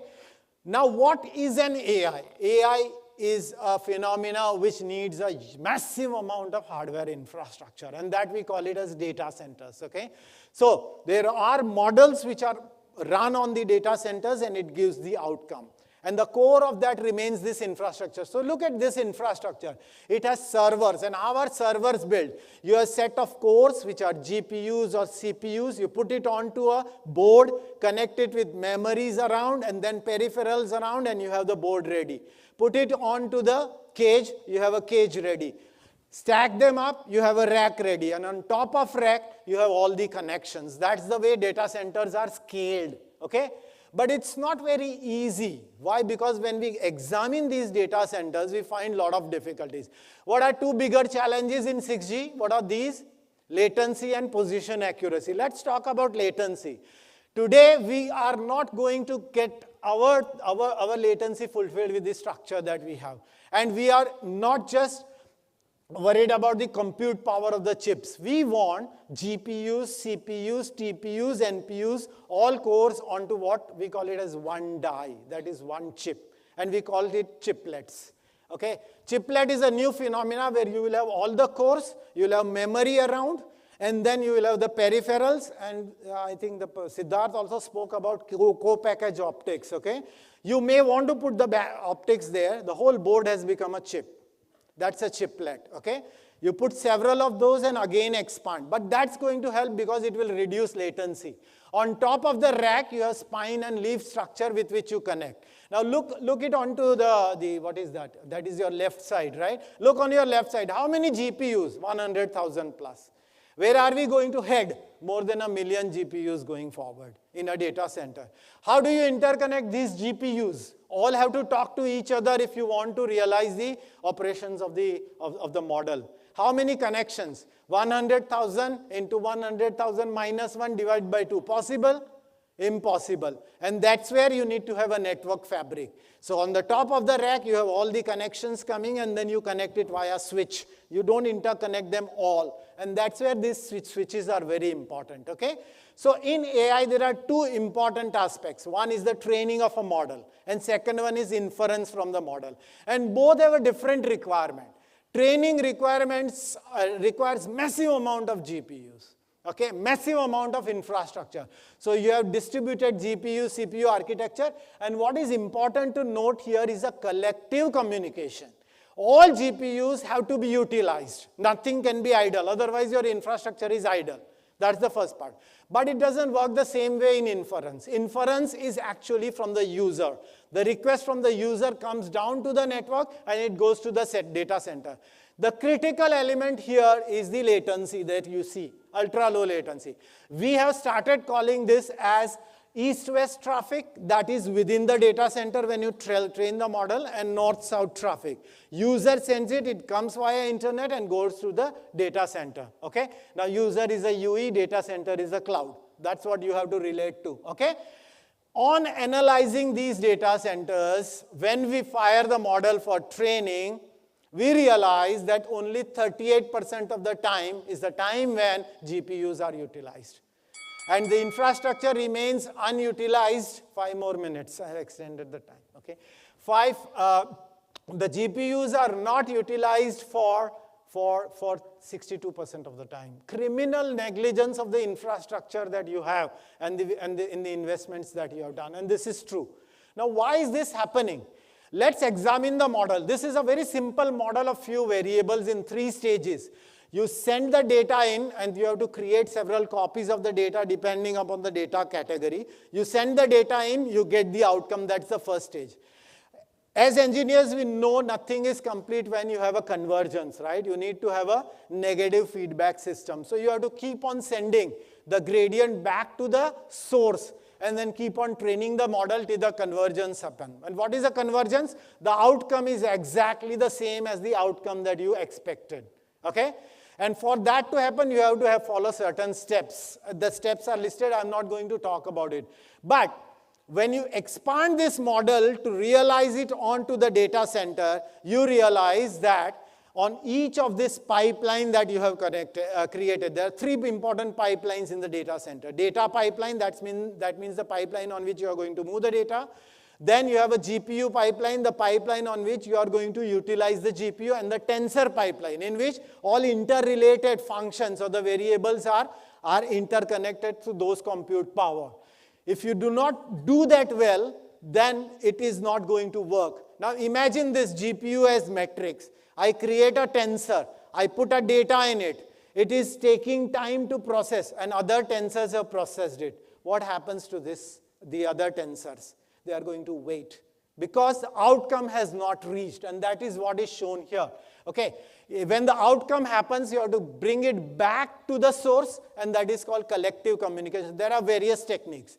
All have their own importance, and we are not going to talk about it in paucity of time, but these are going to determine the time it takes to train the model. If you want to minimize that time, you need to have a very strong pipelining, the way it is shown here with different collective communications of broadcast. Broadcast all to all and reduce scatters. This is the kind of things that we do. On analyzing, just 2 more minutes. On analyzing this, we realize that at the end of it, user asks for only one thing, job completion time. And job completion time is a function of various things. How do you insert the data? What is the way in which you create the pipeline? And what is the size of the packet? There is an important concept called network tail latency which has come in. It is the slowest packet in the network. And remember, it is not just the compute power that is a bottleneck, okay, or the pipelining that is a bottleneck. The fabric on top of it, the network fabric, can be choking, okay, and it can lead to several delays. One thing that is very important, which has anybody got involved in AI model training, you would know there is a necessity of one GPU not accessing the memory around it, but accessing a remote memory. That is called RDMA. Okay? And we have a protocol called Rocky V2, RDMA over converged Ethernet, and that goes via fabric. What if the fabric chokes? You don't access the memory, you wait. It's wait, and it gets never ending. So for 5 weeks of training that you are taking in data center, now you are taking 3 weeks if the pipeline are all optimized and the collective communication is all done. Okay? So this is what you have to do. If you have to optimize, you have to have a synchronized start, you have to have a load balancing. And they are all low entropy data. What is low entropy data? The outcome is already known. We have operated ourselves in the world for several years. Whatever we expect from the model, we already know the outcome. So it's predictable, whether it's text or images. So it's a low entropy data with huge amount of data itself. So the flow dependencies are high. Some people use elephant flows, right? Elephant flow as the term. And the RDMS message bus, right? This is it. I recommend you to read some books. I have read all 3 of them. Okay? Start with Age of AI. It talks about general AI stuff. Okay? Good thing to start. And when you go to Coming Wave by Mustafa Suleyman, you will be able to understand why AI needs a regulation and containment. And it's very explicitly explained by Mustafa. And then lastly, Nexus. You know the author, right? You all know Harari. You need to have a good taste of reading that. The book from that author. But it talks about the way we will be heading towards totalitarian regime if we don't contain AI. And lastly, I never end my presentation without quotations. Okay, so in the age of AI, we have to be perfect. All of you agree? And look at this. Okay, to err is human. To persist in error is diabolical. You can make one mistake in AI, but you cannot keep on repeating the mistake. It's diabolical. Okay. Insanity is in doing the same thing again and again and expecting different result. What has taken you here will not take you there. Okay? AI is a different world and you need to adapt and change. Otherwise, you will get the same outcome and the same result. If you buy something that you do not need today, you soon will have to sell something that you need. It's for youngsters who are doing a rampant spending. Okay? And lastly, one of the greatest diseases, when Mother Teresa was asked what is the greatest disease, is it leprosy or cancer? She said, no, one of the greatest diseases is to be nobody to anybody.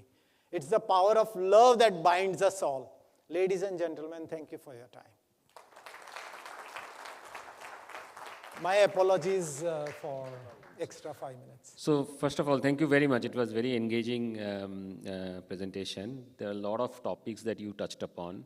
Personally, for me, there are a couple of takeaways. I think you gave a guidance in terms of, the spectrum band where 6G should operate, 7 gigahertz plus, right? So that's something, which probably we need to have this mind share amongst our government, regulators, etc., how to make those spectrum band available to the industries and enterprises, etc. And the other very interesting topic is that you brought in the concept of SATCOM in access. We sometimes talk about satellite in the backhaul side. You brought in that concept. I think maybe these are the couple of areas, and of course, few of the other areas we need to do a deeper dive maybe in subsequent sessions. So thank you very much. May I request now a slightly different perspective, which is basically more on the operational side. Maybe an operator's view in terms of, because a lot of people are complaining that, 5G, there are a lot of power consumption. How do we bring in sustainability, etc.? How does that go in 6G? And what is the view from the CSP perspective? If I may request Dharmender to. Sure.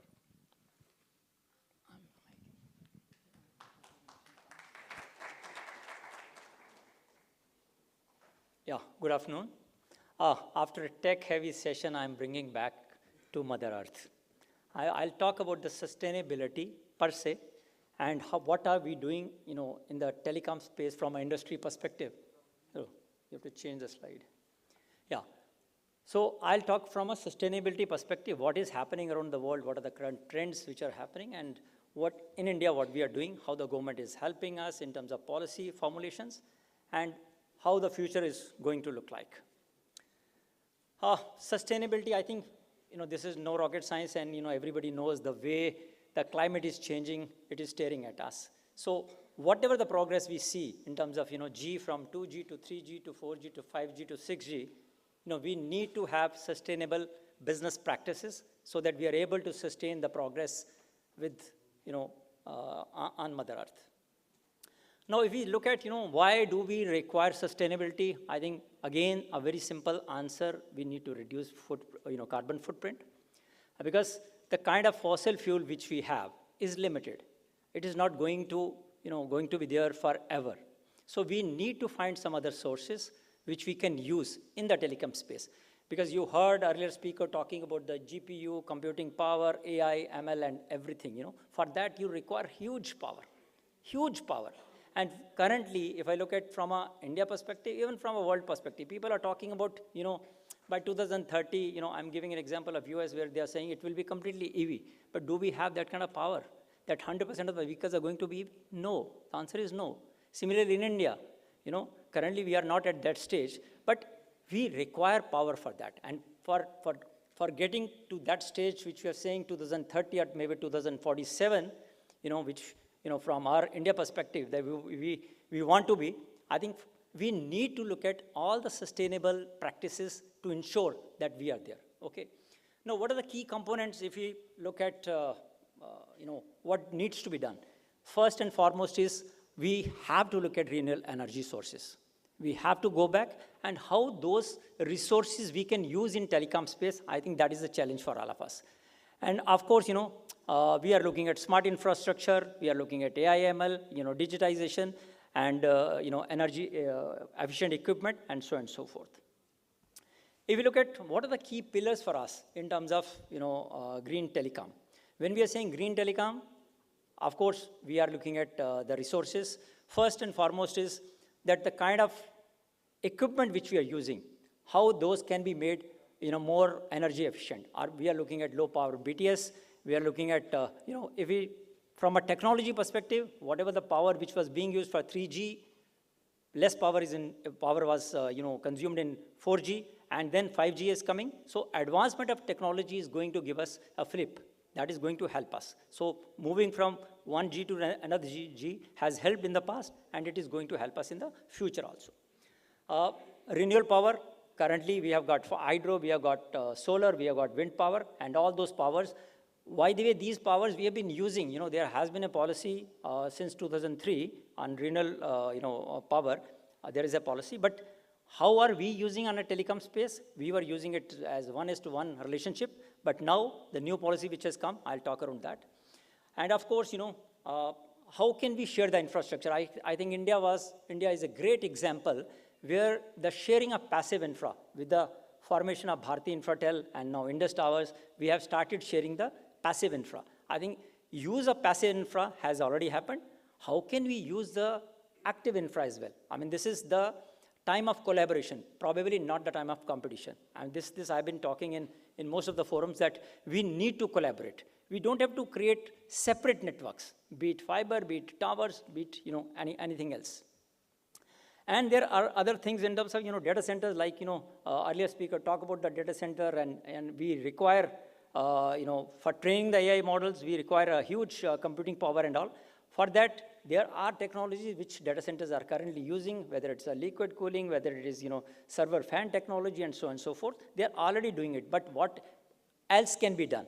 And now we are looking at from a telecom perspective, since Bhaskar talked about from a telecom what can be done, since we are dealing in the towers, and tower normally consumes only 5 kilowatt. Okay, from that perspective, and the towers are approximately there are 12 lakh towers in the country. How do we deal with that? So there are two ways. Conventional way is like, the bigger factories they were using, they were deploying their own, they were either tying up with a developer or they were developing the solar plant in their campus. I think that was a typical model. What we have done, since we require innovation, how do we come to the, green power? So we have started deploying a captive plant at the tower itself. That is one way of doing it, okay? But that is not a sustainable way, because so many towers and so many stations, and then the panels, the efficiency goes down with the weather, then you have to clean it. I think there are a lot of challenges, but in any case, we are going ahead with that, depending upon the geography, where you get the sun, say, in terms of, say, Leh Ladakh, you can deploy it, maybe in Rajasthan or Tamil Nadu. Similarly, we are also doing, we are using the wind turbines, wherever in the coastal areas, we are using the wind turbines to generate power for that, tower. Now, while we have started doing it, we have initiated that, but that is not enough, because there are a lot number of towers are there, and with 5G coming in, and then we are saying, say, 2030 onwards, 6G will come, probably we might require more towers, we might require more antennas for powering them. So how do we deal with that? We picked up, we looked at certain, what is happening around the world. If you look at Europe Union, Orange and Vodafone, they are discussing 2035, 2040, that we will try to make it green. When China launched, they are talking about, that 5G is being launched, or rather launched on green energy. So we are trying to pick up all the best practices as an industry and see what can be done. But no, moving on, I think this is a very, very important slide from India perspective. I think we had earlier policy, which I said it was in 2003, the policy had come, that if you want to avail green energy open access, then the power requirement should be 1 megawatt. But as I told you, our tower is only 5 kilowatt, so we cannot use that. That means we need to change the policy. So we, liaisoned with the government, we discussed, we put up our point, and all the stakeholders put together, and this was reduced to 100 kilowatt.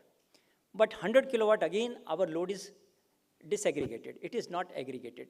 Then again, we had a discussion, as an industry with the Ministry of Power, and we were able to convince them that if you aggregate the load, and aggregated load is 100 kilowatt, probably we could get into open access. When we say open access, that means you have the choice to pick the power either from the typical DISCOM in an area, or you can pick it up from any other developer. It's an open market, okay? You can do that. And from a captive, which you have deployed on a tower, to picking up a developer to deploy a solar plant or a hydro or a combination of that, and then you take the power through power grid transmission lines. So that happened in May 2023, and currently 27 odd states have already adopted the policy. So that is a notified policy, has been notified. But how do we take it forward now? So there are different kind of challenges which we are trying to tackle as an industry, so that we do that. And I'm happy to share that we have already conducted one POC in Karnataka, in their HESCOM area.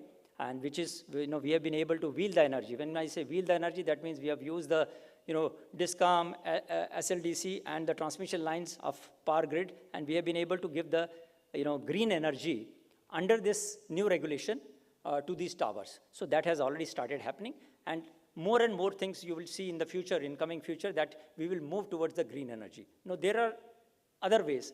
Now, government has mandated, there is a, power purchase obligation on each DISCOM that they have to move to 30% they should be able to get green energy. So all the developers are tying up with the state governments to give them the power, okay, in a green. But if they're selling it to any private operator, say us as a OPCO or a TOCO, then the rate goes up. So the current power, suppose I'm purchasing at 10 rupees, then they will charge 50 paisa or 70 paisa, 1 rupee more to declare it green, which does not suit us. Because in any case, the OPEX, the EB OPEX of a tower is almost 30% of the total OPEX. So we cannot afford that. That means we need to go under this policy and develop our own plants or tie with the developer to get green energy. Now, if you look at what is going to be the current challenges, as I told you, there are regulatory issues while we are trying to traverse those issues. In terms of challenges, like developers currently, the demand is huge. There is a huge demand for green energy, and there are very less developers who are ready to work with us in terms of disaggregated. They have to aggregate the load, and then for each tower you have to schedule, you have to forecast, you have to give the forecasting 24 hours, earlier than the actual consumption, and then at the end of the month for each tower you have to do a reconciliation. It is still a manual process. So we are discussing with the government to see that telecom industry as such should be able to get the green energy, and we should be able to say that ours is one country which is providing green telecom services to customers. If we see how the future is going to look like, the way we are progressing, the way industry is progressing, I have no doubt that in next 5 to 10 years, we should be almost green. When I'm saying almost green, it can be around 80%. We should be on green energy. And from that perspective, I wish all of you a greener tomorrow. Thank you. Thank you very much. This was very interesting. I think there are a couple of things which you touched upon. I think you were alluding to this concept of active infrastructure sharing. You are probably talking about moving away from the base station mode towards radio sharing and possibly multi-operator core network those kind of concepts. Again, I mean, telecom has been a heavily regulated industry, so there are a lot of regulatory support which would be required to get in there. You also talked about another thing, which is the power consumption on the NFV side, the infrastructure side. So that actually is another very important aspect. So thank you very much. I think it was very interesting. And if I may request Om to talk about some of the emerging topic around security. I think in 5G and 6G, our attack surface is increasing day after day, because we are not talking about voice only, we are talking about huge amount of data, different type of devices. So it would be interesting to see how cyber security. In fact, today morning, I think our Ms. Sundarajan, she was also talking about cyber security as one of the topic. Thank you, sir. Good afternoon, everybody. It's an honor to speak in front of you, all our experts here on AI, 5G, 6G. Actually, my background is telecom. Actually, I am ex-BSNL employee, but after 5 years, I moved to Ministry of Electronics and currently working with cyber security division and handling all the security audit projects of Government of India, the critical infrastructure only. And here I have seen today that 6G is going to be very critical. 5G is critical. Till 4G, it was a plain network. And now that vertical shift in 5G from network sharing means network slicing happens here. It is very difficult now to control it. I don't know how you are tackling these type of situation, because a lot of IoT devices are getting connected here. As you can see, sir, on this evolution of 5G, and 5G is a very promising ultra low latency massive device connectivity and blazing fast speed network. It enables us to create smart cities and smart hospitals where operations are going on through robotic system over 5G. And after 6G, as precise things will happen very fast, then automatically the automation will increase in that sector. That will be huge. But this leap forward comes with a vastly expanded attack surface. Now you can see you are connecting a lot of networking layer 3 devices in your network. And your network is on software defined network, SDN. That is totally vulnerable if some lateral entry came from that IoT devices or medical equipment which are connected to your network. You have to ensure that. But I know you can ensure your 5G, 6G network only, but you cannot control the client side.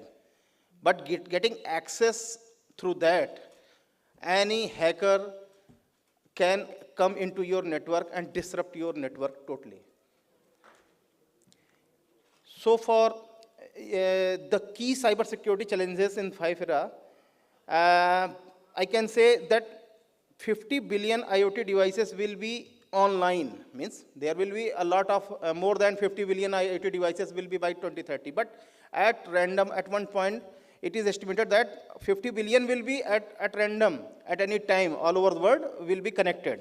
And nobody knows which device has been patched, which device has cybersecurity component fixed, and all of that. A lot of low-cost devices are also connected in that network, which don't have cybersecurity arrangements. Just like at present, if some device is connected in any smart city by today, it is possible that by 2030, some devices will also be connected there. And they were not able to get as secured as it is required at that time. Then a lot of any non-state actors can check that and get hacked into the system. Just like in 2016, you know, there is a Mirai attack happened. What was the Mirai attack? You know, in 2016, all Facebook, Twitter, and LinkedIn, every service provider was hacked. They were not hacked actually, they were just attacked by a single IoT device only. There are IoT devices connected in US in which there was same user ID password. It means it was admin 12345. It was password, default password. And through that, the Bayer group from Russia, they attacked into that IoT device, and through that, they just connected to the DNS network, and after that, you know, they stopped every service in that. That was for a few times only. And similarly, SolarWind attack in 2020, that was from IoT devices. So you can see this type of IoT devices, it exposes how deeply supply chain vulnerabilities and can cut your network at any time. And finally, the speed. You are talking about speed and 5G, and 6G will be more than that, 5 times, 6 times more.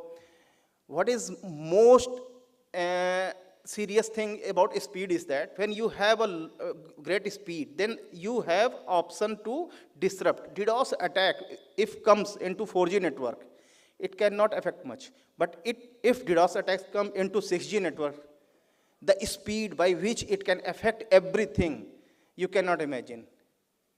It is more than you can imagine. And for that, I think you will take care of your network also. But there is a thing in which we have to secure a multi-layered network. First, we need to do the stronger standard for IoT security. If you are going for 6G, then you should also advocate for IoT security, because this type of devices will have to connect to your network. And it is for your safety that you should go and talk to governments, industry, and everybody to make a standard throughout in, industry, because a lot of standards from different vendors across country, they are making their product with their own standards. There is no standardization. Just earlier there was USB cable. There are means different type of cable for charging. Now it is standardized after 20 years. Similarly, you will have to predict it for your own safety.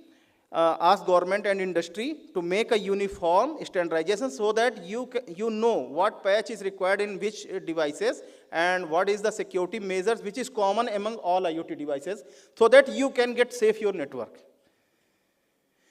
And about AI, you know, through AI, there are a lot of list of predefined user ID password and those things which hackers use. If AI, you are using AI to enhance the your speed and services. But what hackers are doing, they are using AI to attack on multifold way without rest. And this type of system can also learn through machine learning. They also learn a lot of way in which you have some vulnerabilities. If some vulnerability is common in 5G network in another country, means Europe or America, then that might also be possible be here. There might be some stronger protection in IoT because of their government, but it might not be possible in here. Then in that case, you will be more vulnerable than there because of the learning they have learned there, and they will attack here and gain access. Then technology alone is not enough. Collaboration is key. Government, industry, academia must work together to get global cyber security standards, share threat intelligence, and train the next generation of cyber defenders. Public awareness also matters. Just like I am aware you should aware in your organization what is the need of cyber security and how you have to tackle that. Simple steps like strong password and regular updates. You have to give these type of information to your IoT device users in your network before going to give services. Just like smart cities, you should get audited their devices, then only allow them to come into your network. Because any device, if there is L3 device, just like, you know, nowadays CCTV cameras are also comes into L3 connectivity. I have personally did audits for that, and there is, I cannot take name, there is big name of a brand which came to audit to us, and their device was totally just like assembled. They are big name here. They are selling in the name of Make in India, but hardware is from different country, you know, China, and software is somewhere else, means platform, and they are just doing here customizations, the front logo, everything. And they claim it is a Make in India. We rejected that 5,000 crore rupees project of railway was stopped because of that last year. And I can say, as we embrace the 5G era and beyond, let us remember that connectivity is only as valuable as it is secure. The challenges are daunting, but so is our capacity to innovate. By acting now, building resilient systems, fostering collaborations, and staying ahead of threats, we can ensure a future where technology empowers us, not endangers us. Thank you, sir. Thanks a lot. Thank you very much. I think this was very interesting in the sense that, you know, telecom world used to be more hardware-centric in past, and now there are a lot of softwareization which has happened in 5G and going forward in 6G, and also the boundary between a telecom network and IT network is blurring. So security is about technology. It is also about process and ownership. The question is that who is the person or who is the organization and entity who takes the ownership for ensuring the application, device, and the network. So where the boundary is, that's a very interesting topic, I think. One thing I have to just, everybody knows the story of rabbit and turtle. I think, आप सब लोग जानते होंगे ना rabbit और turtle की story. बचपन में हम लोग सुनते थे ना, rabbit तेज चलता था, लेकिन story में गलत बताया गया, turtle को जो है हार जाना चाहिए था. Sir, actually that story was very much true now in the sense, because when I have experienced in cyber security, here what we are seeing, those who are moving fast are more vulnerable. And because in this, just like relativity, time relativity, which Einstein has told, that whatever we are, time is also variable. You know, time is not a constant, time is variable. If you have to ask, if within 5 minutes you have to run 500 meters, then you will have to move fast. But if there is a constraint that you have to cover the 500 meter in 2 hours, what you will do? Just tell me. That is the constraint. That is the constraint which we should understand in the cyber security. Rabbit will always get behind, because the speed by which we are moving, we will have to judge based on our, if there is a very less time, then we should move fast. If there is a very large time, means time is variable, time is more with you, then what you will have to do? You have to get slow, because अभी जितनी websites आप लोग देखते हैं जो hack होती हैं, उसमें सबसे बड़ा रीजन होता है, the main reason behind the hacking is the fast access. Everybody wants just log in and get connected. That is the main reason. There's the fast speed of login. This gives a vulnerability. What I have to do? I have to just give some payload on that website. Automatically, with that high payload, website will be get hacked. Because it is giving 1 attempt, 2 attempt, 3 attempt. I have preloaded user ID password. I will attack more and more. But now what we are doing? We are just restricting it. With 3 attempts, after 3 attempts, it will give access only after 15 minutes or 1 hour, based on the criticality of the website or security features. What I did, I just increased the time. जैसे मैंने खरगोश उसमें बताया ना आपको, कि हमने क्या स्पीड 2 तरीके की स्टोरी हो जाएगी अब. पहली है कि 5 मिनट्स में 500 मीटर जाना है, तो मीन्स आपको fast access user ID password मिल गया, जल्दी से लॉगिन करिए, एक्सपीरियंस करिए. लेकिन अब गवर्नमेंट आ गई, साइबर सिक्योरिटी आ गई, 6G नेटवर्क आ गया, इसमें आप अपने एम्प्लॉय को भी वो एक्सेस मत दीजिएगा. 3 अटेम्प्ट्स कर दिया तो 3 अटेम्प्ट बाद उसको रोक दो, अब 1 आवर के बाद ही लॉगिन कर पाएगा. That is the thing. No, that's a very interesting perspective. I just wanted to check, do we have time for, I think we are running late, or, yeah, okay. So I think, it has been very interesting. Personally, for me, there have been a lot of takeaways. I mean, a lot of things that even I personally learned, and I'm sure that the audience, they have. We don't have time left to take questions, but maybe, if there are interest, maybe people can interact offline and ask questions. Right, thank you so much once again. It was really, really interesting, and I'm assuming that all of you have enjoyed as well. Thank you very much. Thank you very much indeed, sir. And before we close the proceedings, I would request Mr. Bhaskar Chaudhary, our distinguished session chair, to kindly do the honors of presenting a token of gratitude and appreciation to our eminent speakers. We present to Mr. Siddhartha Sharma.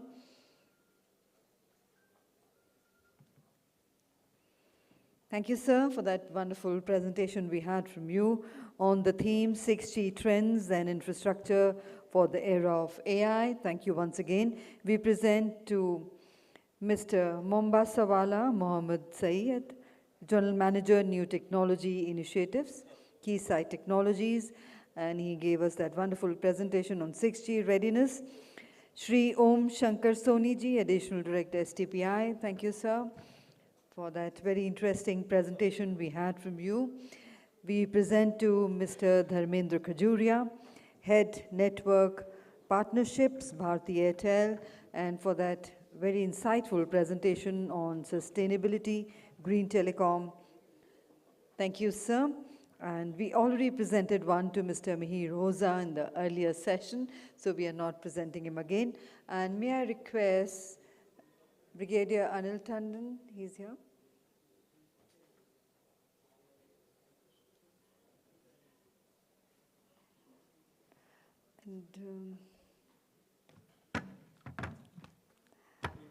And yes, so you can do it, sir. Please to present it to our chair, and then we request for a quick group photograph from this distinguished panel. Thank you very much indeed. Ladies and gentlemen, kindly remain seated as we straight away move into the Actually, we have a 15 minutes tea break here, after which we have 2 panel discussion sessions. I would request you all to kindly join us back as soon as possible in about 15 minutes for the 2 panel discussion sessions. Also, we would like to inform all our guests present here that we have from 6 o'clock onwards this very interesting event on World Telecommunication and Information Society Day, WTISD 2025, hosted by Broadband India Forum and Bharat Exhibitions. And post that, from 7:30 p.m. onwards, we would like to invite all of you to stay back and join us for dinner.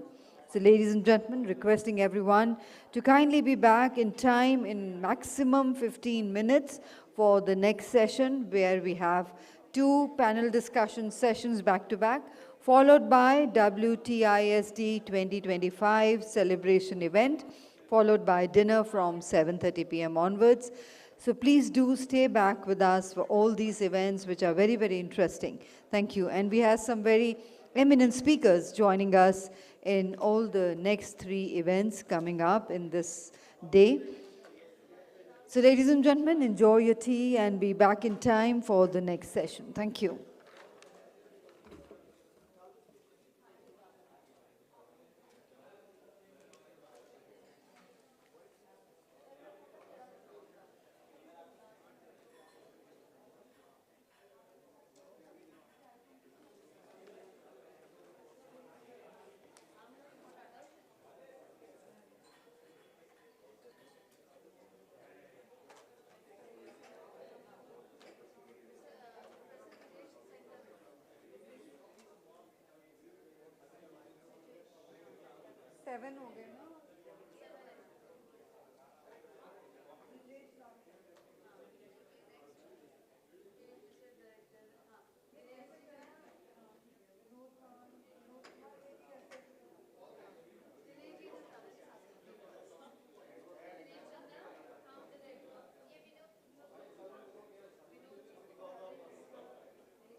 Go for a long time.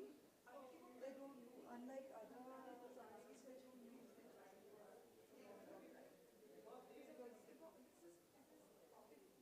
It is a tissue. It comes off like it falls and yeah, it falls also. But yeah, I like it because how roughly I use my sarees, so I want them to go for long. Okay, see, let me know the names if you get.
Welcome back to this pivotal plenary session focused on research, innovation and standardization roadmap, Bharat 6G vision.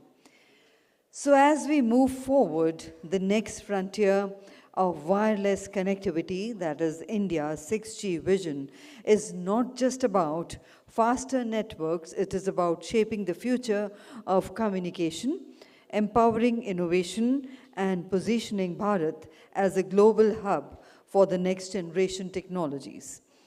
And to lead this pivotal dialogue, we are honored to invite as our distinguished moderator, a distinguished academician and researcher, Professor Brijesh Lal, professor at IIT Delhi, whose expertise in signal processing and wireless technologies is instrumental in steering cutting-edge telecom research in India. So let's put our hands together to welcome our distinguished moderator, Professor Brijesh Lal from IIT Delhi.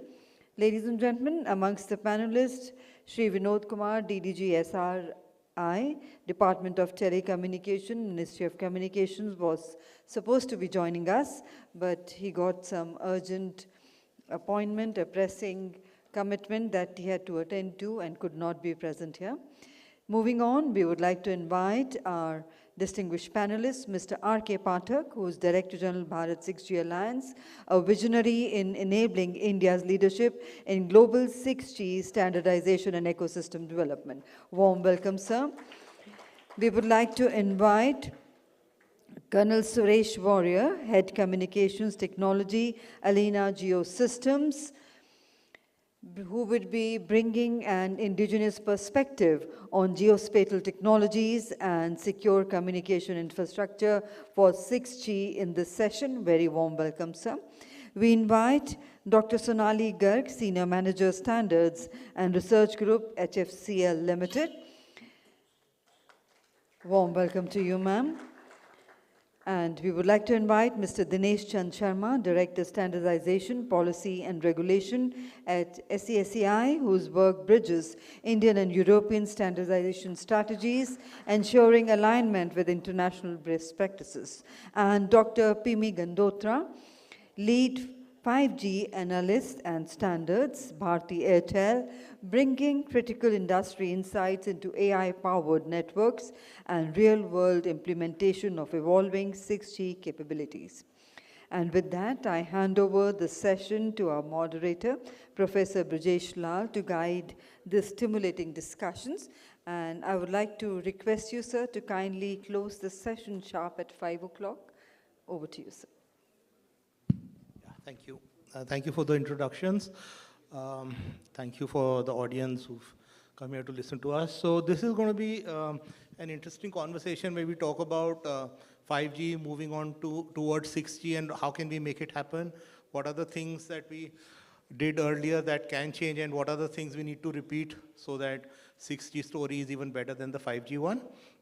And just as you can see, the panel consists of people with all kinds of experiences, and that will probably be quite beneficial for the audience here. The first question is quite, which I'll probably go through the entire panel, is about their experiences. So what is it that they have learned from 5G, and how do they think that will contribute to things as we move forward? So starting from Pimi, I'll see how many panel members we can go through. Good evening, everyone. Thank you so much for this opportunity. Coming to the question, the lessons learned from 5G, undoubtedly, since its rollout in 2022, India has had an experience wherein we have had the fastest rollout in the country. It is available in all the cities as of now. 5G opened up avenues which were earlier not available with 4G. So we came across diverse use cases, amalgam of technologies, use cases like haptics communication, tactile operations, NTNs. They have been gaining popularity nowadays and have paved way for the new generation of networks.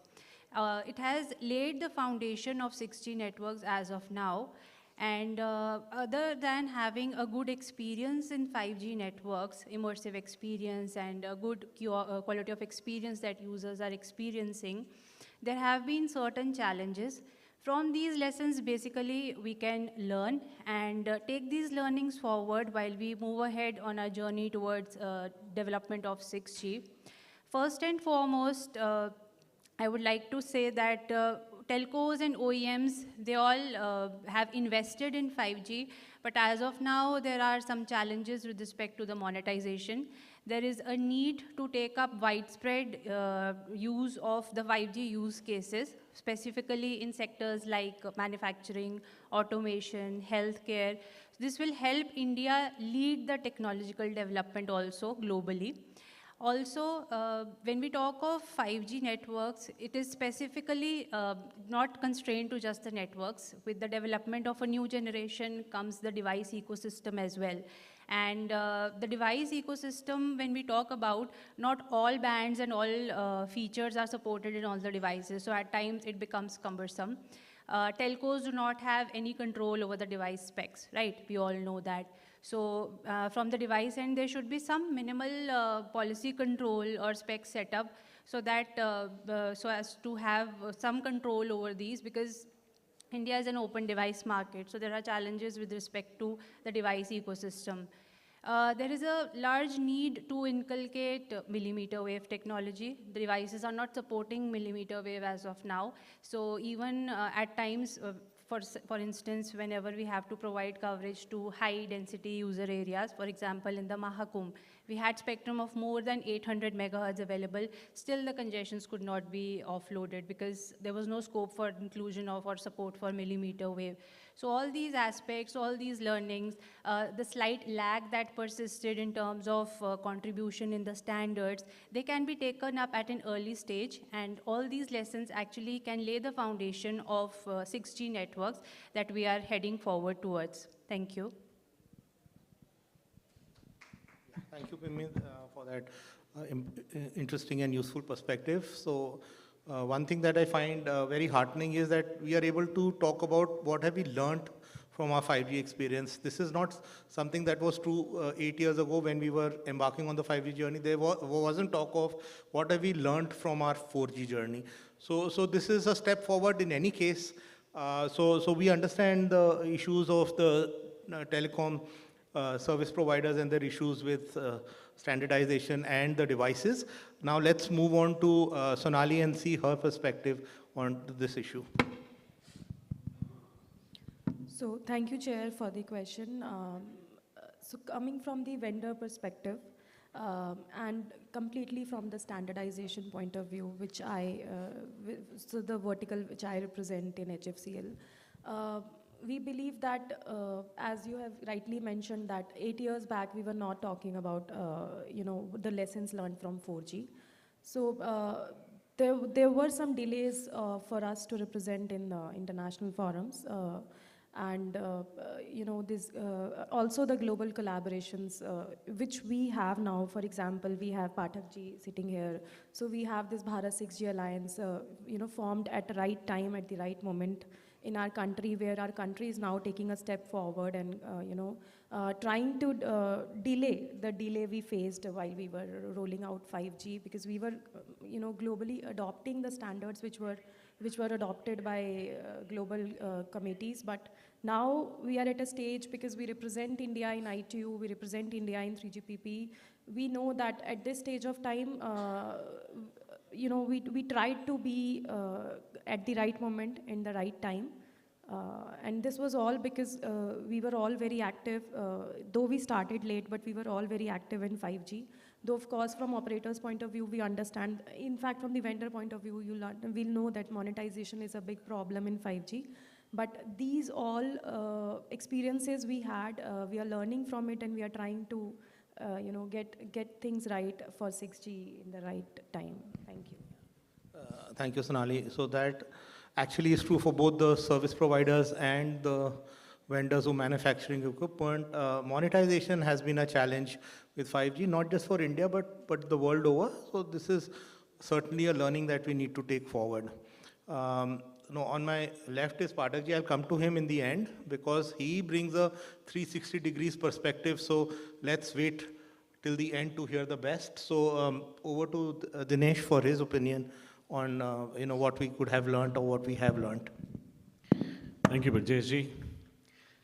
As I represent standards, so let me go back and start from the standards perspective. It's not that the 5G has not delivered, 5G is not ready, but when we started with three aspects of a triangle. One was the mobile broadband, enhanced mobile broadband. Second was massive machine type communication, and third was ultra low latency. So when the rollout started, they started with MBB, which was successful. Today we see latency, today we see the mobile broadband, there is no issue about it. But the massive machine type communication, which was a key business case, which was envisaged when standards were getting developed, that is what did not deliver as expected. And the reason was, again, I think Dr. Pimi highlighted the device ecosystem. While 5G could mature from a device ecosystem, but from an IoT point of view, that was not there, that is not there still. We have very limited use cases around the IoT or machine-to-machine communication. Second was enterprise. Enterprise was a huge expectations from the 5G rollout, and enterprise has not happened in India at least. It is happening worldwide, but we have our own challenges like talking about the spectrum allocation directly to the enterprise, and it has to go through the operators kitty, which is fine, but that has not taken place. So 5G was bringing a lot of possibilities were envisaged. But the bigger problem which we are debating while talking about 6G is 5G came with a lot of options. If you see the number of options of rollout or implementations were many. People started with NSA, even NSA, there were multiple options, people chose specific options, and then suddenly Reliance decided to go for SA. So multiple options were there. And that's exactly became a big challenge when we talk about implementation. Second, from an IoT point of view, I think it was highlighted millimeter wave. It was a huge expectation from a millimeter wave, but that did not deliver again, not because of technology, not because of standard, but because of device ecosystem. So that was another problem. So these are the challenges which we envisaged and which we saw that multiple option or having many options in 5G became a problem, which was not seen that time. That time it was like, let's evolve slowly, let's migrate to 5G slowly, let's have a minimal impact, cost impact when we are introducing 5G capabilities. But that became a drawback over the period of time. And that's exactly we are debating when we are talking about 6G. Let's have minimalistic possible options. And that is which will be focused on while they will develop the standards for 6G. I think that is what I can say. Thank you. Thank you. That's a very, very important point that Dinesh has made. Talking of the options, the reason you had these many options, it all started with it promising too much. For those of us who've been following this would remember that as the 5G started getting deployed, the promises started getting weaker and weaker. Before 5G was deployed, the expectations were sky high and they slowly rationalized.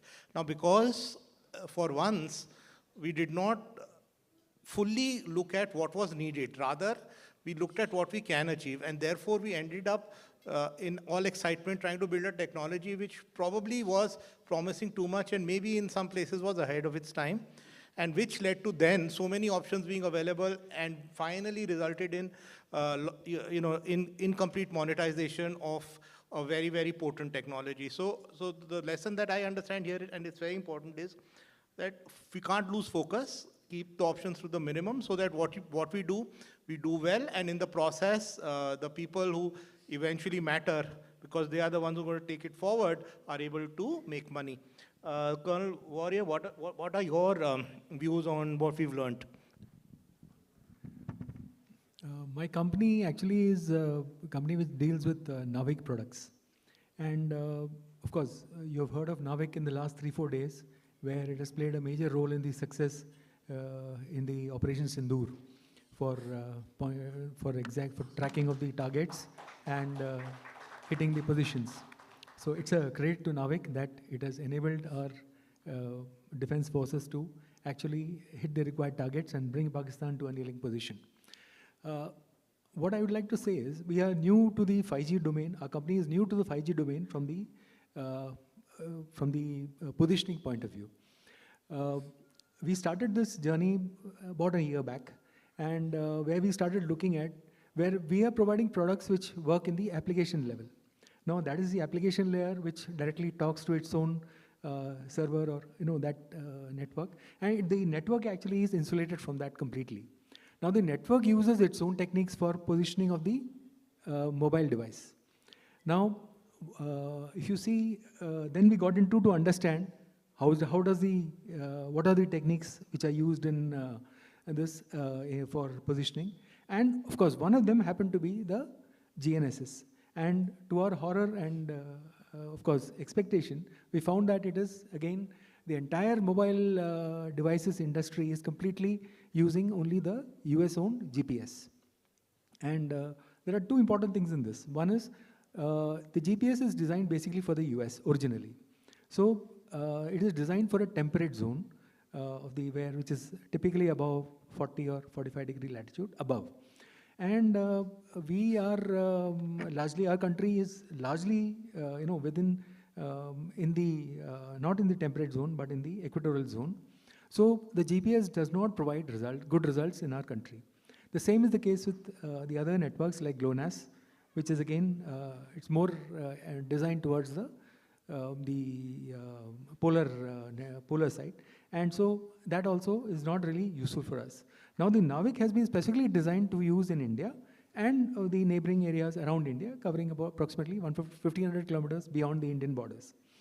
When we studied this now, coming to the 5G part, when we looked at 5G and where does NAVIC exist in the positioning, to our horror, we found that NAVIC has, of course, been recently introduced in the 5G network through efforts of, I will mention Reliance Jio and other companies like Tejas Networks, etc., where they have incorporated the NAVIC standards for NAVIC, where there it is mentioned along with the GPS, GLONASS, and the other global GNSS systems.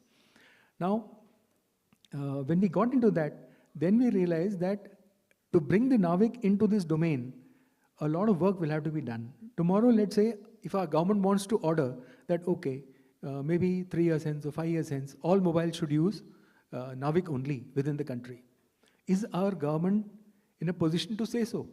For that, we need some studies, we need some study reports, where we can test out these things as per the standards laid down in the various 3GPP standards, and then only we can, maybe our government will be in a better position to actually give out such a order.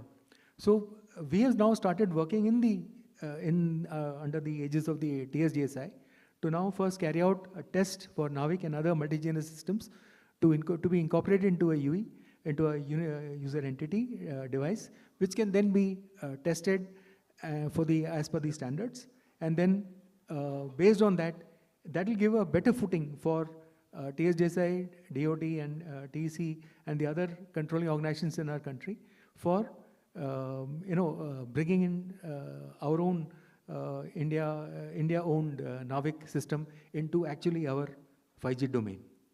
So this is my small learning experience which I have learned. It's an ongoing thing. We've just started, and hopefully another year or year and a half, we should be able to produce some results which will help moving forward in this direction.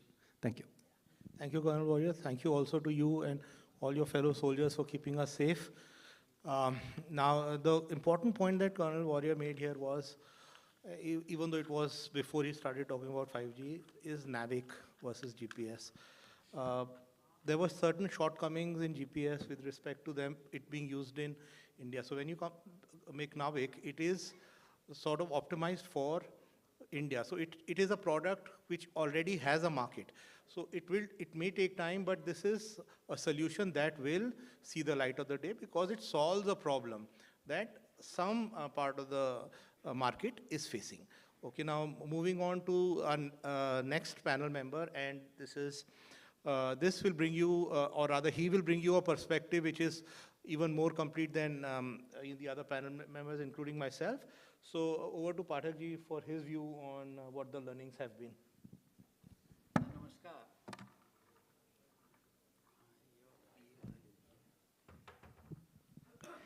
Namaskar and good afternoon. In fact, people say that India is doing the fastest rollout. But I think we have to go back to why doing fastest rollout. So more importantly in the session, first I think she was the first speaker, Aruna ma'am.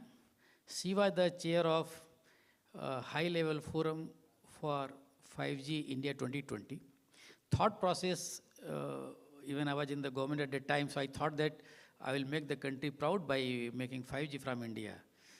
Then after 1 year, I realized that 5G is already there at that time. So we came up with the report called Making India 5G Ready. Why I'm always refer this? Because this is very much important for any technology to develop in any country. And since we have been the adopter and we have to be now the innovator, so a lot of work has to be done. So in this process, I remember immediately we came up with the spectrum policy roadmap. And I'm happy that I think that was implemented by the government and we made available the maximum spectrum for the 5G. That was the first process. Another thought process was that regulatory policies, whether if you are going to install your micro cells others on the street furnitures, are you prepared? Are you have the proper right-of-way rules? So those were all amended during those 2018 to 2022 period. And technology trial was the important component, but what is important that even government was not making available the spectrum for technology trial. So that was, I think, first regulations that was done in 2019, if I remember, 23rd of July. Then that made available, if you just pay rupees 5,000, then for a complete circle, you get the license to import those equipments also. And all these service providers, sir, they started doing their trials 1 year in advance. So that gave them the confidence then when they will be giving the actual spectrum, then how can they utilize? And that's why they are doing the fastest rollout. Another problem we face, then 5G was launched, then we realized that devices, those were in India, 5G was not enabled. So for the first time, DOT had the meeting with the device manufacturer, mobile phone, and we requested them, and it was the, I think, Apple, which I think took some time because they told that their 14 and 15, if I remember correctly, versions have, but I think they have not been enabled, so they took certain time and some upgrades were begun. So why these are all necessary for any technology, and we have to take action. Education and awareness is also one important component. Consistent participation in standards. And luckily, in case of 6G, India, not only the government has unveiled their 6G vision document on 22nd of March 2022, but same time they took a number of steps. They announced certain 6G test beds, but thought process is that those are not sufficient. We have to have more and more, maybe more than 100 test COEs, Center of Excellence, for all those specific hexagons, and there has to be one something like hub and spoke model, so that one, let the one be champion, and there are so many other institutions, startups are working on the use cases. And sir, 5G, in fact, I was the maximum person explaining that what are those three, EMBB, URLC. So it was not any deficiency in 5G, or even I will say their SA and SA model. We have to think about business. Even I say, our thinking process has been that, no, I have developed the technology and someone will just deploy it and make the money. But I think you have to think completely as a business person, because someone is investing in those technology. So it means that whenever the technology developed, telecom service providers has to be part and parcel of technology development, and I am thankful to all my 4 operators that in Bharat 6G Alliance, their CTO level, they are the founding members. So they came together, and now India has given its requirement in IMT 2030. We are regularly attending meeting, be it at ITU or 3GPP and other forums. But more and more research and development will be required.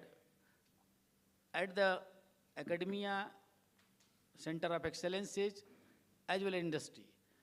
And if you say 5G, I think we are just utilizing the evolution part. Revolution is missing, which were those two, MMTC and URLC. For that, because it was the connectivity, we added compute part, and it has unlimited collaborations. But we never utilize those, so we have to work on those two buckets, and I'm sure that with the SA and other 5G advance, more and more spectrum would be made available by the government. Then perhaps I think sensing and AI also will be adding in the advance, 5G advance itself, which will make us our 6G in a better way. One more, I think, yeah, I think FWA, you touched about the enterprise part and others, so I'm sure that since we are learning a lot, I'm sure that very soon there will be enterprise also. And in Bharat 6G Alliance, sir, we have a specific working groups on applications and 6G use case and technology monetization. So, and these are all being headed by TSPs, not by either academia or industry. So I'm sure that I'm very hopeful that technology and use cases will be developed in India, not only for India, but for the world. Thank you so much, Pathakji. And that is a balanced view of what we learned from 5G, because learnings are not all negative. Some of them are positive. So some of the good things that we did during 5G have to continue as we move on to 6G. So after this slightly general question for opening of the panel, we move to some specific issues that we think might enable or make it easy for the 5G to 6G move to happen. So I'll start with Colonel Warrior, and I want to ask him, what role do you think verticals might play in driving 6G? Well, verticals basically are industries which have got, which create applications or tailor-made solutions for real-life applications. Now, to enable those applications to work, there would be a need for the communication networks to provide that kind of bandwidth, that kind of quality of service, and other issues. So that is where the verticals get linked with the networks, and especially the upcoming 5G and the 6G network. So, well, there are various kinds of verticals, like for example, there is the energy sector, the healthcare, manufacturing, transport and logistics, and security.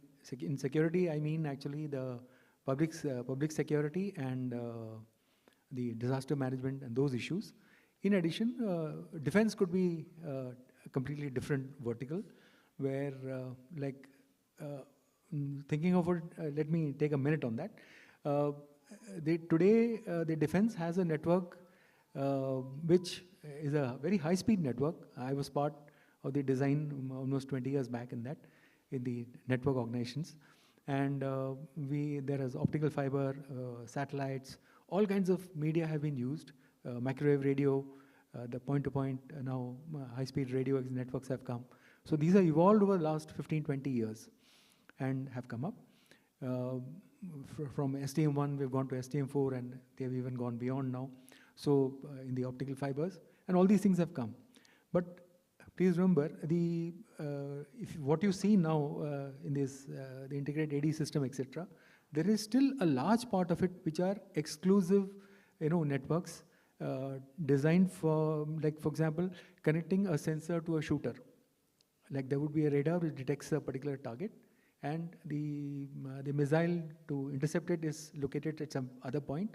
Now, it is not a single network which is doing it. There may be even direct point-to-point links using different media which have been done, so to ensure that the data is passed in time, so that the missile or that particular the shooter initiates its action. So within the required time frame. So, in this case, a large part of it I'm quite sure even now, would be based on direct point-to-point links rather than running through a ubiquitous network. So that is one aspect. So, like for example, defense vertical would generate this kind of a requirement for which I'm sure our Indian industry now has to rise to provide such solutions with completely indigenous solutions from the entire protocols, etc. Now, there are, as I mentioned, each of these verticals are there. Let me just take an example of a particular, it's part of a study in which I was part of on behalf of my company. There was a white paper which has to be submitted to the government of India regarding automated transport to come in the future. So what are the requirements? And there will be regulatory requirements, there will be network requirements, there will be requirements from manufacturers and various other systems. So we went through first to understand who are the stakeholders in this. So the stakeholders started from, let's say, the vehicle manufacturer. Then there'd be somebody who makes the control system for the vehicle. An automated vehicle would have a fully independent control system. That is, a full-fledged software application for which, proper software companies would have to come in. Now, now you require these control systems would then be connected to central applications where let's say a network of vehicles is being controlled. Let's take an example, okay, Maruti or maybe Mahindra, they are manufacturers. They have their own tie-up with a particular company who is the network, who provides them the control system. Now the control system has to integrate with whom all? It has to integrate with even the traffic police. It could be integration with the toll authorities for vehicle passing through tolls. It could be, similarly, traffic police or this is there. In addition, it could be for traffic signal management, the local area-wise, there would need to be, automated solutions for signal conditions to be transmitted to the vehicle. And so all kinds of these things came in. So who exactly were so traffic police, toll agencies, in the government, then manufacturers, then your Vahan database, everybody gets involved, including each state-wise, district-wise, maybe city-wise. There would be different organizations, each one having an area of control and or an area of operations, and they would control that aspect. Now, what would be next comes the issue. One of the points which came up was, okay, how would I ensure privacy? I don't want my the traffic police to know every day where I'm going. I don't want them to know it. So how do I maintain privacy? Or I don't want somebody else to know where my vehicle is going or for what purpose it is going. So, vehicle privacy issues come in. A few days back, another application was there of public safety. I mean, this is related to that, which I'm saying. So in that case, let's say, take the case of an IPL match. Now, in an IPL match, there are maybe, say, thousands of people are coming to a particular stadium. Now, your networks are set up for that. Now, how do you really know how many people actually come? One way is, of course, the ticketing system would provide.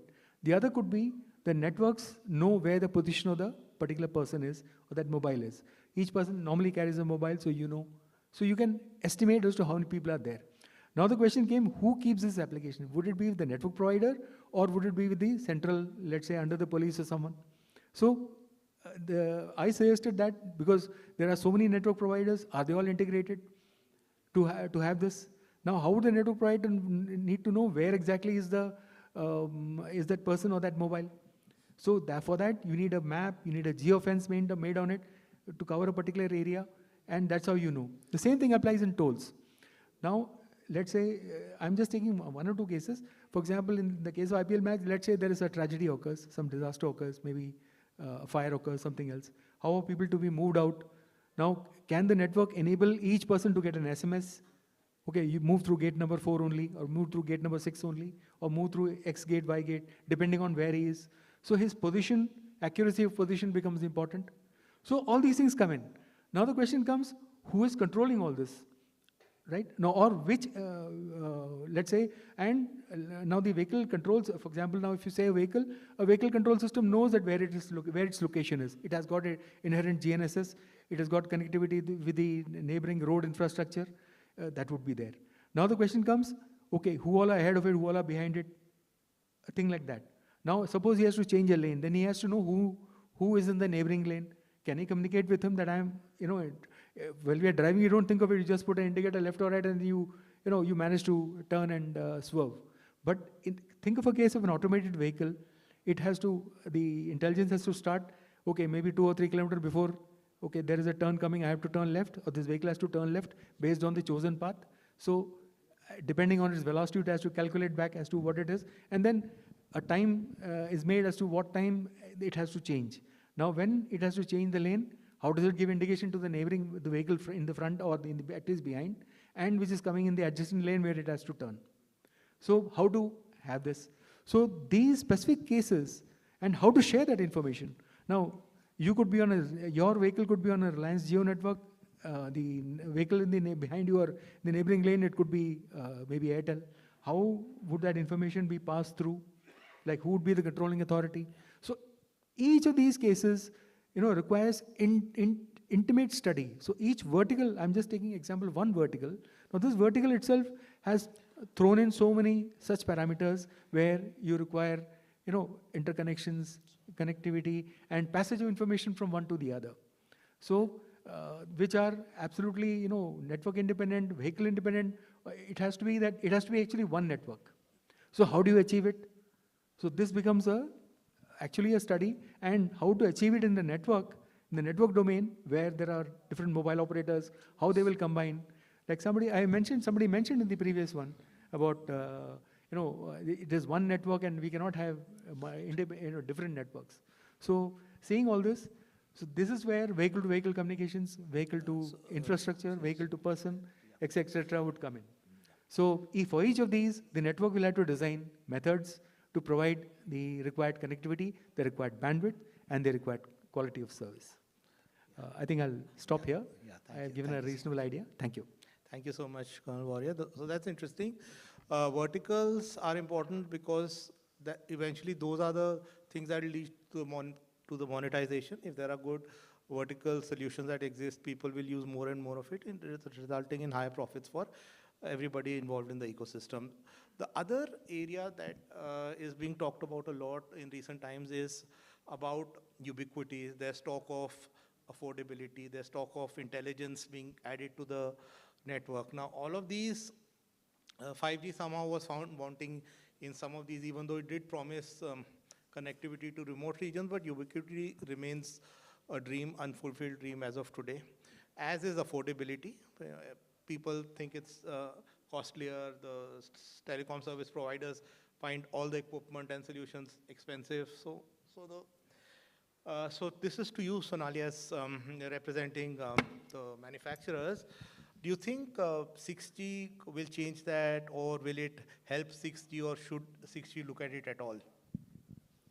Thank you, Chair, for the question. And completely from our perspective that these three capabilities, as you have correctly mentioned, affordability, we envision affordability in terms of sustainability, and then intelligence and ubiquitous coverage are the capabilities which have added into 6G, and sustainability out of these, of course, lies at the heart of 6G. From our perspective, from sustainability point of view, one thing we can talk about is as Pimmi also mentioned, that if we could reuse the existing infrastructure.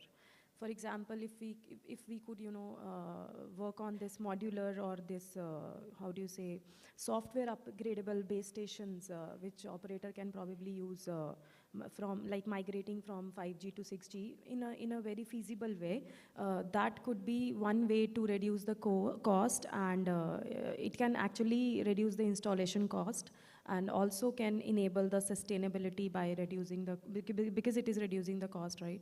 Then if we could reuse the spectrum, for example, this important spectrum like sub-6 gigahertz in 5G and the mid-band, these are the, if we could use these licensed bands and use it with DSS, that is the dynamic spectrum sharing, or, local spectrum, if we could, allot it to the private network, this could be effectively reused in the next generation. Once again, enabling, reducing the cost and also enabling the sustainability. the most important point which we talk about in I2R and 3GPP also is the energy efficiency. So there are two aspects of energy efficiency which we are talking about. One is at the network side, another is at the device side. So if for example, as a vendor, I am producing, we are producing radio units. If I have a radio unit which consumes a certain power throughout the day, and if there is some other vendor who is also, working on the similar RUs, but consuming a certain power throughout the day, but probably can provide more data rate. So I would choose a device which consumes lesser power for me today, because that is what is required, and that is what is aligning with the global UN SDGs and the nation sustainable development goals. Then for intelligence, as Narang sir is also there, I heard him 2 to 3 years back, he coined a term that AI is the new garbage. Sir, I picked up that from you. And that day I thought I'll also coin something which suits me for AI. So in front of you today, I'll also coin my term. So for me, AI, I would say that is the modern day electricity. We cannot do without it in any season throughout the year. But, because in 3GPP also, from release 18 or release 17 onwards, we are talking about these AI native architectures. We ourselves are putting intelligence into RUs, and we are publishing and proposing solutions globally in ITU AI for Good, which is a very good platform. I am in the TAC of that platform, so I would urge everyone to look and propose your AI solutions on telecom side, which can probably, align with the SDGs and national and international forum. Having said that, for AI, because of this AI native architectures, we are saying that AI framework for explainability, data privacy, and standards interface where multiple vendors can leverage AI. That is what we are looking at. For ubiquitous coverage, that is a very important parameter from India's point of view as well. In I2R, we have proposed this, capability. But once again, from India's vision on achieving this, we believe that terrestrial network and NTN should be converged or to achieve this in its full capability. Currently, with LEO satellites, serving at with lower latency as we compare it with GEO satellites and providing better coverage, this could be achieved. One example probably I could quote with Apple iPhone 14 with this LEO satellite, we have this feature of emergency SOS signal, which was and also with this NTN and TN convergence, we are also looking forward to sensing, rural sensing and rural broadband. But there are certain parameters also which, because with NTN and TN coverage, everything would change. In fact, once I talk, even if I talk about in my research point of view, channel modeling, this is the basic thing which will also be challenged because for NTN, we most of the times we term mobile station as the static thing, and the base station is moving. So handover mechanism, channel modeling, everything will be changed. So yeah, I'll just I'll take lesser time. So this is the in the nutshell. These three are very important parameters when we talk about 6G. Thank you. Thank you for your opinion and also sticking to time. The other thing that I wanted to talk about was this concept of Open RAN, more and more shift towards open standards implemented in a more open manner. And of course, native AI, which she's already alluded to a bit, but more so, does this concept of Open RAN and similar efforts, does it augur well for 6G? Will it be something that we should adhere to a little more, or should we move away from? So this is question I want to ask Dinesh and then Pimmi. Two of you could please tell us a bit your views on this. I mean, when you talk about open RAN, there are enormous benefits. I mean, operator would say, let's go for it. We need it. It's cost effective. It's vendor agnostic. So yes, there are many benefits, but look at this 3GPP ecosystem, how we have developed. It's a decades of work and efforts where we are standing today on 5G and we are talking about 6G. So yes, Open RAN has done a fantastic work. They have developed specifications, but how it would be integrated into the existing ecosystem, that's the biggest point, which we must see it, talk about it.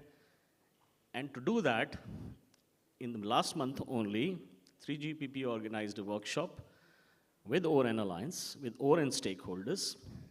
They discussed and debated. It was a huge huge workshop for 40 person registered, and 110 people were physically present there. They were around, I think almost around 50 contributions.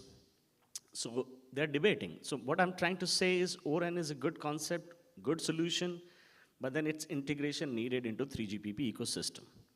What they're debating is how this marriage could happen. And this workshop was meant for that purpose only. Because when you say ORAN, how much to open? How these new interfaces will interwork with 3GPP ecosystem? Shall we limit to the front hall only? Or shall we go beyond that? So these discussions are happening. In a nutshell, let's wait for this marriage to happen. Let's see how the work will be divided and how the work will take place. This is not only the challenge. Another challenge is, if you see 3GPP roadmap, it's always aligned with ITO. When there was IMT 2020, we talked about 5G. Now IMT 2030 has already defined a roadmap.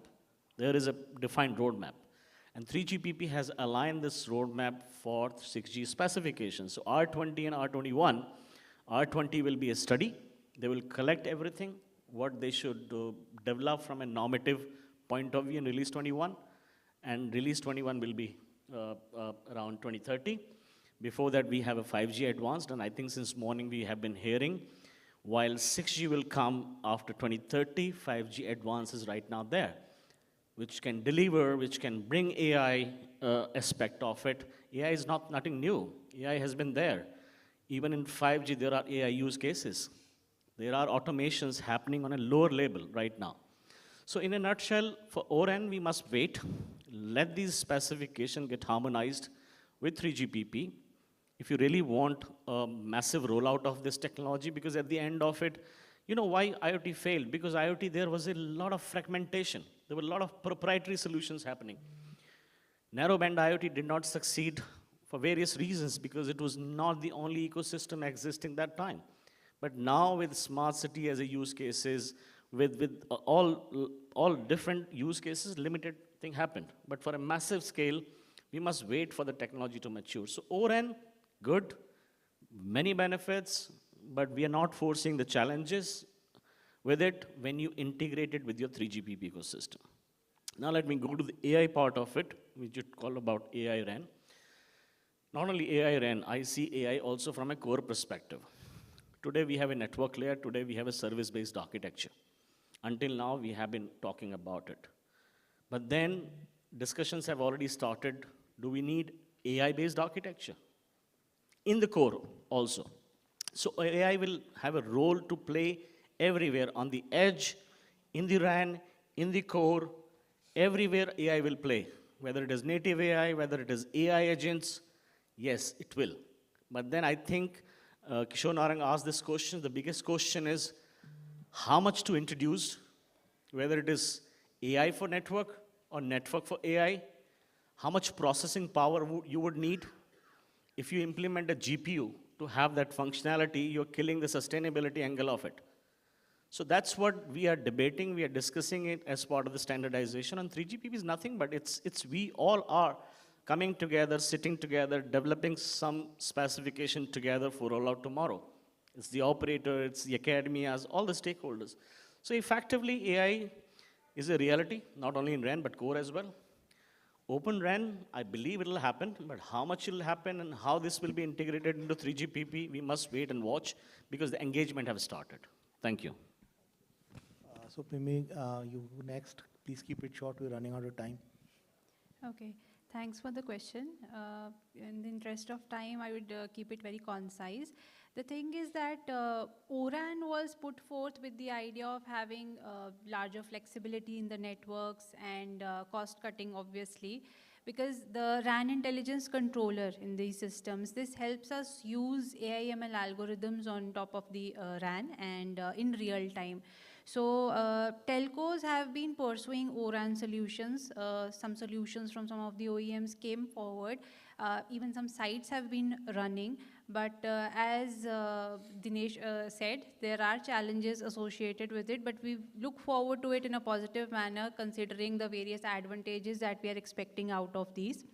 And moving forward towards AI RAN, obviously intelligence would be paramount when we talk of 5G advanced and 6G networks, because enormous amount of data will have to be catered, and for that AI will play a very critical role, especially in terms of energy efficiency. We will always be targeting green communication, so here it will be playing an essential role. Then spectrum efficiency, we have to manage the spectrum. So ORAN actually allows you to allocate the resources as per the demand. This flexibility comes with this openness. So obviously these will be the driving factors in 6G networks, 5G advanced and 6G networks, and we look forward to the next specifications that come up in line with these technologies. Thank you. Thank you, Mimi. Thank you also for keeping it short. So now we come towards the end of the panel. So in the closing, I'll request each panelist to make one final comment in interest of time. And I'll start with Pathakji. And for Pathakji, I'll ask him a question along with that comment. The question is, how do you think the stakeholders, the research, the industry, the government, how can they come together, and including our global collaborators, to take India to allow or help India take the lead in 6G? And then your closing comment. Pathakji. Thank you, sir. Unopened, and also I just want to say that I think like we say that Ericsson, Nokia, Samsung, so there has to be one system integrator. So I think more important is that even ORAN, important role will be played by the system integrator. So I think we have to, whenever we are working on Open RAN and all those things, so there has to be one system integrator. Next comes that if India, they want to take the lead, be an innovator, then I think there has to be academia, industry, collaborations, more and more funding by the government. And government has already, I think, sanctioned 111 academia industry-led projects. Initially, it will be developed up to TRL3, one can say, by academia. But I am sure that subsequently there will be a role played by the industry from taking TRL3 to TRL7 and naturally TRL9. And more funding is required by the government to industry as well, because I think if you just give the funding to academia, I think we will be just developing the more and more PhDs and all those things. But how can we take this development to 3GPP to ITU? So industry will be, they have also, government has to fund industry as well. That was the first part. As far as global collaborations is concerned, so we have a mandate. Our objective is that we will work with the like-minded global collaborations, research alliances, and we have right now Bharat 6G Alliance has with NextG Alliance, 6GIA, 6G Forum, South Korea, XG Mobile Promotion Forum, Japan recently on 23rd of April itself, 6G Brazil, 5G ACIA for Industry 5.0. In fact, we have the collaborations with the NextG, NGMN as well, and UK, India, Future Network Initiatives, and UK team. So those, we believe that there has to be one global vision, one standard, and one network in the SART. This is an important point. I mean, if I see in India today, TSDSI is doing a fantastic job, more participation happening at 3GPP. B6GA has started a lot of work, like awarding these 110 plus projects. I believe if I take a learning from EU, because I represent EU, if you see the SNS joint undertaking, I mean, what is missing is the problem statement. There are piecemeal projects happening, research happening in quantum or AI, but then it's not merging somewhere. So if you go back and see the SNS JU, which was used to be 5G PPP, 5G Public-Private Partnership, there are broader public broader statements, problem statements, under which all these small piecemeal project happens. So I believe in a short, beyond awarding these research projects, we need experimental infrastructure, not center of excellence. Center of excellence is on one subject. But we need a large-scale infrastructure, which could be a national platform in India, where all these small projects could be tested and tried out. I think that is where Government of India should establish something which public-private partnership. As part of that consortium, they should build a national infrastructure, national large-scale pilot, and these all small piecemeal projects should be clubbed together under that 3 or 4 bigger, larger problem statement of India, whether it is application, whether it is architecture. And I think that will funnel those research not only into standardization, but also into IPR.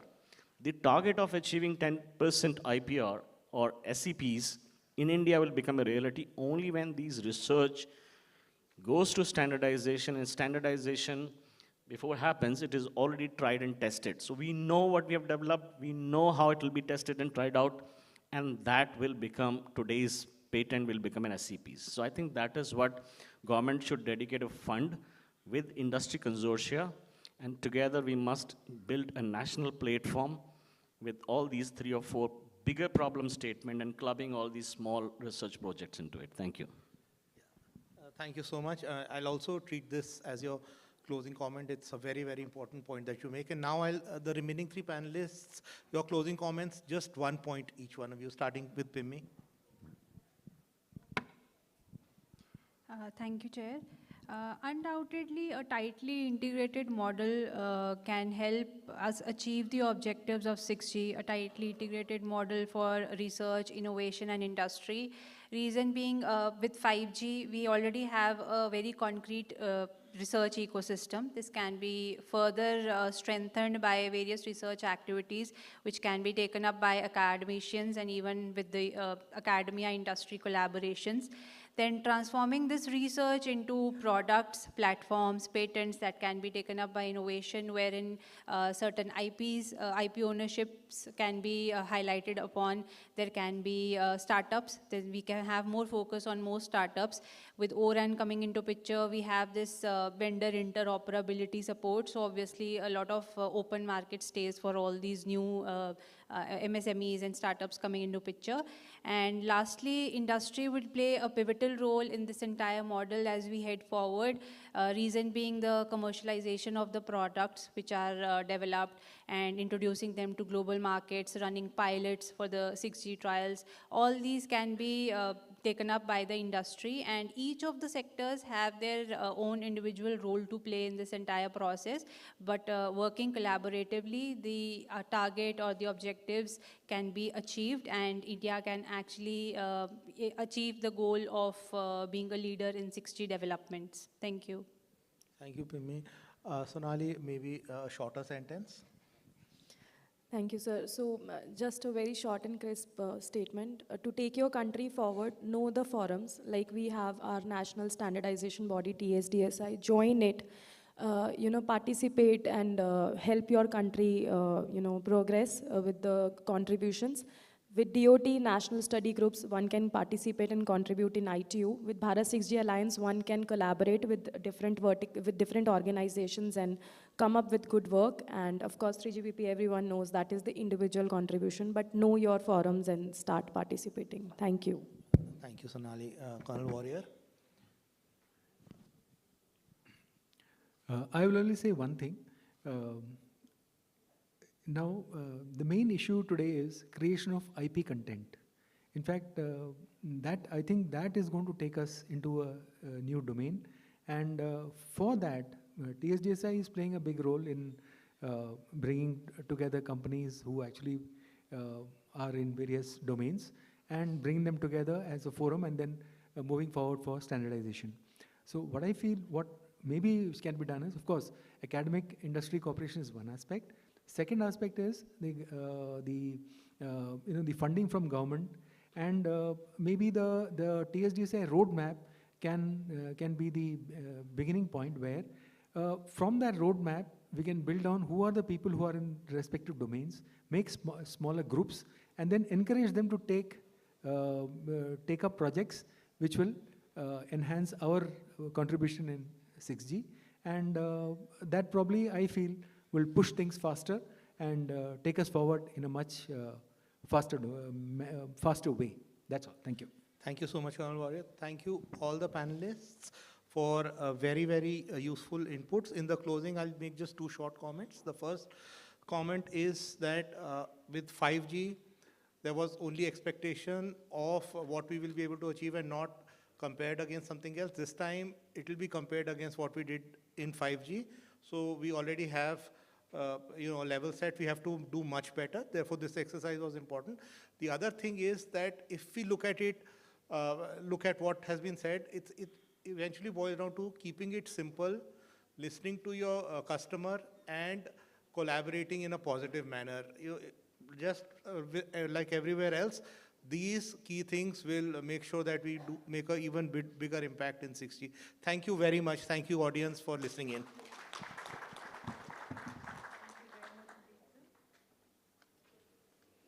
Thank you. And ladies and gentlemen, I would request our distinguished moderator of the session, Professor Brijesh Lal from IIT, to kindly do the honors of presenting a token of appreciation to our eminent panelists. We present to Mr. R.K. Pathak. Thank you, sir. To Mr. Dinesh Chand Sharma, Director, Standardization, Policy and Regulation, SCSCI. Thank you very much indeed. To Dr. Sonali Garg, Senior Manager, Standards and Research Group, HFCL Limited.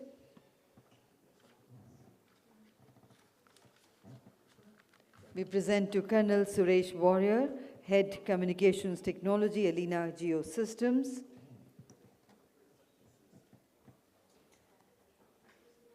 And to Dr. Pimmi Gandotra, Lead 5G Analytics and Standards, Bharti Airtel.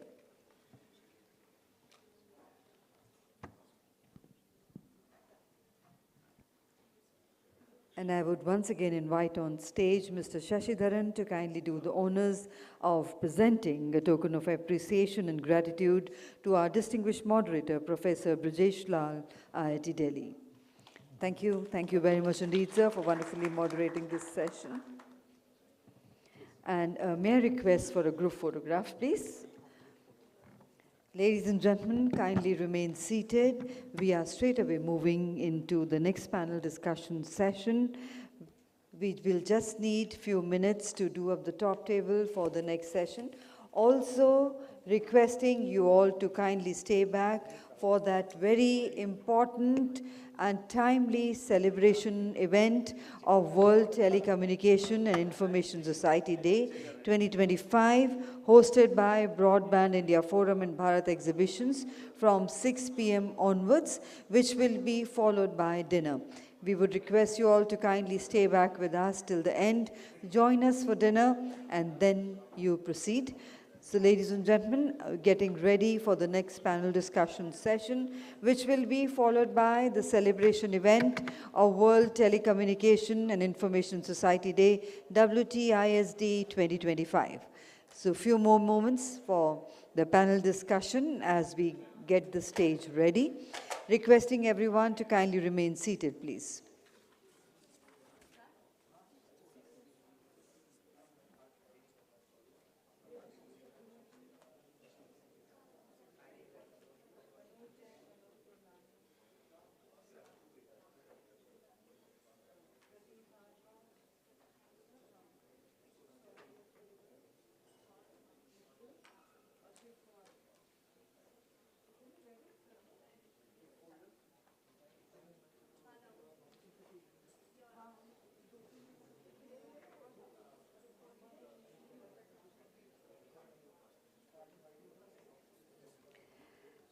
Namaskar and good evening, ladies and gentlemen. We now move forward to the knowledge-rich gathering. It's time to dive into a realm that defines the very future of global connectivity, the 5G advanced and 6G. This next session will delve into global standards, evolving architecture, frameworks, real-world applications, and forward-looking use cases for next-generation wireless technologies. The shift from 5G to 6G is not merely evolutionary, it's a transformational, and at the heart of the transformation, the policies, infrastructure, industry, collaboration, and innovations are lying. To lead this insightful discussion, we are honored to have as our moderator, Mr. Debashish Chakrabarti, Senior Director, Advocacy and Industry Engagement at GSMA, who's a renowned voice in policy and telecom advocacy with deep expertise in global mobile ecosystems. So ladies and gentlemen, let's put our hands together to welcome Mr. Debashish Chakrabarti, our distinguished moderator for the next panel. So let's put our hands together, ladies and gentlemen, to welcome him. Also inviting and introducing an eminent panelist, I would like to invite Mr. Manoj Jain, Global Head of Marketing 6D Technologies, who is a thought leader in telecom transformation, digital BSS, and OSS innovations. A very warm welcome to you, sir. Inviting Mr. Manoj Gurnani, Head of Strategy and Technology, Nokia India, who brings decades of experience shaping network and infrastructure and driving India's 5G and future readiness strategies. A very, very warm welcome to you, sir. Inviting Mr. Pradeep Bhardwaj, Senior Strategy Director and Head of Industry Standards, Cineverse, known for his leadership in connectivity standards, interoperability and roaming innovation. A very warm welcome to you, sir. Inviting Mr. Saurabh Mittal, Principal Consultant, Tata Consultancy Services, a telecom strategist, advising global operators on network evolution service, agility, and digital transformation. Warm welcome. Inviting Dr. Shiv Kumar, Director General ITS India Forum, a respected expert and mentor on intelligent transportation system and emerging connectivity solutions. So ladies and gentlemen, let's begin the panel as I now hand over the proceedings to our moderator, Mr. Debashish Chakrabarti. Unfortunately, sir, we are running a little late. We will have only 40 minutes for this session because from 6 o'clock we have this another celebration event of WTIST 2025. Over to you, sir. Thank you very much. We'll try our best to be on time. Good evening, everyone. It's a delight to be here. And it's a privilege to welcome you to this power-packed panel discussion. I know this is beyond 5 p.m., so we will try our best to keep it interesting, engaging, and even entertaining. Let's see how we do there. So in this panel, we will be exploring some of the most defining trends shaping the future of our industry, from 5G advanced and the early shaping of 6G, to the role of artificial intelligence, transformation of telecom operators into a fully digital platform-driven, technology companies. So we are at a, critical inflection point today. We have been, I'm sitting here since morning, listening to all the distinguished, speakers, and, the feeling which I'm getting is that, of course, the mobile industry is no longer just about connectivity. It's becoming the foundation of intelligent infrastructure, be it smart cities, autonomous mobility, immersive digital experience, both on the enterprise as well as the consumer level, and AI-infused, applications. And as this evolution is being driven by what we see, remaining committed to the panel that we are having now, it's driven by 4 interconnected forces that we'll unpack during our discussion today. First is the 5G advanced and 6G standards. They are not. 6G is just not about higher 5G speeds. They're about architecting programmable, secure, and interoperable platforms that support the next generation use cases. Second, we talk about balancing the cost optimization with innovation and revenue growth. There is a, there's always some amount of tension between how do you remain competitive and innovative while ensuring that you manage your costs. Third will be how we explore the game-changing role of AI and Gen AI in reshaping networks, the way they are designed, managed, and monetized. And finally, the age-old debate or argument on the transformation or the transition of telcos to techco. So without much ado, let me straight dig into the conversation. Saurabh, I want to start with you. There you are. So the name itself says Bharat 6G exhibition. So let's dig into 6G, right? How do you think we are doing in developing the Make in India stack? Where are we? And you have been involved in that for quite some time. Give us some insights on that, Saurabh. Thank you, Devashish, for the question, and also to the organizers for this important session. I'm very happy to report that TCS as a consortium lead has been building the Made in India stack for BSNL. And I don't know, how many are aware or not, but I probably may use this opportunity to also share the numbers that more than 85,000 physical cell sites today are operational, which are completely made in India.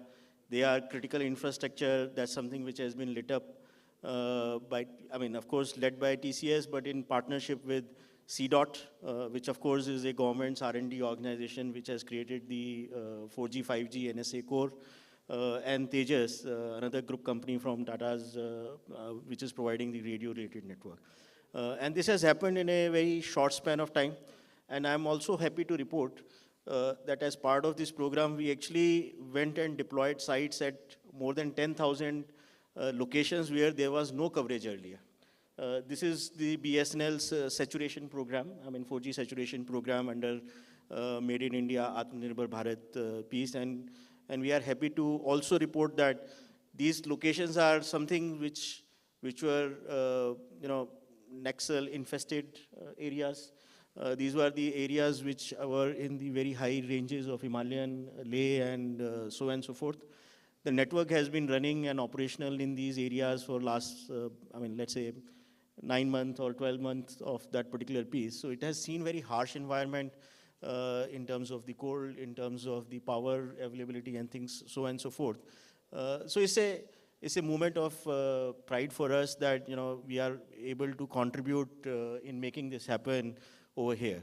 Currently, the stack is 4G, and being upgraded to 5G related parts. It's an upgradable stack from this perspective. And since this is critical infrastructure, and we have seen the importance of being self-reliant in last few weeks, whatever has unfolded in front of us. So I would say that we see that this was a very important step, and I am actually going to quote from Honorable Minister when he said, in fact, the previous minister and the current Honorable Minister, first part that, the technology is so complex that India is the only 5th country in the world to have develop this stack of its own, complete stack of its own, right? So, I often say this now in some places or the other, that it is as complex as sending a rocket to the space or sending a spaceship to the moon. If you look at the massive MIMO performance and you're trying to control and do the beam forming in real time for hundreds of users, and to give them a best experience, I think this is nothing short of, that kind of complex algorithm which is required to send a man in space or sending a craft to the moon. So it's a very complex technology, and we are seeing that this is working well. So this is a good foundation, I would say, for the technologies and the network to evolve. The second statement which current Honorable Minister essentially said that India was a follower in 4G. We took step hand in hand in 5G, but then India will lead 6G related piece. I think Pathakji is here. He talked about all the initiatives which are there in Bharat 6G. I was very, fortunate to have been the Spectrum Vice Chair. We came out with some good reports. These are now kind of international players essentially refer to these reports in terms of what can be done in the spectrum front, for example, onto that part. Last month, or rather in March, 3GPP held the first, both the TSG-wide workshop on the 6G. And there was a very strong participation from India. And this participation was from the academics, it was from the other sort of players in the stakeholders. So India is really shaping up well in terms of this 6G journey. And I mean, for me personally, I would say it's very exciting to be part of a network which is actually having 2G, 4G, 5G, and then probably we'll have 6G, and we'll see that light of the day probably in this decade or early next decade. Thank you, Saurabh, for sharing those insights, which gives us a sneak preview of what's happening behind the curtains on 6G. And also, not every day do we get to hear from the development work, the deployment work which is happening at BSNL. We hear about the private operators, but 80,000 sites, no mean fact. Thank you for sharing those. Thank you. Manoj, I'll come to you now. We have two Manoj, so I have to be specific. Manoj Gurnani. Manoj, you work closely with the operators, right? You supply to the operators.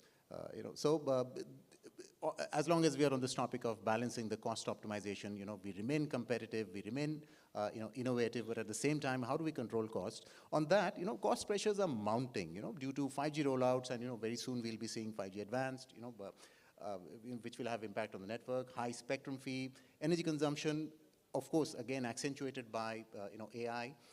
Legacy network maintenance. So, as a network equipment provider, how do you see, your solutions, global, local, I hope you talk about the local solutions that you're providing here in India, help the MNOs to achieve that balance between enabling new revenue streams, and managing the rising infrastructure cost by, with your solutions maximizing spectrum efficiency, network efficiency.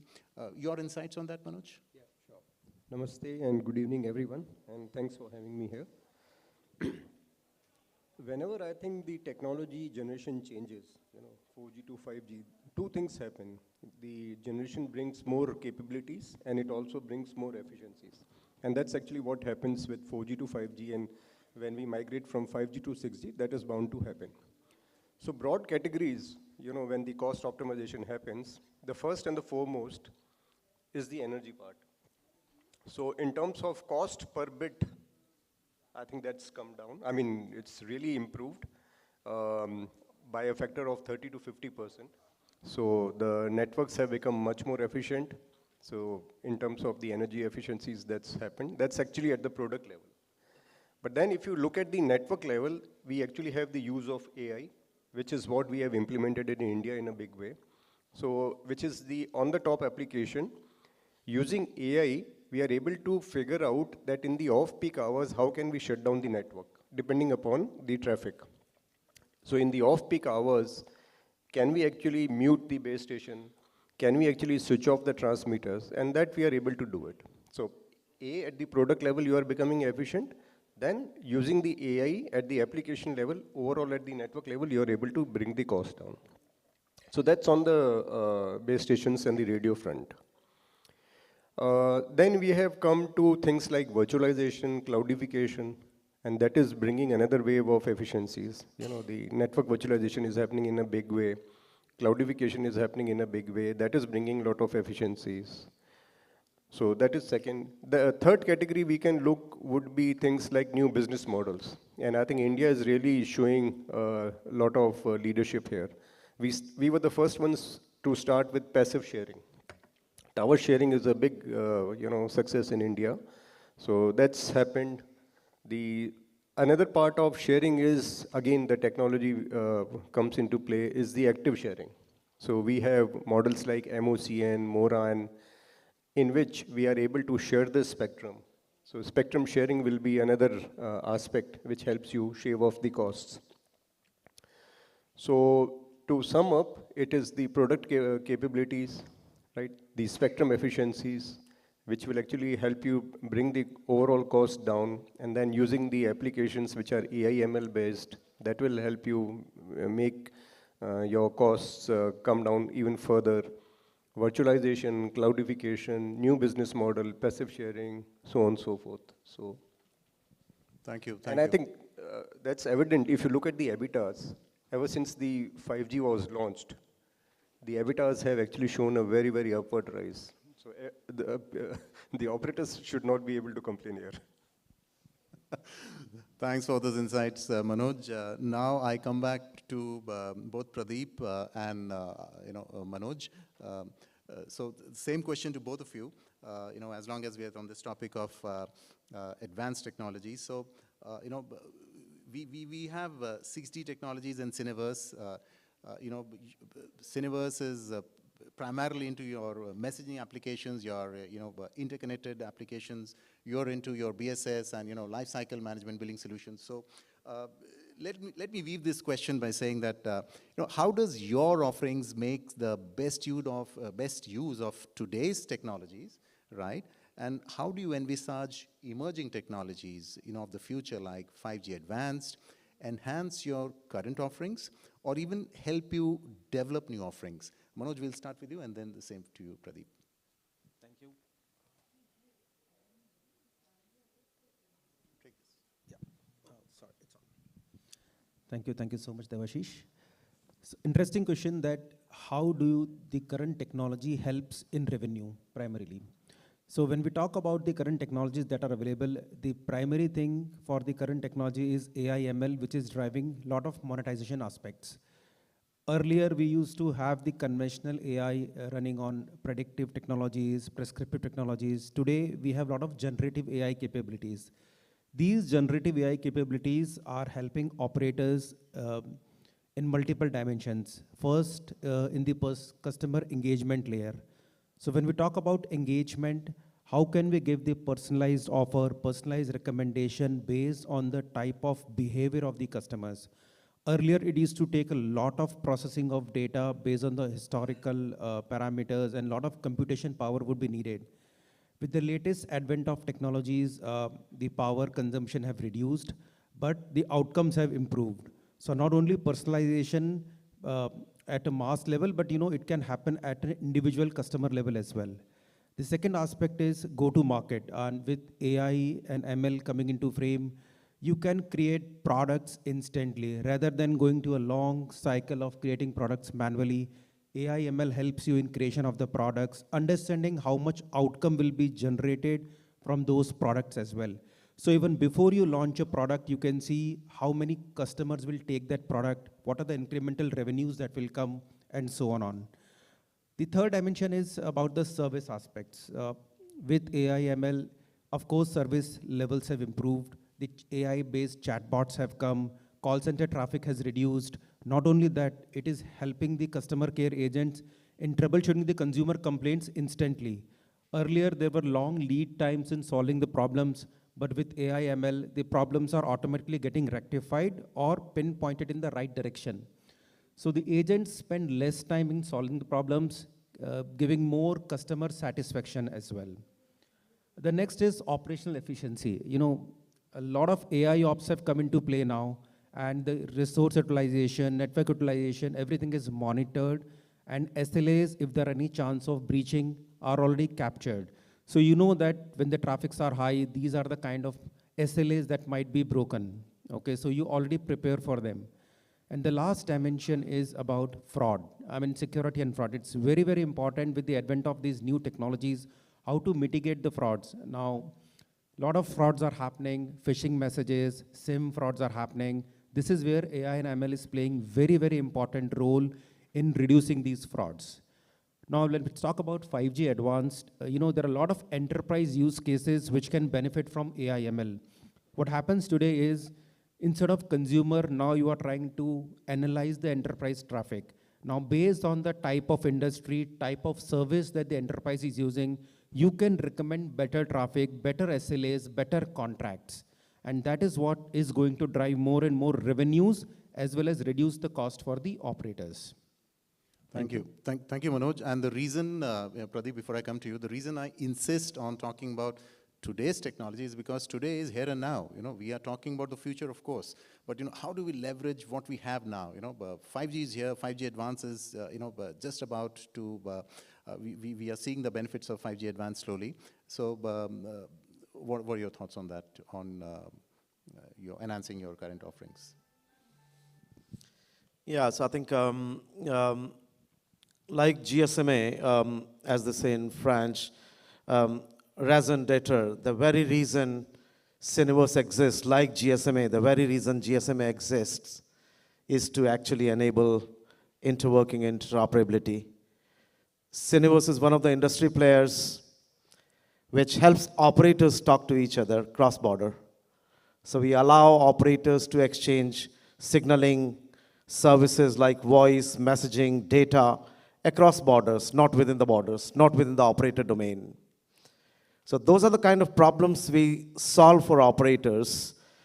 When we move to new technology generations, we get to see a lot of these problems. As you talk about here and now, we are seeing 5G standalone networks being launched around the world. As of yesterday, around 75 standalone operators have been launched in 39 odd countries. Invariably, because it's a new technology, it's a very complex technology, as my colleague rightly alluded to, there would invariably be problems. So for example, we noticed that an operator in India and an operator, one of the big tier 1 operators in the US, they could not exchange basic SA signaling. There were problems of FQDN to IP when the two SEPs were exchanging signaling with each other. They could not talk to each other. So what we did was we brought in FQDN to IP mediation there. We brought in other features like N32C port mediation, N32F port mediation. The two networks could not exchange target PLM and ID parameter with each other, which is an optional parameter, but one side was considering this to be mandatory, and it was just rejecting it if it's not present.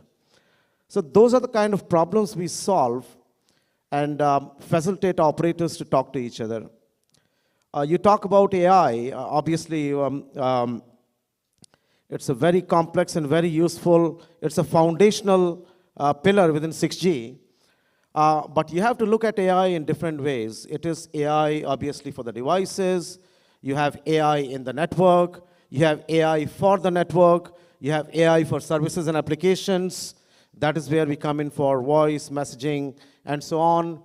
But then there are very fundamental security aspects for AI. Obviously, you can deploy AI to fight against malicious attacks and things like that. But it is not just us who are making these phenomenal advancements in technology and leveraging technology. Even the bad elements in the society are also leveraging AI to attack these mobile networks. So then, how do you protect your AI or your mobile network from the AI being deployed to cause damage and attack? So those are the kind of fundamental questions I think we are dealing with as an industry. And that is where I think we are bringing to the fore some of these innovative solutions to complex problems that we face. Thank you, Pradeep, and very interesting work which you are talking about. I come to you, Shiv, now. While we talk about technology, straight from our Prime Minister Modi, there is a lot of emphasis on infrastructure in our country, right?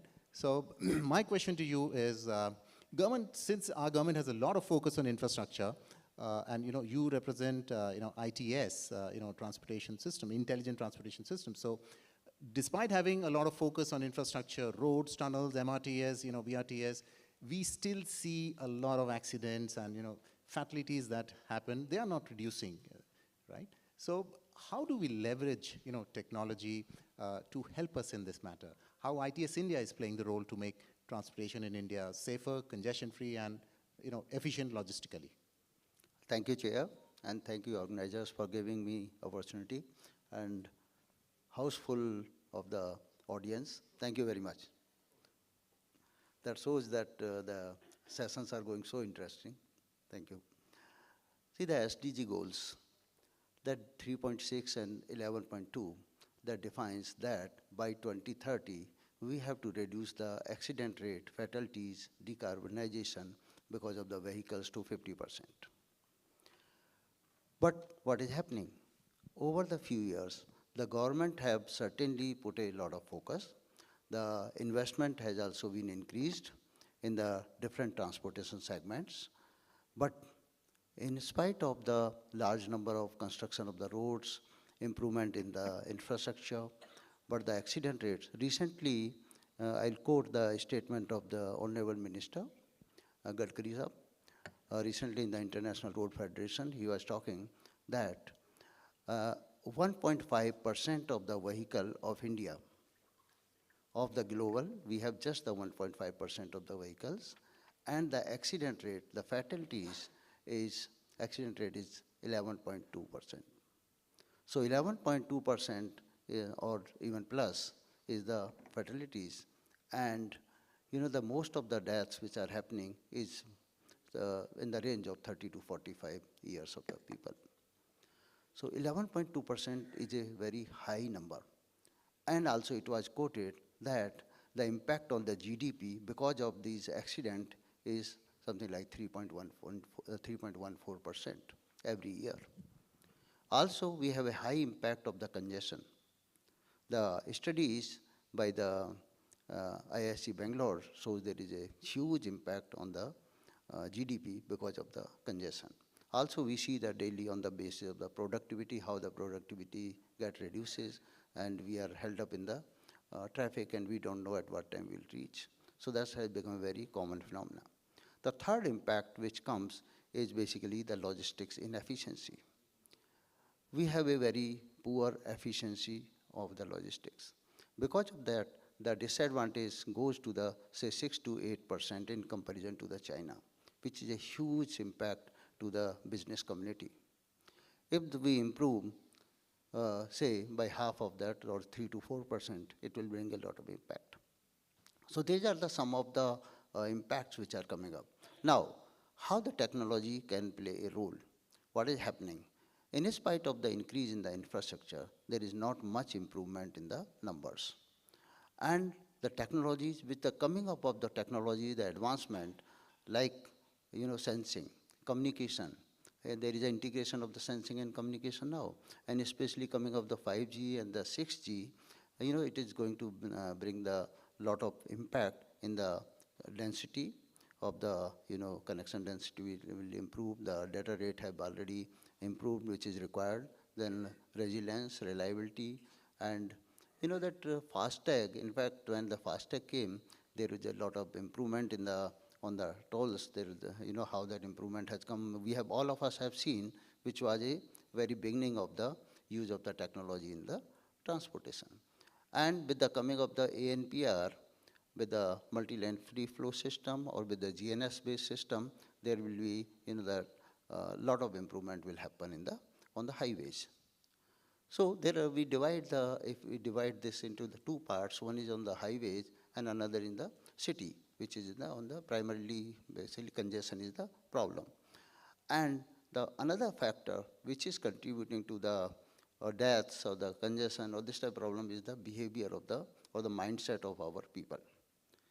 That we need to work, we need to train the drivers, we need to, and even if you see that even people like us, whenever going on the vehicles, we see that policeman is not there, then we take the even helmet out, and that it is a very common thing, we do it.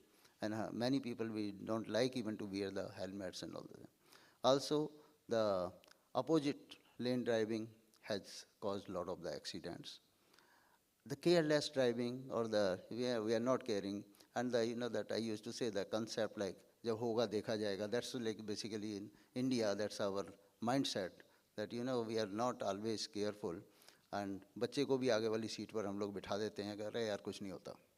So that type of, that many things are contributing to the such a number of the deaths and the fatalities. The technology is certainly going to play a vital role. We have not seen in India, practically, we have not seen what technology can bring. Some of the pilots has been carried out. Our NHAI and IHMCL, they have done the number of the tenders, but hardly there has been any large-scale deployment, which basically we have experienced. So unfortunately, that's not there. But if we see that in the global arena, this ITS have played a vital role, but our country is different. We have our own complexities here. There is a very hybrid type of the traffic system, and people having different mindset. So certainly we are going to have a tough challenge, but we have to begin. Now the ITS or this type of, they are not the luxury, this is the necessity. And without the use of the technology in a proper manner, in the mission mode basically type of thing, things cannot improve.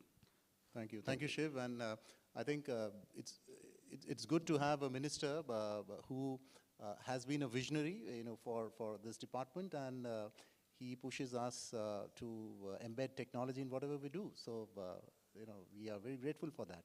Moving on to the second topic of the role of AI in technology evolution, I come back to again Manoj 60 and Pradeep Cineverse. So, but Cineverse is this time I'll come to you, Pradeep, first.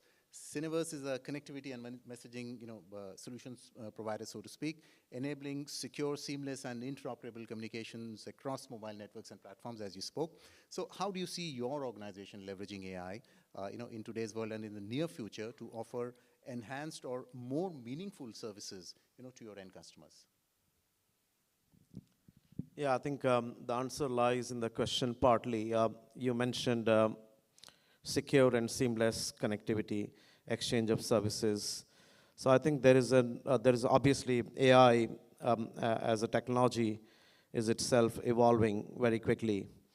The way we can utilize, obviously we do not sit on the radio side. We mainly sit behind the core network. On the radio side, as you know, you can deploy AI for a lot of things, whether it is interference cancellation, or whether it is beam management, or whether it is positioning accuracy enhancement and things like that. But for us, sitting behind the core or within the core network, let us say, enabling certain characteristics for the mobile operator's core, we can also do a lot of things. Obviously, the one aspect is the network operations itself, where we can deploy AI to proactively and predictably have some deterministic features around anti-fraud management, for example. GSMA has this wonderful thing called Network API, which a lot of operators use for anti-fraud feature set. That is where we can deploy AI and combine AI features and functionality with these network APIs to enrich the quick mechanisms to fight fraud, combat fraud. Likewise, on the messaging side, we can deploy AI to predict a pattern around spam. That is another area. You have a lot of other things, like you have the location API, you have the payment API. So I think the point is you can combine the functionality of AI with a lot of these APIs to enrich the overall functionality. And within the network itself, there is an opportunity to deploy AI to figure out the discrepancies in the signaling, so the mediation becomes a lot easier. The other aspect is, are you doing some of these already? Yeah, we are doing some of this already, but not in a very big way, because the technology itself is in a very nascent stage at this stage. So, but I think more and more, I think these use cases would evolve as we progress further. So, Manoj, back to you. 6G Technologies is a digital transformation solutions provider, focusing mainly on BSS, other customer value management, as you call as CVM solutions, right? How do you see your organization leveraging AI in today's world and in the near future to offer enhanced or more meaningful services to your customers? So when we talk about transformation, transformation is not just technology. Transformation starts with 3 different P's: platforms, people, and processes. So AI plays very, very important role in all these things. So when we talk about technology and platforms, AI can contribute a lot in understanding what kind of data to be migrated, how it can be made better, how you can generate more meaningful insights out of it. When we talk about processes, with the help of AI, how we can reduce the process times. For example, Today, if you are onboarding a consumer, you are taking, say, 2 minutes. Can I reduce it to 30 seconds? So these kind of practical things is where AI plays very, very important role. And then comes people. People are very, very important assets, and how we can train them using AI, how can we can measure the KPIs for them. So idea is not to reduce the people, but idea is to empower people with AI. And AI can assist the employees and people to make better decisions. So these all three P's together are part of the digital transformation. Now, when we talk about the revenue generation, reducing the cost, the ARPU generation, all that can be more added with AI capabilities, like I mentioned earlier, personalized offers, how you can generate more revenues from the enterprise business, depending on the type of services they are taking. Can we add more services to them? Can I do a real-time network slicing? Can I do dynamic charging for them? So a huge number of cases are there which can really, really help the CSPs and operators generate more revenues and also reduce cost in the process. Yep. Sounds good, fantastic. Thank you, Manoj. Before I am being chased by the organizers for time, I think we still have around 14 minutes left. So moving on to the next topic of, on the same topic, the subtopic of impact of AI on telecom networks, my favorite topic, I come back to Saurabh and Manoj Gurnani. And these two questions are to both of you. I'll start with you, Saurabh. So how do we leverage AI to drive efficiency in different parts of the telecom network, like spectrum efficiency and all, and you can pick any part, the RAM, the core, the edge, but most importantly, you shouldn't miss the operational efficiency part. Sure. Thanks, Devashish. A lot of example already given by Manoj, how the AI in the telecom networks is kind of making difference. Maybe I'll pick up 2 points. First is the operational efficiency part of it, right? Energy consumption is a very major factor in the telco networks, and radio consume about 70–80% of the energy within the telco network per se. And I would say that the industry already had done a very good work. I mean, partners from Nokia are here, and when I was wearing the operator hat, we worked a lot in terms of saying what can be done to optimize the energy consumption, let's say in lean hours. These were traditional ML kind of capabilities. You find that these are the number of users, you kind of then take some corrective actions. But the AI ML, for example, the advanced use cases essentially go to talk about how do you do a network-wide coordination and then give the network efficiency. And I'll quote Randeep, CTO Airtel, when he said that the efficiency levels essentially kind of increase by 50% when you start to use these AI ML kind of use cases into the network. So I think that's very powerful from a network of efficiency and the operational efficiency perspective, and the network energy consumption, sustainability is a very big factor there. The second I would go is what is happening in the standards and how it is contributing to making the radio more spectrally efficient and as well as energy efficient. So if you look at from the 3GPP standards from release 18 onwards, AIML actually got into the standards work. Now there is a focused work item within 3GPP saying that how can the AIML be leveraged in a more standardized manner across the network components and different layers.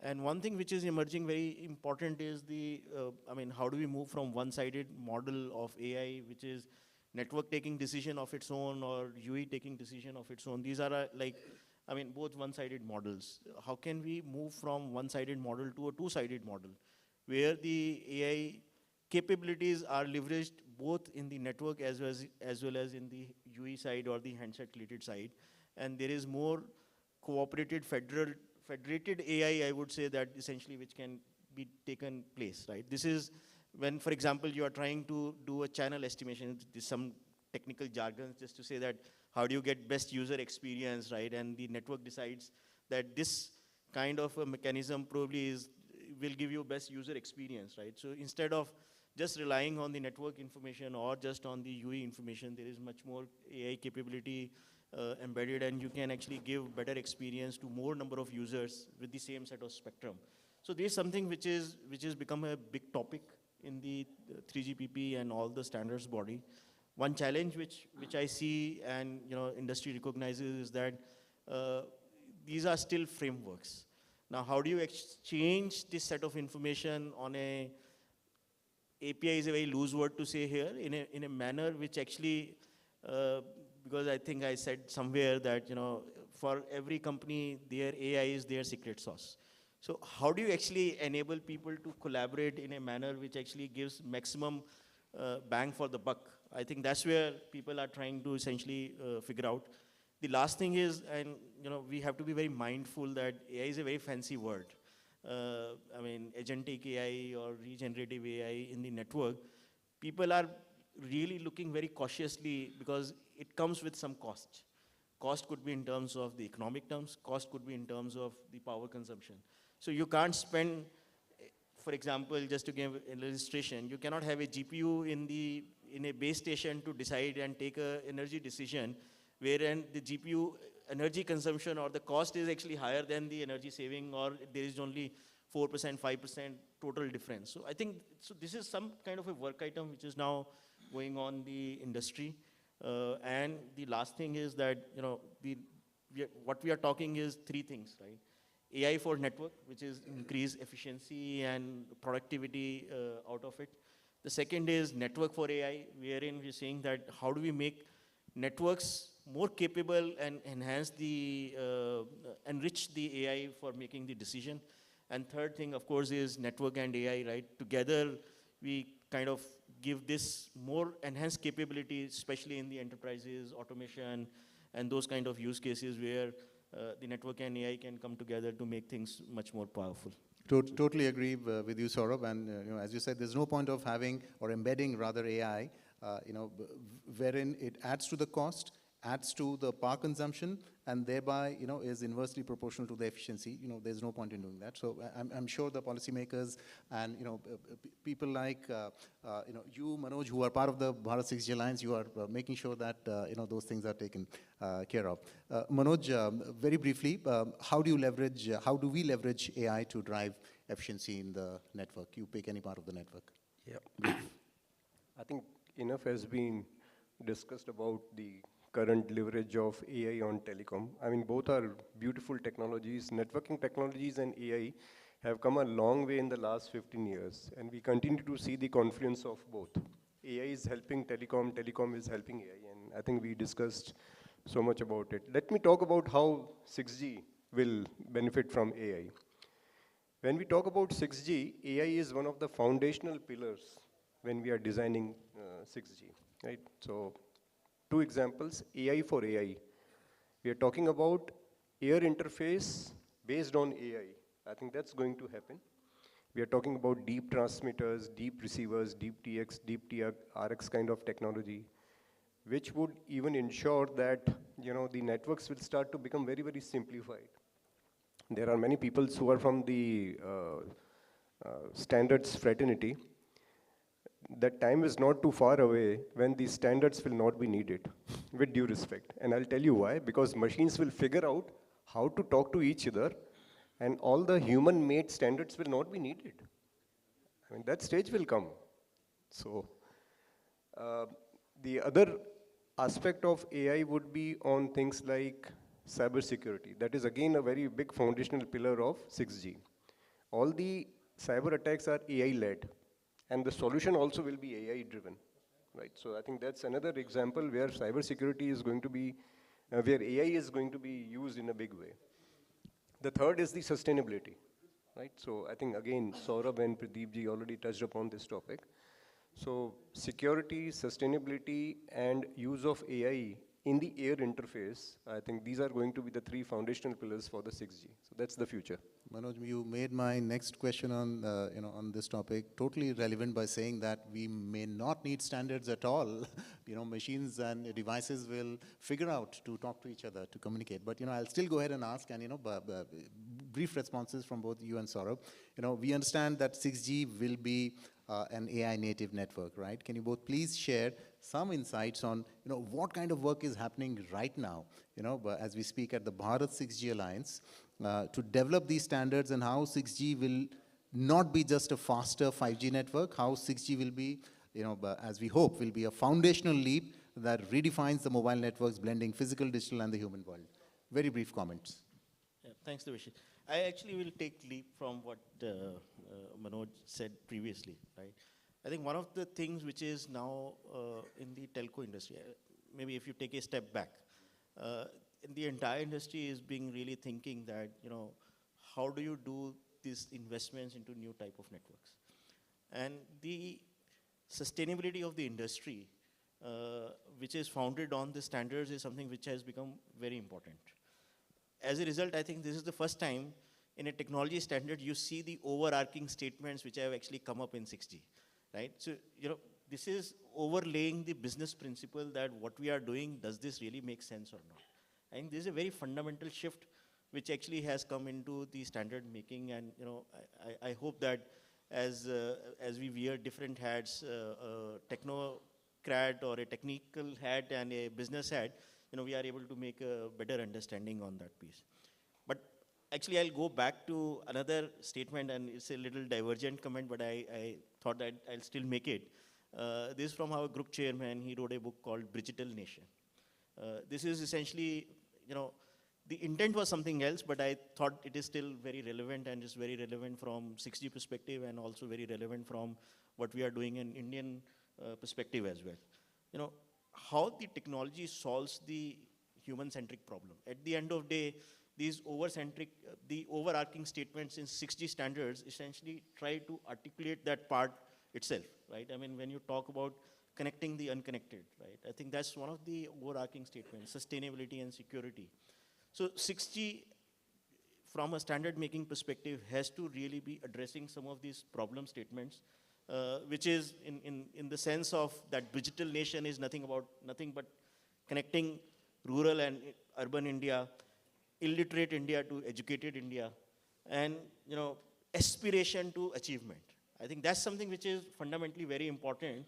And how do we bridge these things is what 6G is supposed to be delivering onto that part. I know, I'm talking something which is beyond the technology standards, but at the end of the day, there are enough application use cases. 4G just really created a new wave of economy, right? So the impact is going to be from healthcare to education to businesses, and a lot of conservative estimates, I'm just saying from an India perspective, have actually said that there could be like up to 30 million new jobs which can come when you connect the AI capability to the communication network capability, and you essentially reach out to so many underserved areas onto that part. So I hope that the 6G simplifies many of these things and takes it forward, which makes it possible.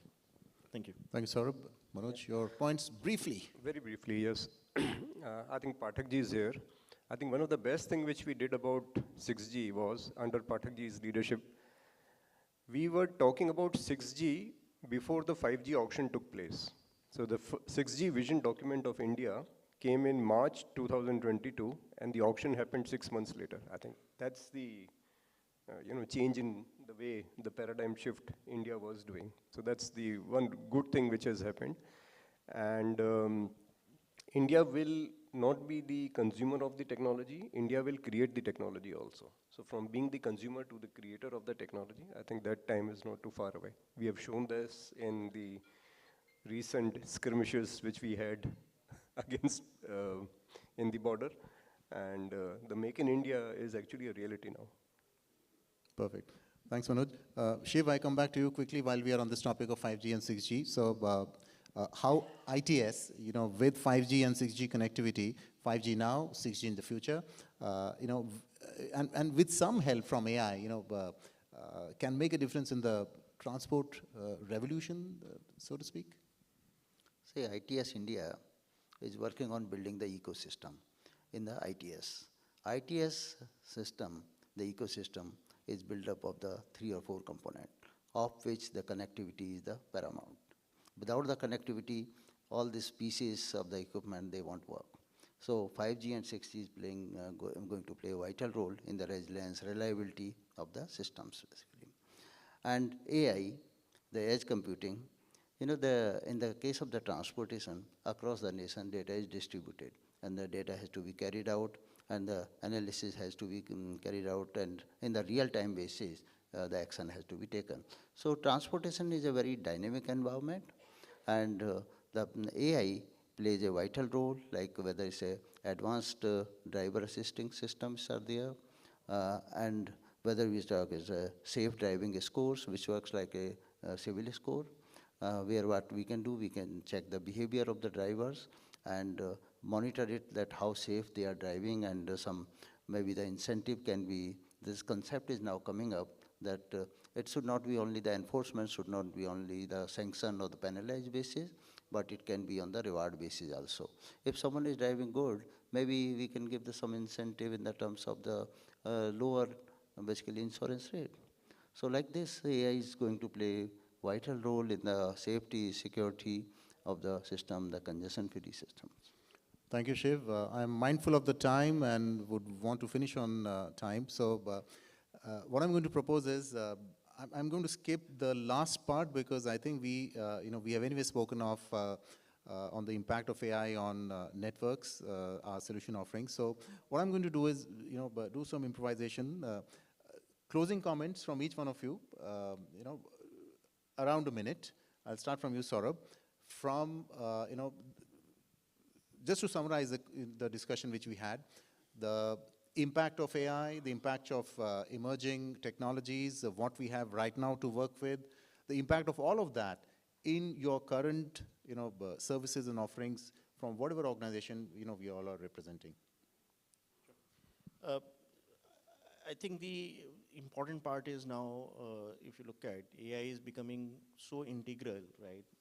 The key message within the organization is that it's not that you need a business analyst, you hire a business analyst, and then he will do the job for you. AI thinking has to be personal. AI thinking has to be in an individual as a way of working, for example. So I think that's how within our organization we are taking AI capability and building the AI capability within the organization, that everyone from top to bottom is expected that is something that you need to be conversant yourself onto that part. And the way I see is that communication, telecom networks, and the AI are the oils which are going to run the next wave of economy. I think that's how we are visualizing.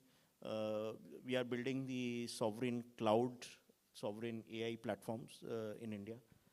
I think that's very important from a critical infrastructure perspective. So this is something which has become very fundamental to the way of working and way of offerings from our perspective. Well said. Thank you, Saurabh. Pradeep. Yeah, so I think 2-3 things basically. One is, as we are moving to 6G with AI and everything else, all these component technologies is part of 6G. I think we have to make sure that the current services or the legacy services do not go away. Voice is not going anywhere. Messaging is not going anywhere. Roaming is not going anywhere. So I think this is a fundamental requirement as we move to the next technology generation. How do we preserve and enhance and enrich the user experience for the existing services, even though new capabilities are being onboarded through this new 6G vision and architecture. So how do we do that? The second point there is, it's not just preserving these legacy services. Obviously, we talk about spectrum being a very scarce resource and very expensive resource for that matter. Fundamentally, every single operator on the planet at some point would have to reform their spectrum as they make the leap to the new technology. So I think in that case, if they have to shut down the legacy networks, 2G, 3G networks, for example, how do they preserve the voice experience for customers? You can't overnight replace 100 million devices for the legacy networks. So how do you basically build a bridge that the legacy devices, the legacy services can continue to work very efficiently, even though you have reformed the spectrum for that matter? And then obviously, it is making sure that the collaboration works in such a way that you are able to bridge the different governance models. Now, if you see 6G, the number of stakeholders is completely different from the way we have in 4G. There'll be a multitude of stakeholders in the 6G environment. So how do you make sure that and each of one of them will have a different governance model? The governance model that we have in telecoms industry is very different from mining, is very different from agriculture. Now the underpinning in all these different industry verticals is the mobile ecosystem. So how do you marry the different governance models? How do you make sure that just to bring security, end-to-end encryption cannot be the answer? Because then you are isolating everybody, all the other stakeholders, if you encrypt the pipe. So that simply cannot be the answer, which means that you have to come up with solutions to make sure that the security can be there for all the stakeholders. So solutions like security gateway, where value addition by intermediaries sitting in between can still be ensured. So those kind of things I think we have to bear in mind. Thank you, Pradeep. Manoj? Brief? Yeah, so I'll be very quick. So the motto of our organization today is AI everywhere, okay? It's not about only in the products, it's about the processes, the service that we give to our customer, the deployment, the implementation. Anything and everything we do has to be assisted or powered by AI. That is what we have been doing.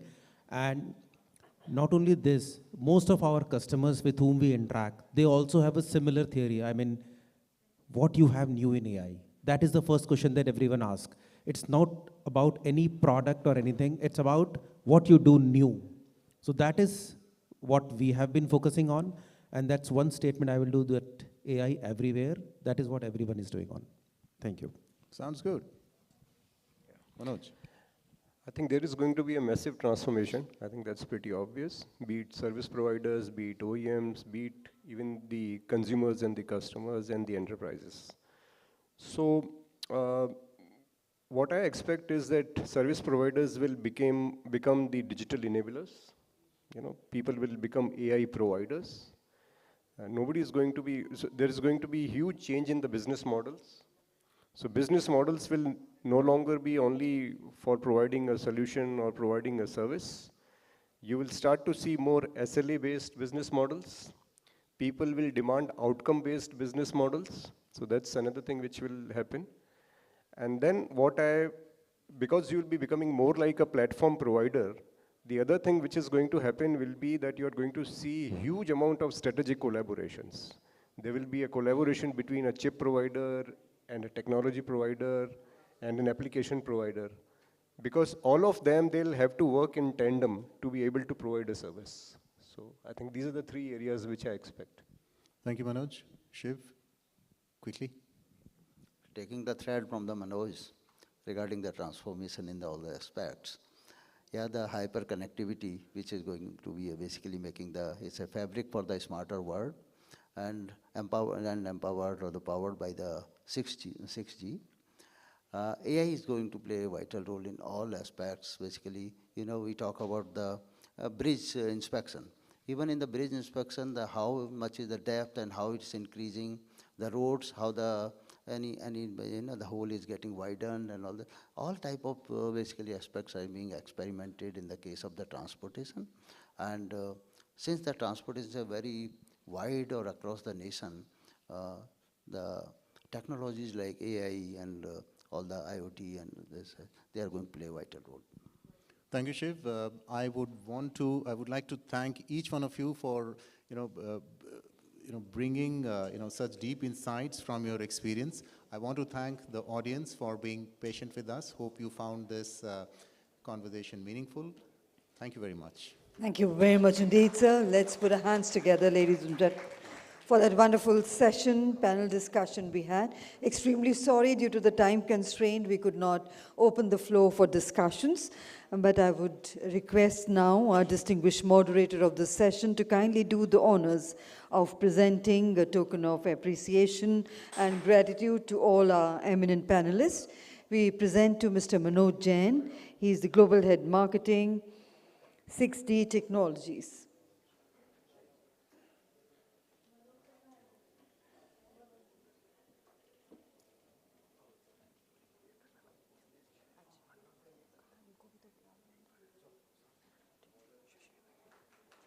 Thank you, sir. We present to Mr. Manoj Gurnani, Head of Strategy and Technology, Nokia India.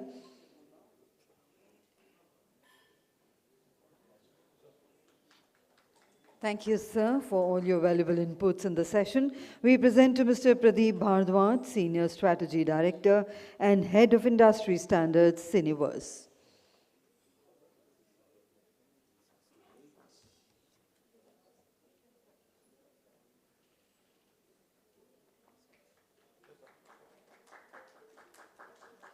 Present to Mr. Saurabh Mittal, Principal Consultant, Tata Consultancy Services.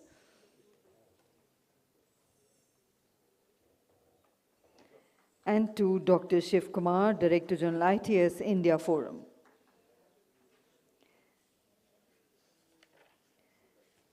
And may I invite Brigadier Anil Tandon, DGBIF, to kindly come up on the stage to do the honors of presenting a token of appreciation and gratitude on behalf of the organizers to our moderator, Mr. Devashish Chakrabarti. Thank you very much indeed, sir, for wonderfully moderating this session. And I would request all our panelists to kindly come together in the front for a group photograph. Ladies and gentlemen, we would request everyone to kindly remain seated as we are now straightaway moving into the celebration event of the World Telecommunication and Information Society Day, WTISD 2025.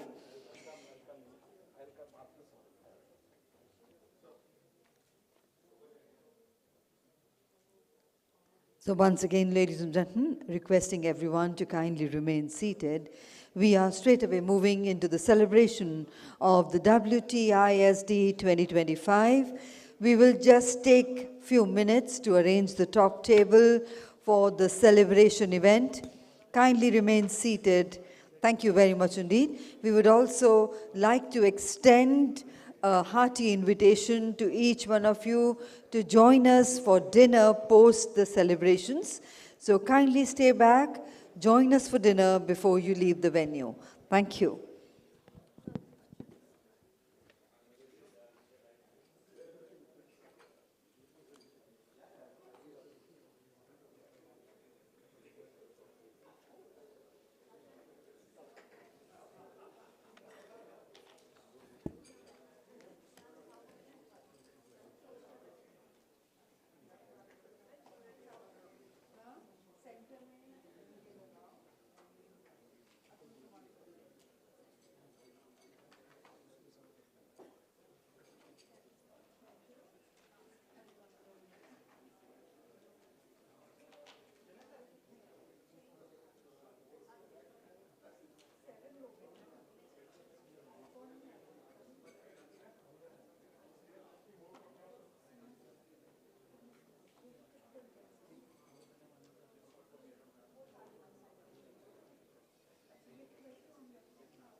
कर रहा है अभी कर रहा है जब डाल देगा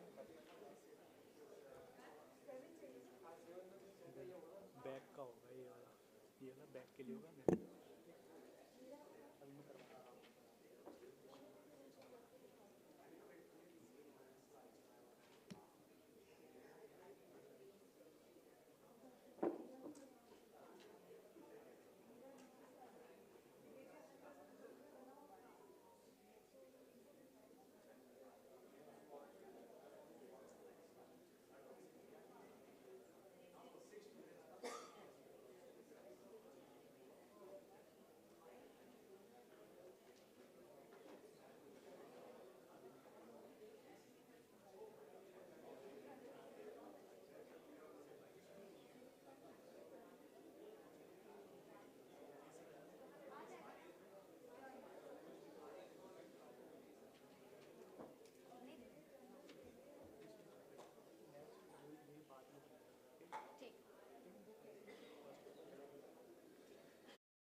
Dear Anil Tandon, DGBIF, Ms. Meera Swaminathan, Director Policy Advocacy and Communications BIF, and also have the proud privilege of inviting Mr. Shashidharan, Managing Director, Bharat Exhibitions, to kindly grace the stage with his august presence.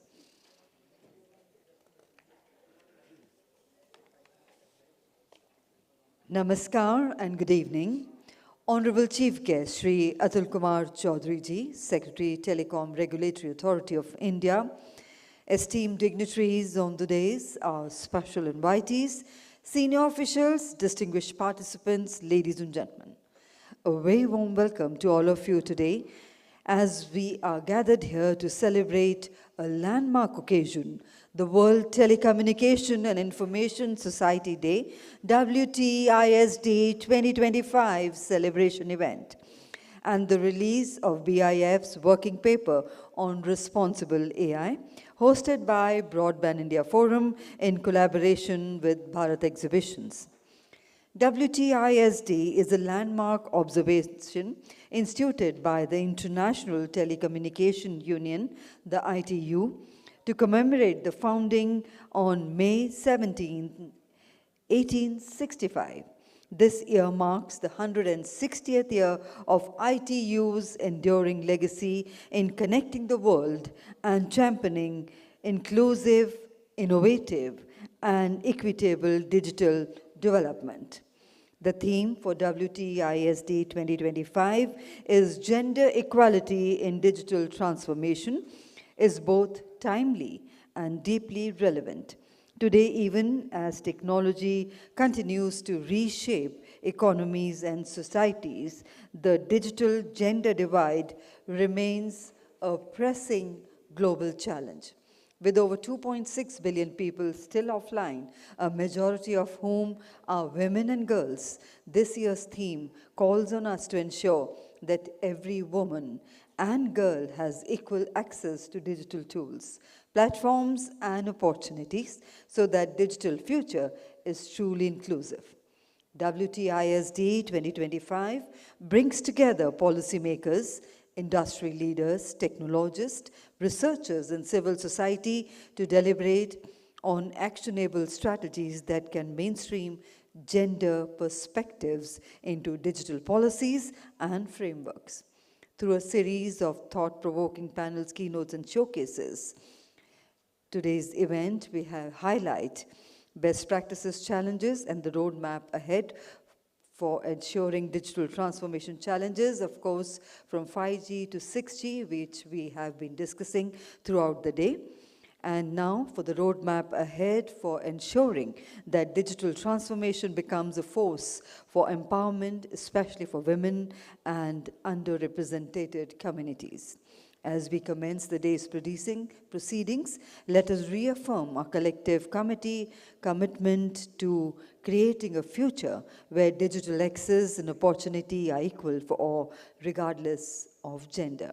And ladies and gentlemen, we begin the proceedings by welcoming our dignitaries, requesting Brigadier Anil Tandon, DGBIF, to welcome Honorable Chief Guest, Shri Atul Kumar Chaudhary ji, with a floral bouquet. A very, very warm welcome to you, sir.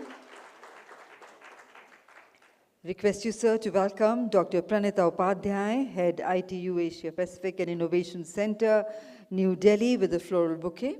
Warm welcome. We also invite Shri Rahul Vats, Chief Regulatory Officer, Bharti Airtel, with a floral bouquet. Thank you, Brigadier Tandon, for doing the honors. And now, to formally begin today's proceedings, may I invite Mr. Shivnath Tukral, Vice President of Broadband India Forum, to deliver the welcome address.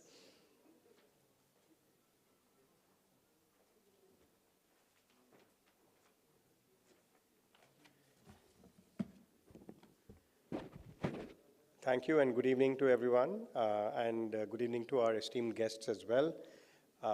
On behalf of BIF, a very warm welcome, especially to our chief guest, Shri Atul Chaudhary, TRAI Secretary, Aruna Ma'am, the Chairperson for BIF, Pranita Upadhyay, ITU Area Office and Innovation Center, and my dear colleague Rahul Vats and Sir Shashidharan ji.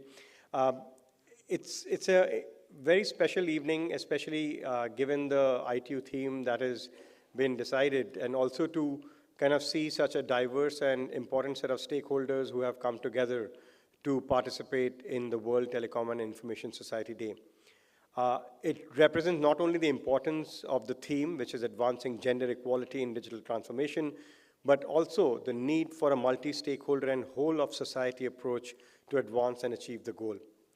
A couple of sentences on the theme, not just as every Indian, everyone who's a part of India's digital revolution, The theme of gender equality in digital transformation is important for each and every citizen, not only as to what we owe to our society, but also what we owe to our families, our mothers, sisters, children, who see the power of gender inclusion, and when digital inclusion and gender inclusion can come together, what that can do. And even though advancements in technology have moved at a breakneck speed, we do recognize there are divides across the world which need to be addressed on an urgent basis. From a statistic point of view, about 2.6 billion people in the world still do not have access to the internet, and majority of them would be women and girls. So I think the task is pretty clear for the rest of the world as well. In India, while the story may be slightly better given the amazing work that our telcos have done, and India remains at the cutting edge of technology when it comes to, especially comes to democratizing it. UPI is a great example of one such thing. The whole concept of digital public infrastructure, and now with AI coming in, open source language models coming in, the fact that you can actually break that barrier is now going to be a reality. From a number perspective, India continues to be at the forefront, as we know, not only in terms of internet connections in India, about 1 billion internet users, and UPI transactions inching to about a 20 billion mark. So apart from the access to the ICT technologies that we have seen play out in India, the truth is we also need to focus on the gender divide in the digital world from an India perspective, and how do we do that? One such thing which we feel, and I think it's a theme for BIF this evening as well, and I believe Meera has worked on it, is how AI can do it. For example, to overcome the barriers of literacy and education, if you can speak to a phone and the whole world of internet comes to you through speech technology using large language models, that would be one way to cover that barrier. So clearly, the marriage of AI, the marriage of India's digital prowess can do that, and as a result of that, I think BIF will be launching a working paper on responsible AI this evening, put together by BIF Special Task Force on AI, which offers crucial recommendations for India's evolving AI governance framework. The paper's timely release coincides with the Government of India's launch of major AI initiatives, including the AI mission, and aligns perfectly with the WTISD theme of inclusive digital transformation. From a BIF perspective, a couple of words. BIF has always been at the forefront of working towards technology neutral, service neutral, and affordable universal connectivity, advocating for the use of all available technologies in a manner that is proportionate and calibrated to bridge the digital divide, particularly for the marginalized community. This working paper, which will be released, holds particular relevance in today's landscape and significantly enriches the WTISD celebration. The paper tackles the critical question of how to cultivate AI-driven innovation responsibly. As AI increasingly becomes a cornerstone of digital transformation, there's a global consensus that as development must prioritize inclusion along with issues like safety, fairness, and transparency. By unveiling it at the WTISD Forum, we aim to highlight the intrinsic link between inclusion and responsibility while also prioritizing AI innovation. I once again welcome you all to BIF's special evening celebrations of the World Telecom and Information Society Day 2025. Thank you, and with this, let me hand back to the MC. Thank you very much indeed, sir, for those warm words of welcome and for setting the tone for the discussions ahead. And ladies and gentlemen, it is now my proud privilege to invite Srimati Aruna Sundararajan, Chairperson of BIF and former Secretary to the Government of India in the Ministry of Telecom, Steel and IT, who is a visionary leader and India's digital policy evolution. And I would now request you, ma'am, to kindly share your perspective on fostering equitable digital growth. Let's put our hands together to welcome Srimati Aruna Sundararajan.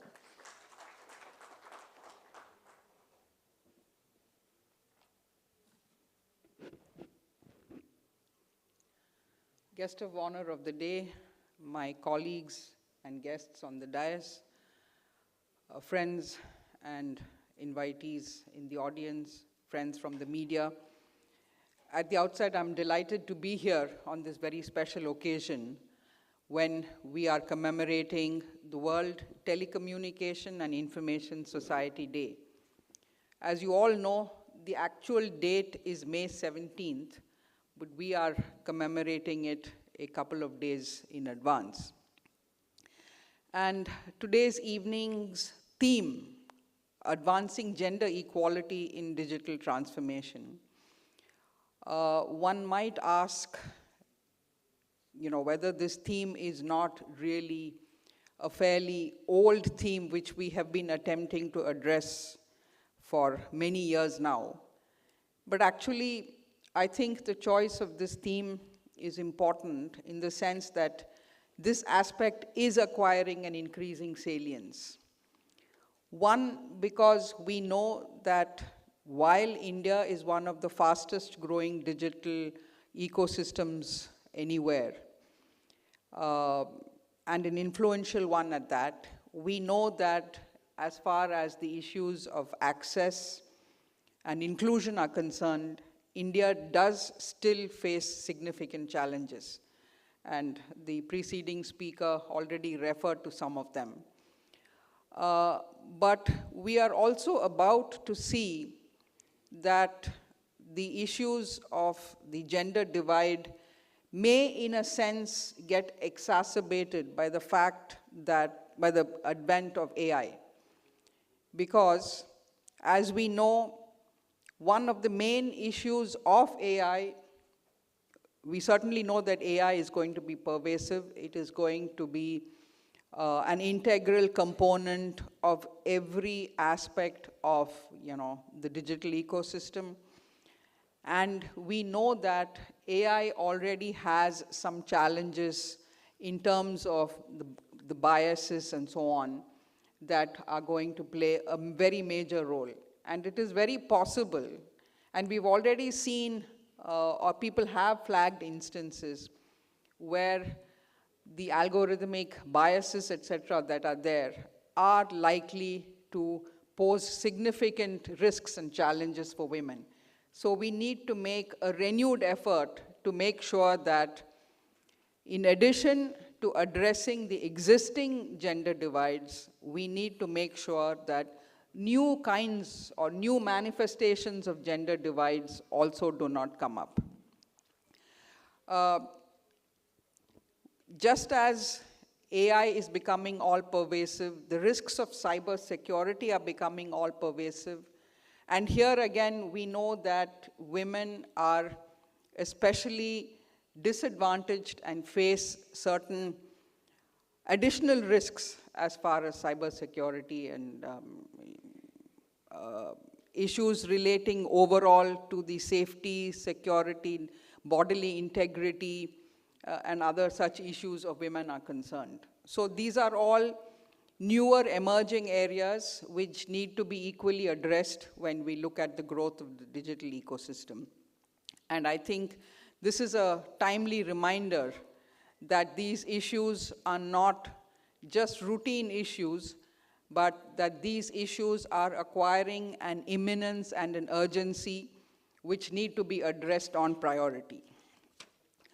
I'm also happy to note that today BIF will be sharing some of the highlights of their working paper on AI, and I'm sure that many of you in the audience may perhaps have been associated with some of those deliberations, but I think this is a paper that people have been looking forward to.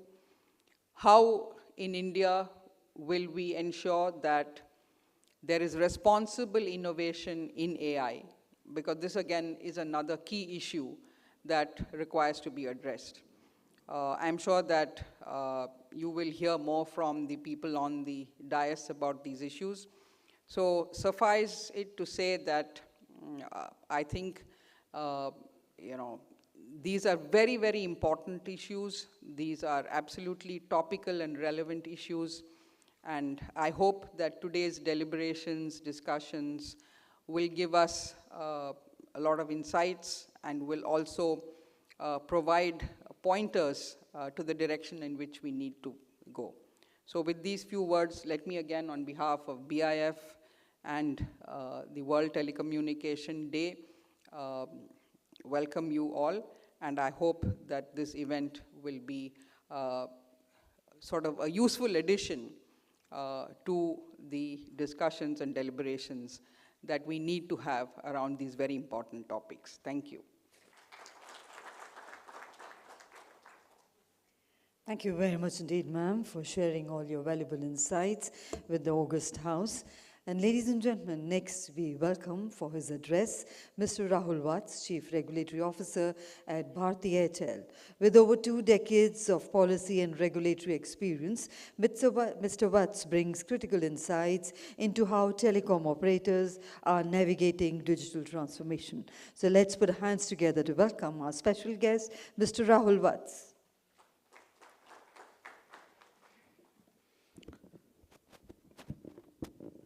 Secretary TRAI, Mr. Chaudhary,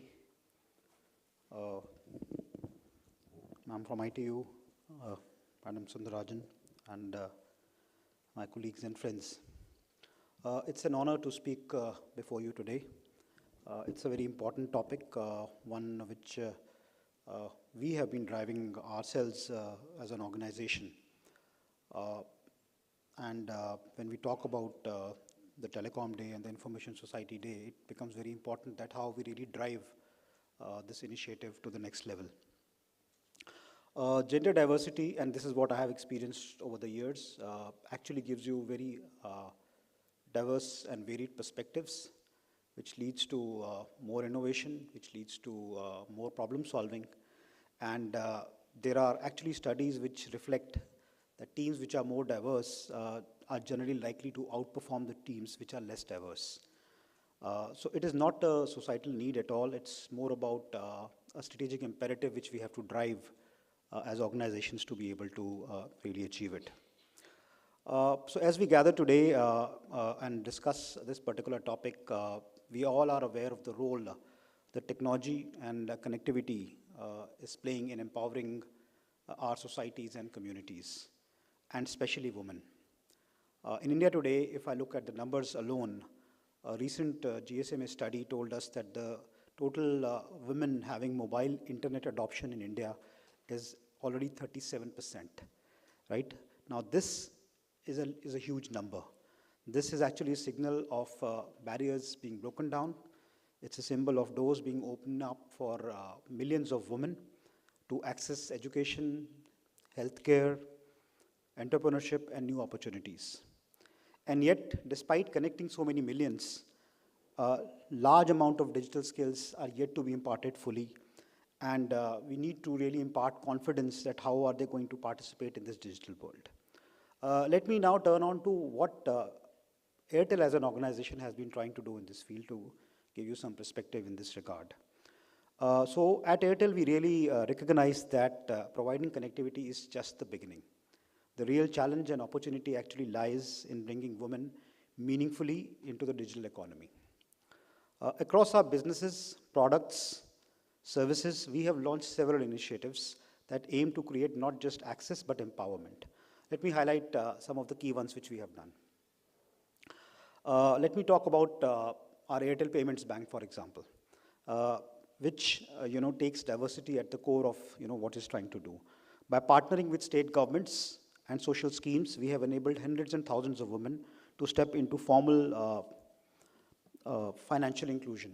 The recent example being the scheme which we launched with Maharashtra government, which was the Maaji Ladki Behan Yojana, where Airtel Payment Bank has successfully opened more than 500 lakh saving accounts, out of which nearly 3,57,000 were through the direct benefit transfer accounts. So that's one large piece. In fact, Airtel Payment Bank is also a unique bank because we have got more than 100,000 business correspondents who are actually women, right? And these women are spread all across the country, trying to really enable enrollment of people into banking services, which is one of the priorities of the government alone. Through one other initiative, through our Bharti Foundation, we are investing in girls' education and technology skills. Our flagship Satya Bharti school program, for example, provides free quality education to underprivileged rural children, especially girls. We are also, embedding digital learning at every step. In partnership with companies like Sienna, we have launched digital classrooms and advanced tech labs, equipment government school children with computer skills, robotic kits, and coding lessons. We are also ensuring that girls from rural villages grow up to not be just users, but creators and innovators in the digital world. We also recognize that education must continue into higher learning. So we have introduced something called a Bharti Airtel scholarship program, where we are supporting meritorious students, especially young women, by fully funding their engineering education to India's top technical colleges. We even provide laptops and mentorship, removing barriers that often block women from tech pathways. Across these efforts, our goal has been very simple: turn connectivity into empowerment. Every new broadband tower we add means people accessing the digital world, trying to understand new services, and that's where really we want to get the people involved, especially women. They can be girl students who can log on and continue to educate. They can be farmer women who can actually find out prices of things which are around them. So we bring affordable data and smartphones to women. We ensure vernacular apps and voice tools are supported, and we work with NGOs to train women in e-health, agri-tech, and e-commerce platforms. By collaborating with the government and the society, Airtel aims to take digital services truly accessible to women everywhere.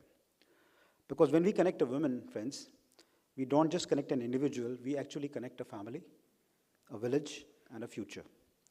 And as India builds its digital economy, no women should be left offline.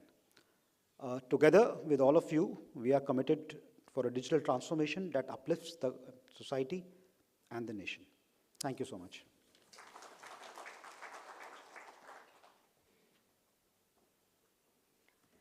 Thank you very much indeed, sir, for sharing all that valuable information with us. So, ladies and gentlemen, as one of the special highlights of the day's celebrations, we are pleased to present the launch of Broadband India Forum's working paper titled White Paper on Responsible AI. BIF has consistently championed the cause of inclusive, technology-neutral, and ubiquitous digital connectivity with firm commitment to bridging the digital divide through the use of diverse access technologies, be it fiber, wireless, or satellite. This publication gains particular relevance in the current landscape where artificial intelligence is rapidly becoming the cornerstone of digital transformation. The white paper explores how AI innovation can be nurtured in a responsible and ethical framework, ensuring that safety, fairness, and transparency remain central to technological advancements. As India embarks on its ambitious AI journey, and with this year's WTISD theme focused on inclusive digital transformation, this release reinforces a vital message that inclusion and responsibility must go hand in hand in the digital age. And before we release the white paper, I would like to invite Ms. Meera Swaminathan, Director Policy Advocacy and Communications at BIF, to present the key highlights of the paper on responsible AI innovation.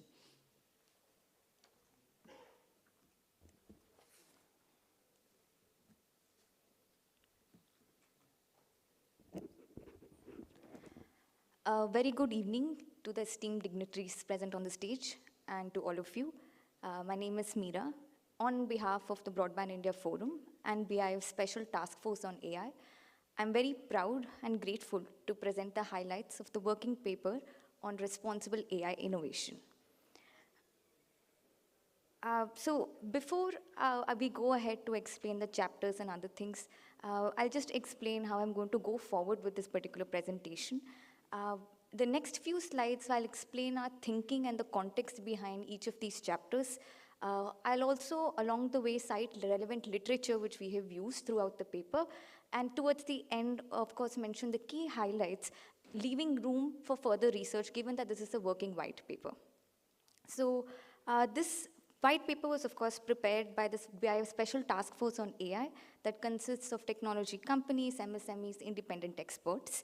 And we started working on this last year, and as we were working, we had METI's AI Governance Guidelines Development Paper that came out in Jan. So we also included our comments and recommendations to that in this paper as well. The context behind the objective of so was that METI's India AI mission is one of the successful initiatives by the government. We saw that with the budget outlay of 10,300 crores in March 2024, with 2,000 crores in March 2025, and a few key achievements which I also wanted to mention. They had 2 rounds of bids for the compute capacity. The first one was 15,000, which was offered to, of course, many startups and other educational institutions. There are 7 pillars of the India AI mission, including compute, innovation center, data centers, future skills, startups, and safe and trusted AI.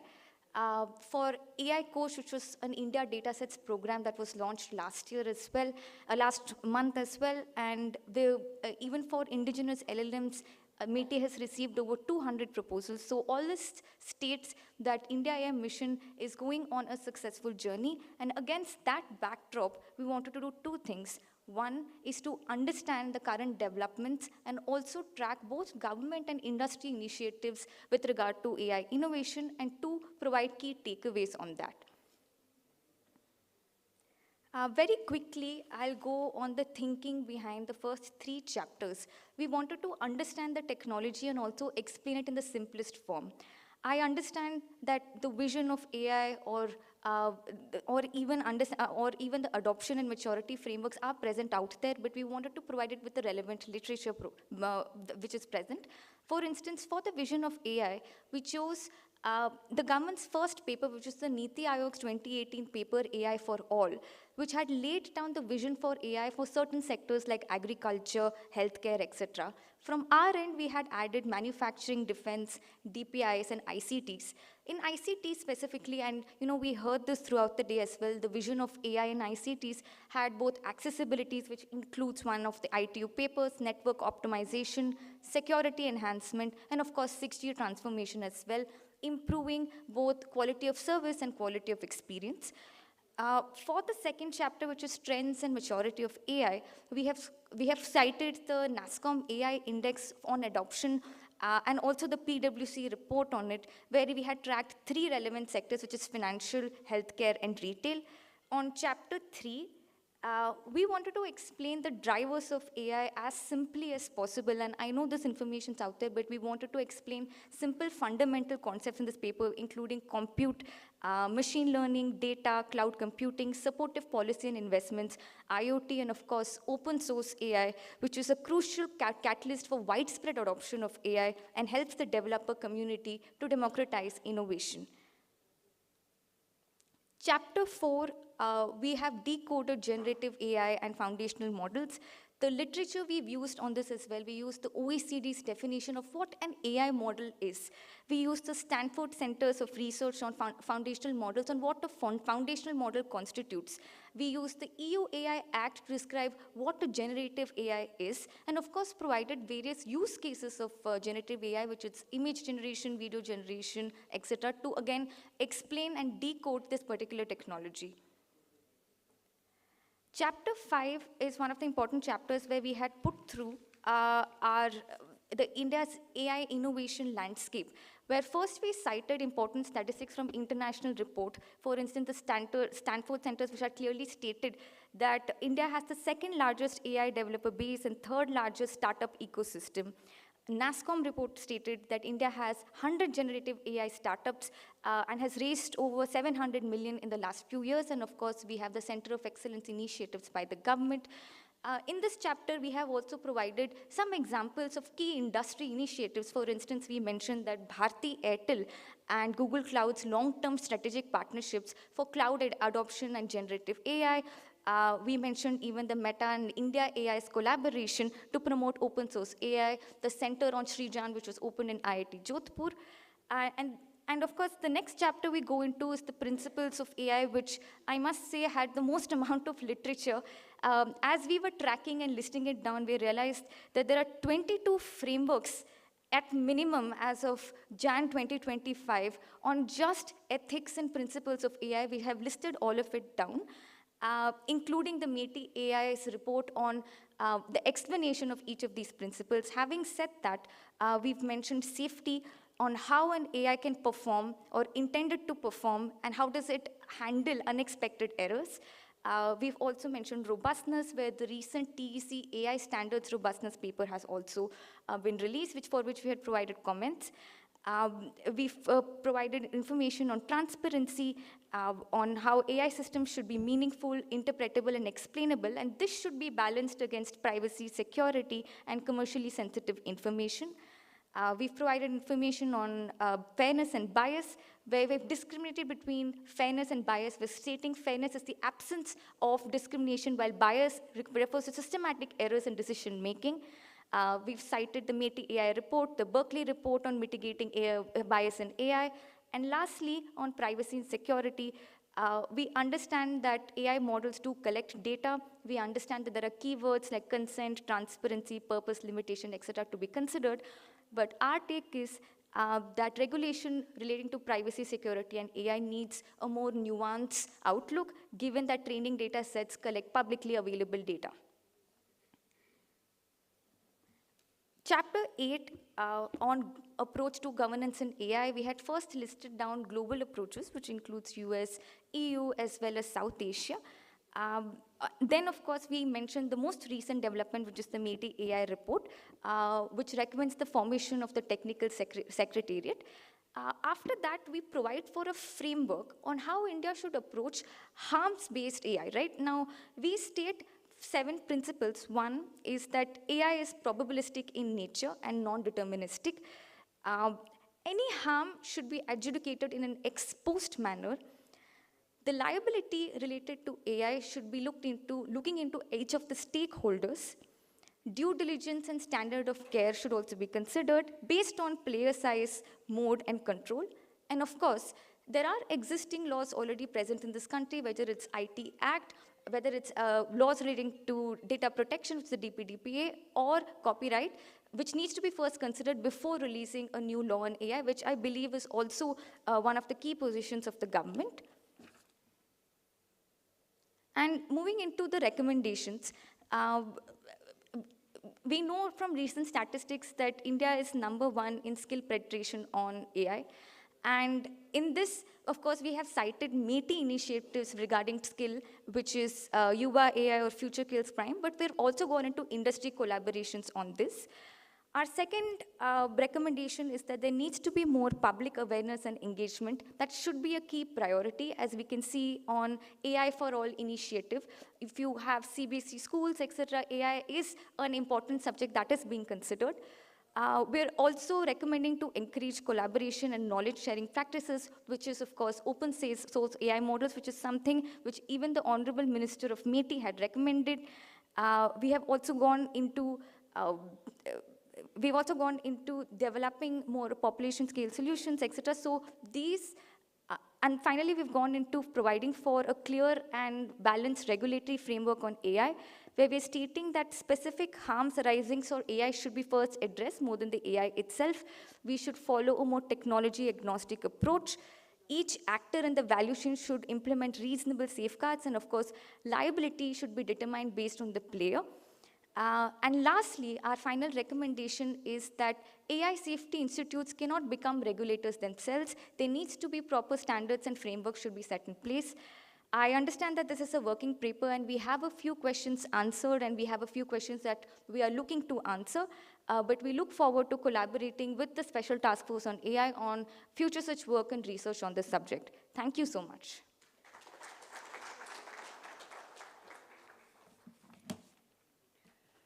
Thank you, Ms. Meera, for elaborately explaining the working paper that is going to be released now.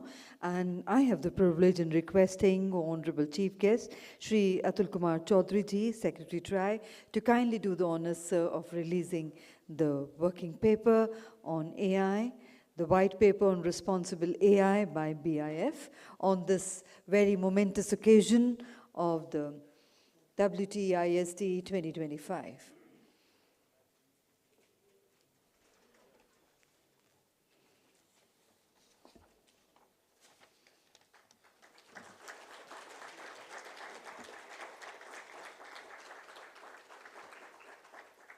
Thank you very much indeed, sir, for doing the honors.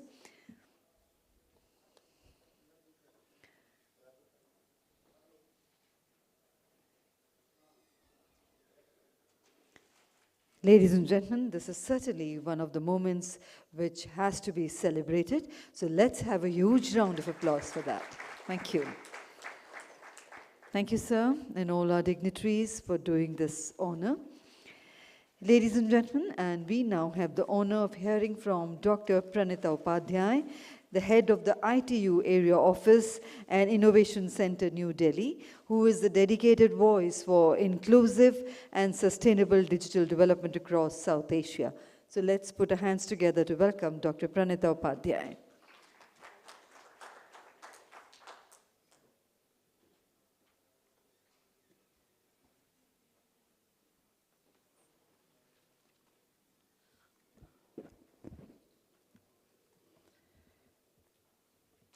Good evening, respected chief guest, delegates sitting on the dais, esteemed guests, ladies and gentlemen. It is an honor to be here today, to be a speaker on this occasion on the theme that is not only close to my heart, but also critical to shaping just resilient, inclusive digital society, gender equality in digital transformation. As we gather here today under a shared vision of harnessing technology for public good, let us reaffirm our commitment to the mission of International TeleCommunication Union to guarantee that all the world's people can use and benefit from digital information, products, services equally and equitably. For those who are not aware, let me introduce our organization. ITU is the specialized agency for information communication technology. As the oldest agency in the UN family, it aims to connect the world to advance digital technology, to develop international standards, to bridge the digital divide for sustainable development. As we made up of members of 194 countries, Palau being the recent one, and more than 1,000 companies, university, and other organizations that we work together to connect the remaining 2.6 billion people who are still unconnected. So ITU has, as we are aware, ITU has 3 bureaus: Development Bureau, Telecommunication Bureau, and Standardization Bureau. BDT's mission to bridge the digital divide, we are under BDT Bureau. To bridge the digital divide, this includes commitment to accelerate digital inclusion, ensuring connectivity is available, affordable, and accessible. Yet, despite our collective progress, digital gender divides remains a stark and urgent inequity. As of 2022, 2.6 billion people, as I mentioned earlier, across the globe remain offline. A disproportionate number of them are women, girls, particularly who are living in rural areas, least developed countries, and underserved communities.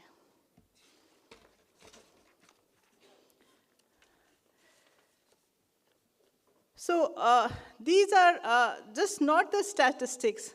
They represent real lives and lost opportunities. A young girl unable to attend virtual classes due to lack of a digital device. A woman who could not access vital telehealth services during the pandemic. A talented entrepreneur unable to bring her business online to reach the new market. We must work together for betterment.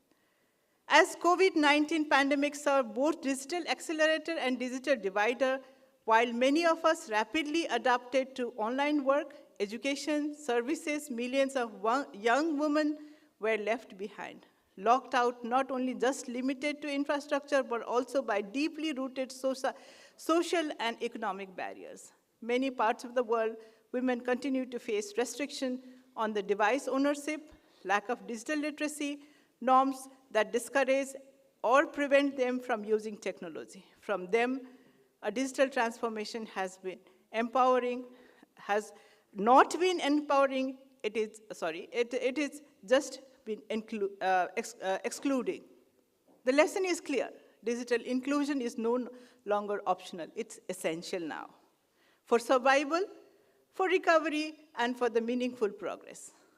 ITU's role in empowering women through technology, ITU in partnership with Global Alliance, has been leading a change towards gender equality in digital spaces. Our key initiatives include flagship of Girls in ICT Day, reaching over 377,000 girls across 171 countries, encouraging them to pursue tech careers.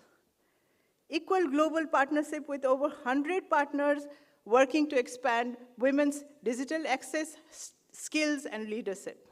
Women in Cybersecurity Mentorship Program, building next generation female tech leaders.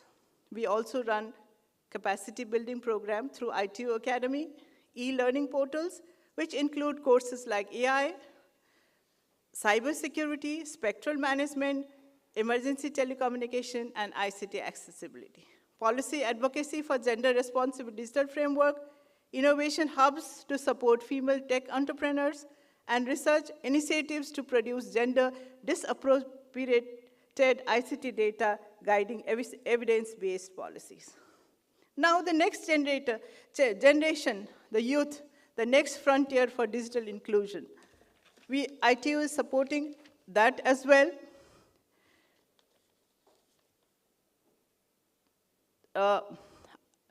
ITU's young strategy is built on 3 pillars: empower, engage, and enable. Through Generation Connect, regional coding camps, youth board, Global Youth Summit in Kigali, we are giving young people a seat at digital policy table. What we must do together now, achieving true gender equality in digital transformation, requires collective and coordinated action. Let me highlight 4 strategic priorities: invest in affordable and inclusive infrastructure, promote digital skills for women and girls, implement gender-responsive digital policies, support women as tech creators and leaders. In conclusion, we can say that from connectivity to empowerment. Ladies and gentlemen, a digital future must be a shared future where no women, no girl, and no community is left behind. At ITU, we are committed to building a world where digital transformation does not reinforce old inequalities, but rewrites the rule for opportunity and inclusion. Let us commit as government, as industry leader, as civil society, as individuals to close this gender divide. Together, let us build inclusive digital India and equitable digital world. Thank you. Thank you very much.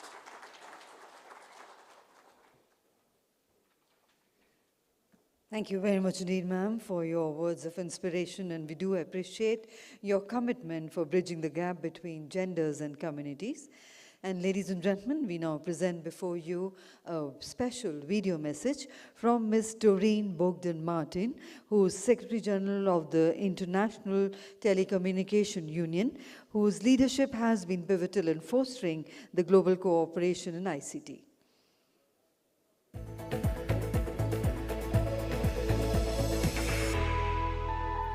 Happy World Telecommunication and Information Society Day.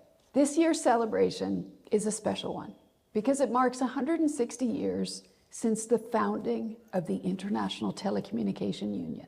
Since 1865, ITU has been connecting the world across borders.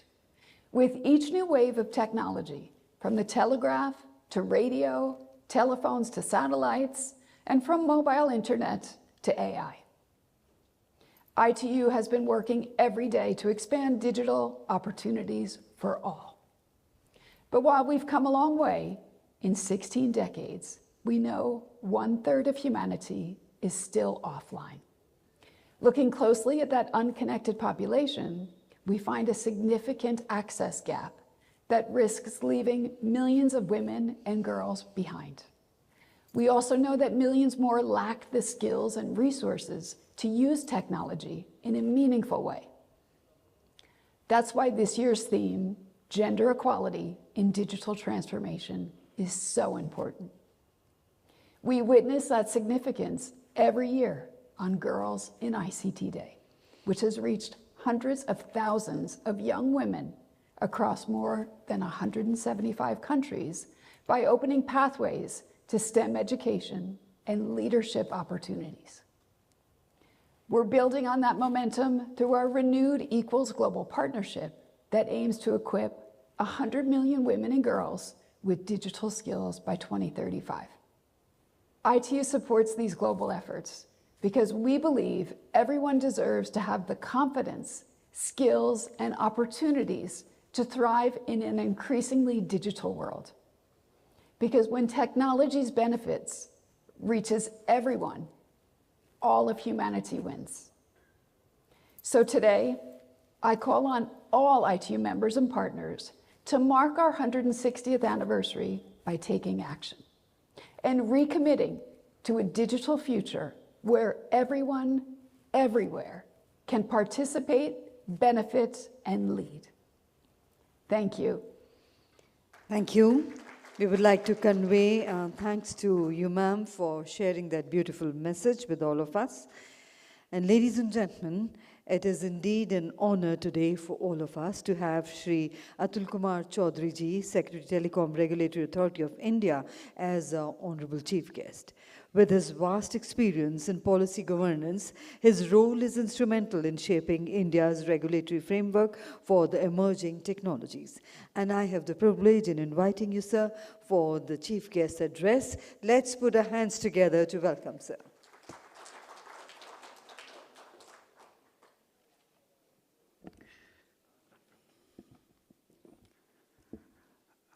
Let me compliment Ms. Meera and BIF on release of white paper on responsible AI innovation and giving a brief on the content of the white paper. And also congratulations to ITU and all of us for completing 160 years of its formation. Respected Madam Aruna Sundarajan, Chairperson BIF and Ex-Secretary DOT, Mr. Rahul Vas, CRO Airtel, Dr. It is indeed an honor to be here among such distinguished leaders, technologists, and policymakers at this pivotal moment in our digital journey. Before I dive on the topic, I would like to mention here that societal effect of digital transformation are complex because overall impact are often not very clear and may vary across countries. For example, digital technology provides opportunity to enhance access to information, improve healthcare, and enrich education. On the other hand, challenges arise related to work-life balance, the segregation of people into relatively isolated, like-minded groups, negative mental health, and screen addiction, depression, and cyberbullying. But nevertheless, in my view, gender equality is a fundamental human right and necessary foundation for a peaceful, prosperous, and sustainable world. It is proven fact that empowering women and girls foster economic growth and development. Gender equality is the 5th goal among the 17 Sustainable Development Goals adopted by United Nations. Digital transformation provides new avenues for the empowerment of women and girls, while discrimination, negative stereotype, and social and cultural bias create other challenges for women and girls to thrive in the today's highly digital economy and society.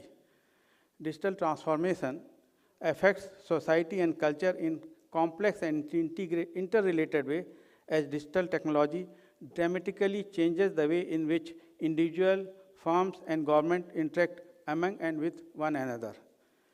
I'll put some statistics.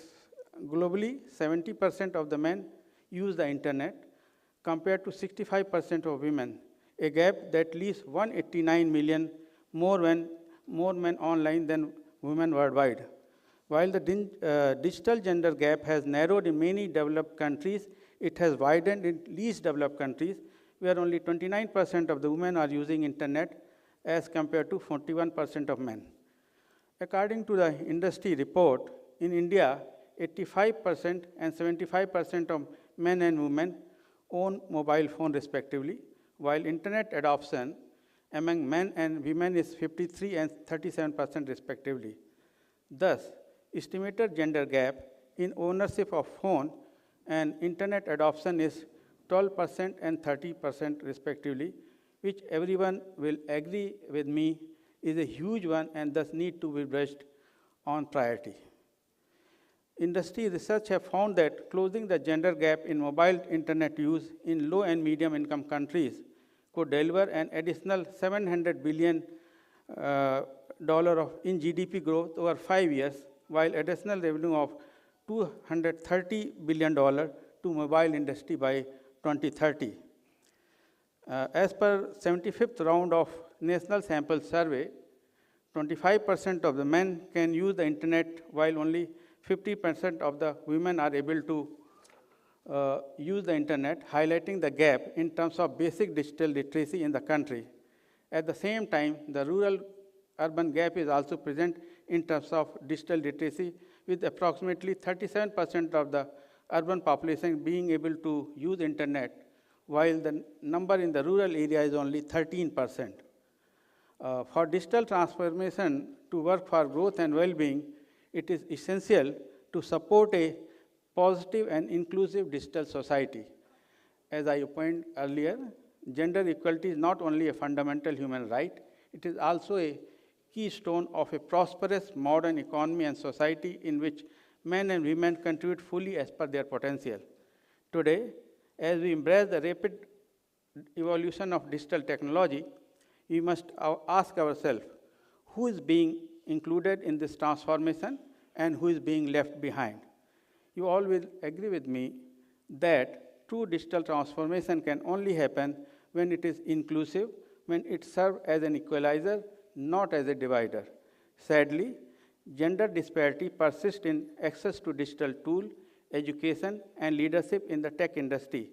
Women and marginalized gender group often faces barriers to digital literacy, job opportunities, and technological innovation. If we do not prioritize gender equality in digital transformation, we risk reinforcing existing inequalities rather than dismantling them. A gender-balanced digital world means equal access to technology and digital education to all, equal opportunity for women and marginalized groups in the tech career, equal representation in leadership position within the digital economy. To achieve true gender equality in digital transformation, we need a comprehensive strategy to ensure that our economy gains from female participation, and we must therefore enhance digital literacy by implementing programs that provide women with necessary digital skills to thrive in the modern economy, ensure affordable access.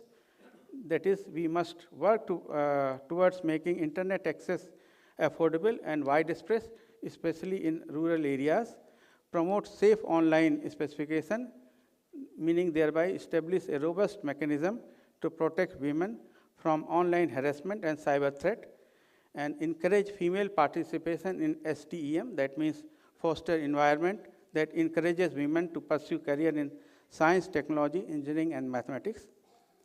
In India, initiatives like Digital India program have made significant stride, with more than 90% of the population possessing Aadhaar ID and 140 million using DigiLocker. The foundation for digital inclusion is strong.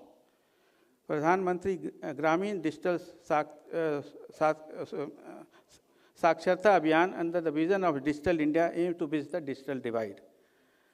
World Bank has also introduced Gender Strategy 2024-2030. This ambitious plan aims to enable 300 million more women to access broadband internet by 2030, unlocking essential services such as financial service, education, and job opportunity. I2, the Connect 2030 agenda, outline a special target to achieve gender equality in internet users and mobile ownership.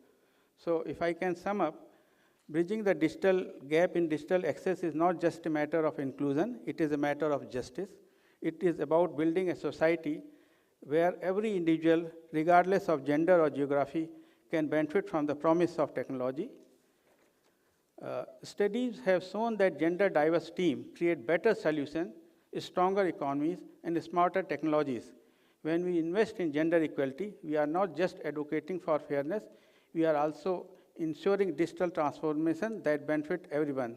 Therefore, government, businesses, and individuals must work together to close the gender gap. We need policy changes, educational reform, and mentorship programs that support women and underrepresented communities in digital space. Technology must be designed to be accessible, unbiased, representative of all gender and identity. Full digital access and technology at the fingertip of women and girls open a wide window of opportunity so that they can aspire to be well-informed, develop more comprehensive worldview, and make the most of their potential for their own benefit and also for the society. It is a divide worth bridging. Further, for bridging digital divide, we may consider additional indices that can provide a more comprehensive assessment of digital inclusion and also measure gender divide as part of it. We have recently seen women power during press briefing of Operation Sindoor by Colonel Sophia Qureshi and Wing Commander Omka Singh. Let us further empower women by bridging the digital divide. So let this day serve as a call to action to collaborate across sector, to innovate with inclusivity in mind, and to invest in the skill network and policies that will ensure no woman or girl is left behind in our digital journey. Thank you very much.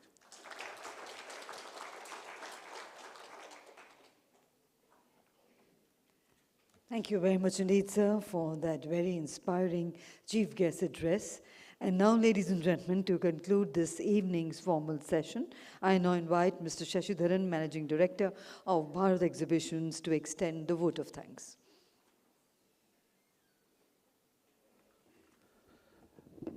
Good evening to each and everyone who present here.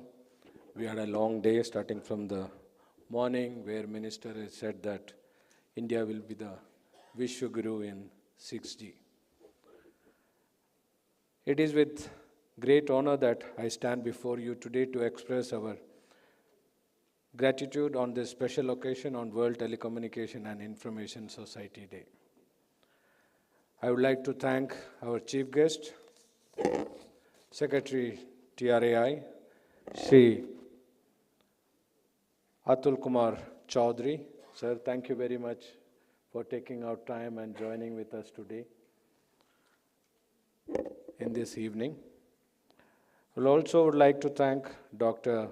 Pramita Upadhyay, Head ITU. Madam, thank you so much taking out time and joining with us. And my good friend Rahul Watts from Airtel. Thank you, Rahul, for joining us.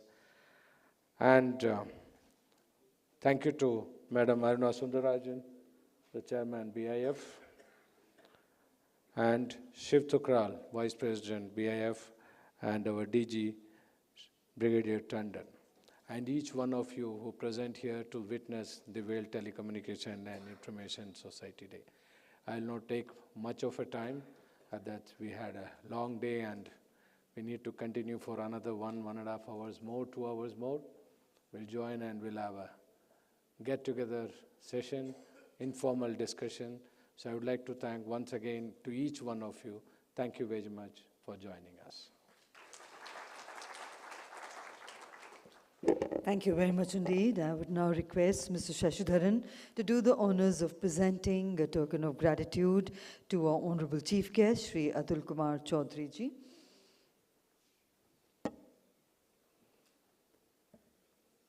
Thank you very much indeed, sir, for sparing your valuable time and gracing this momentous occasion.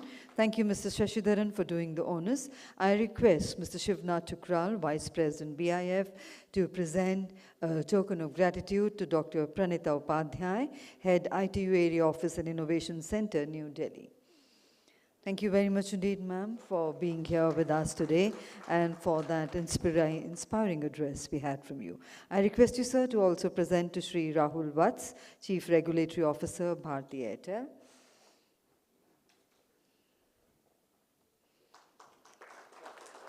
Thank you. And as we close the proceedings of this celebration, I request all our dignitaries to kindly come together in the front for a group photograph, please. And ladies and gentlemen, once again, thanking each one of you for being here with us, especially for all those who have been with us since the morning and have stayed the whole day. Thank you for your participation in making this event a huge success that it was. A gentle reminder to all our participants, we request you to kindly drop your lanyard outside at the registration counter so that it can be recycled before you leave the venue. And now, invite all of you to kindly join us for dinner and the celebrations to continue. Have a wonderful evening ahead. Safe drive home. Good evening and namaskar. Ladies and gentlemen, the dinner is served on the right-hand side hall at the exhibition area. Please join us for dinner and let's continue the celebrations over dinner. Thank you once again. Good night. Namaskar.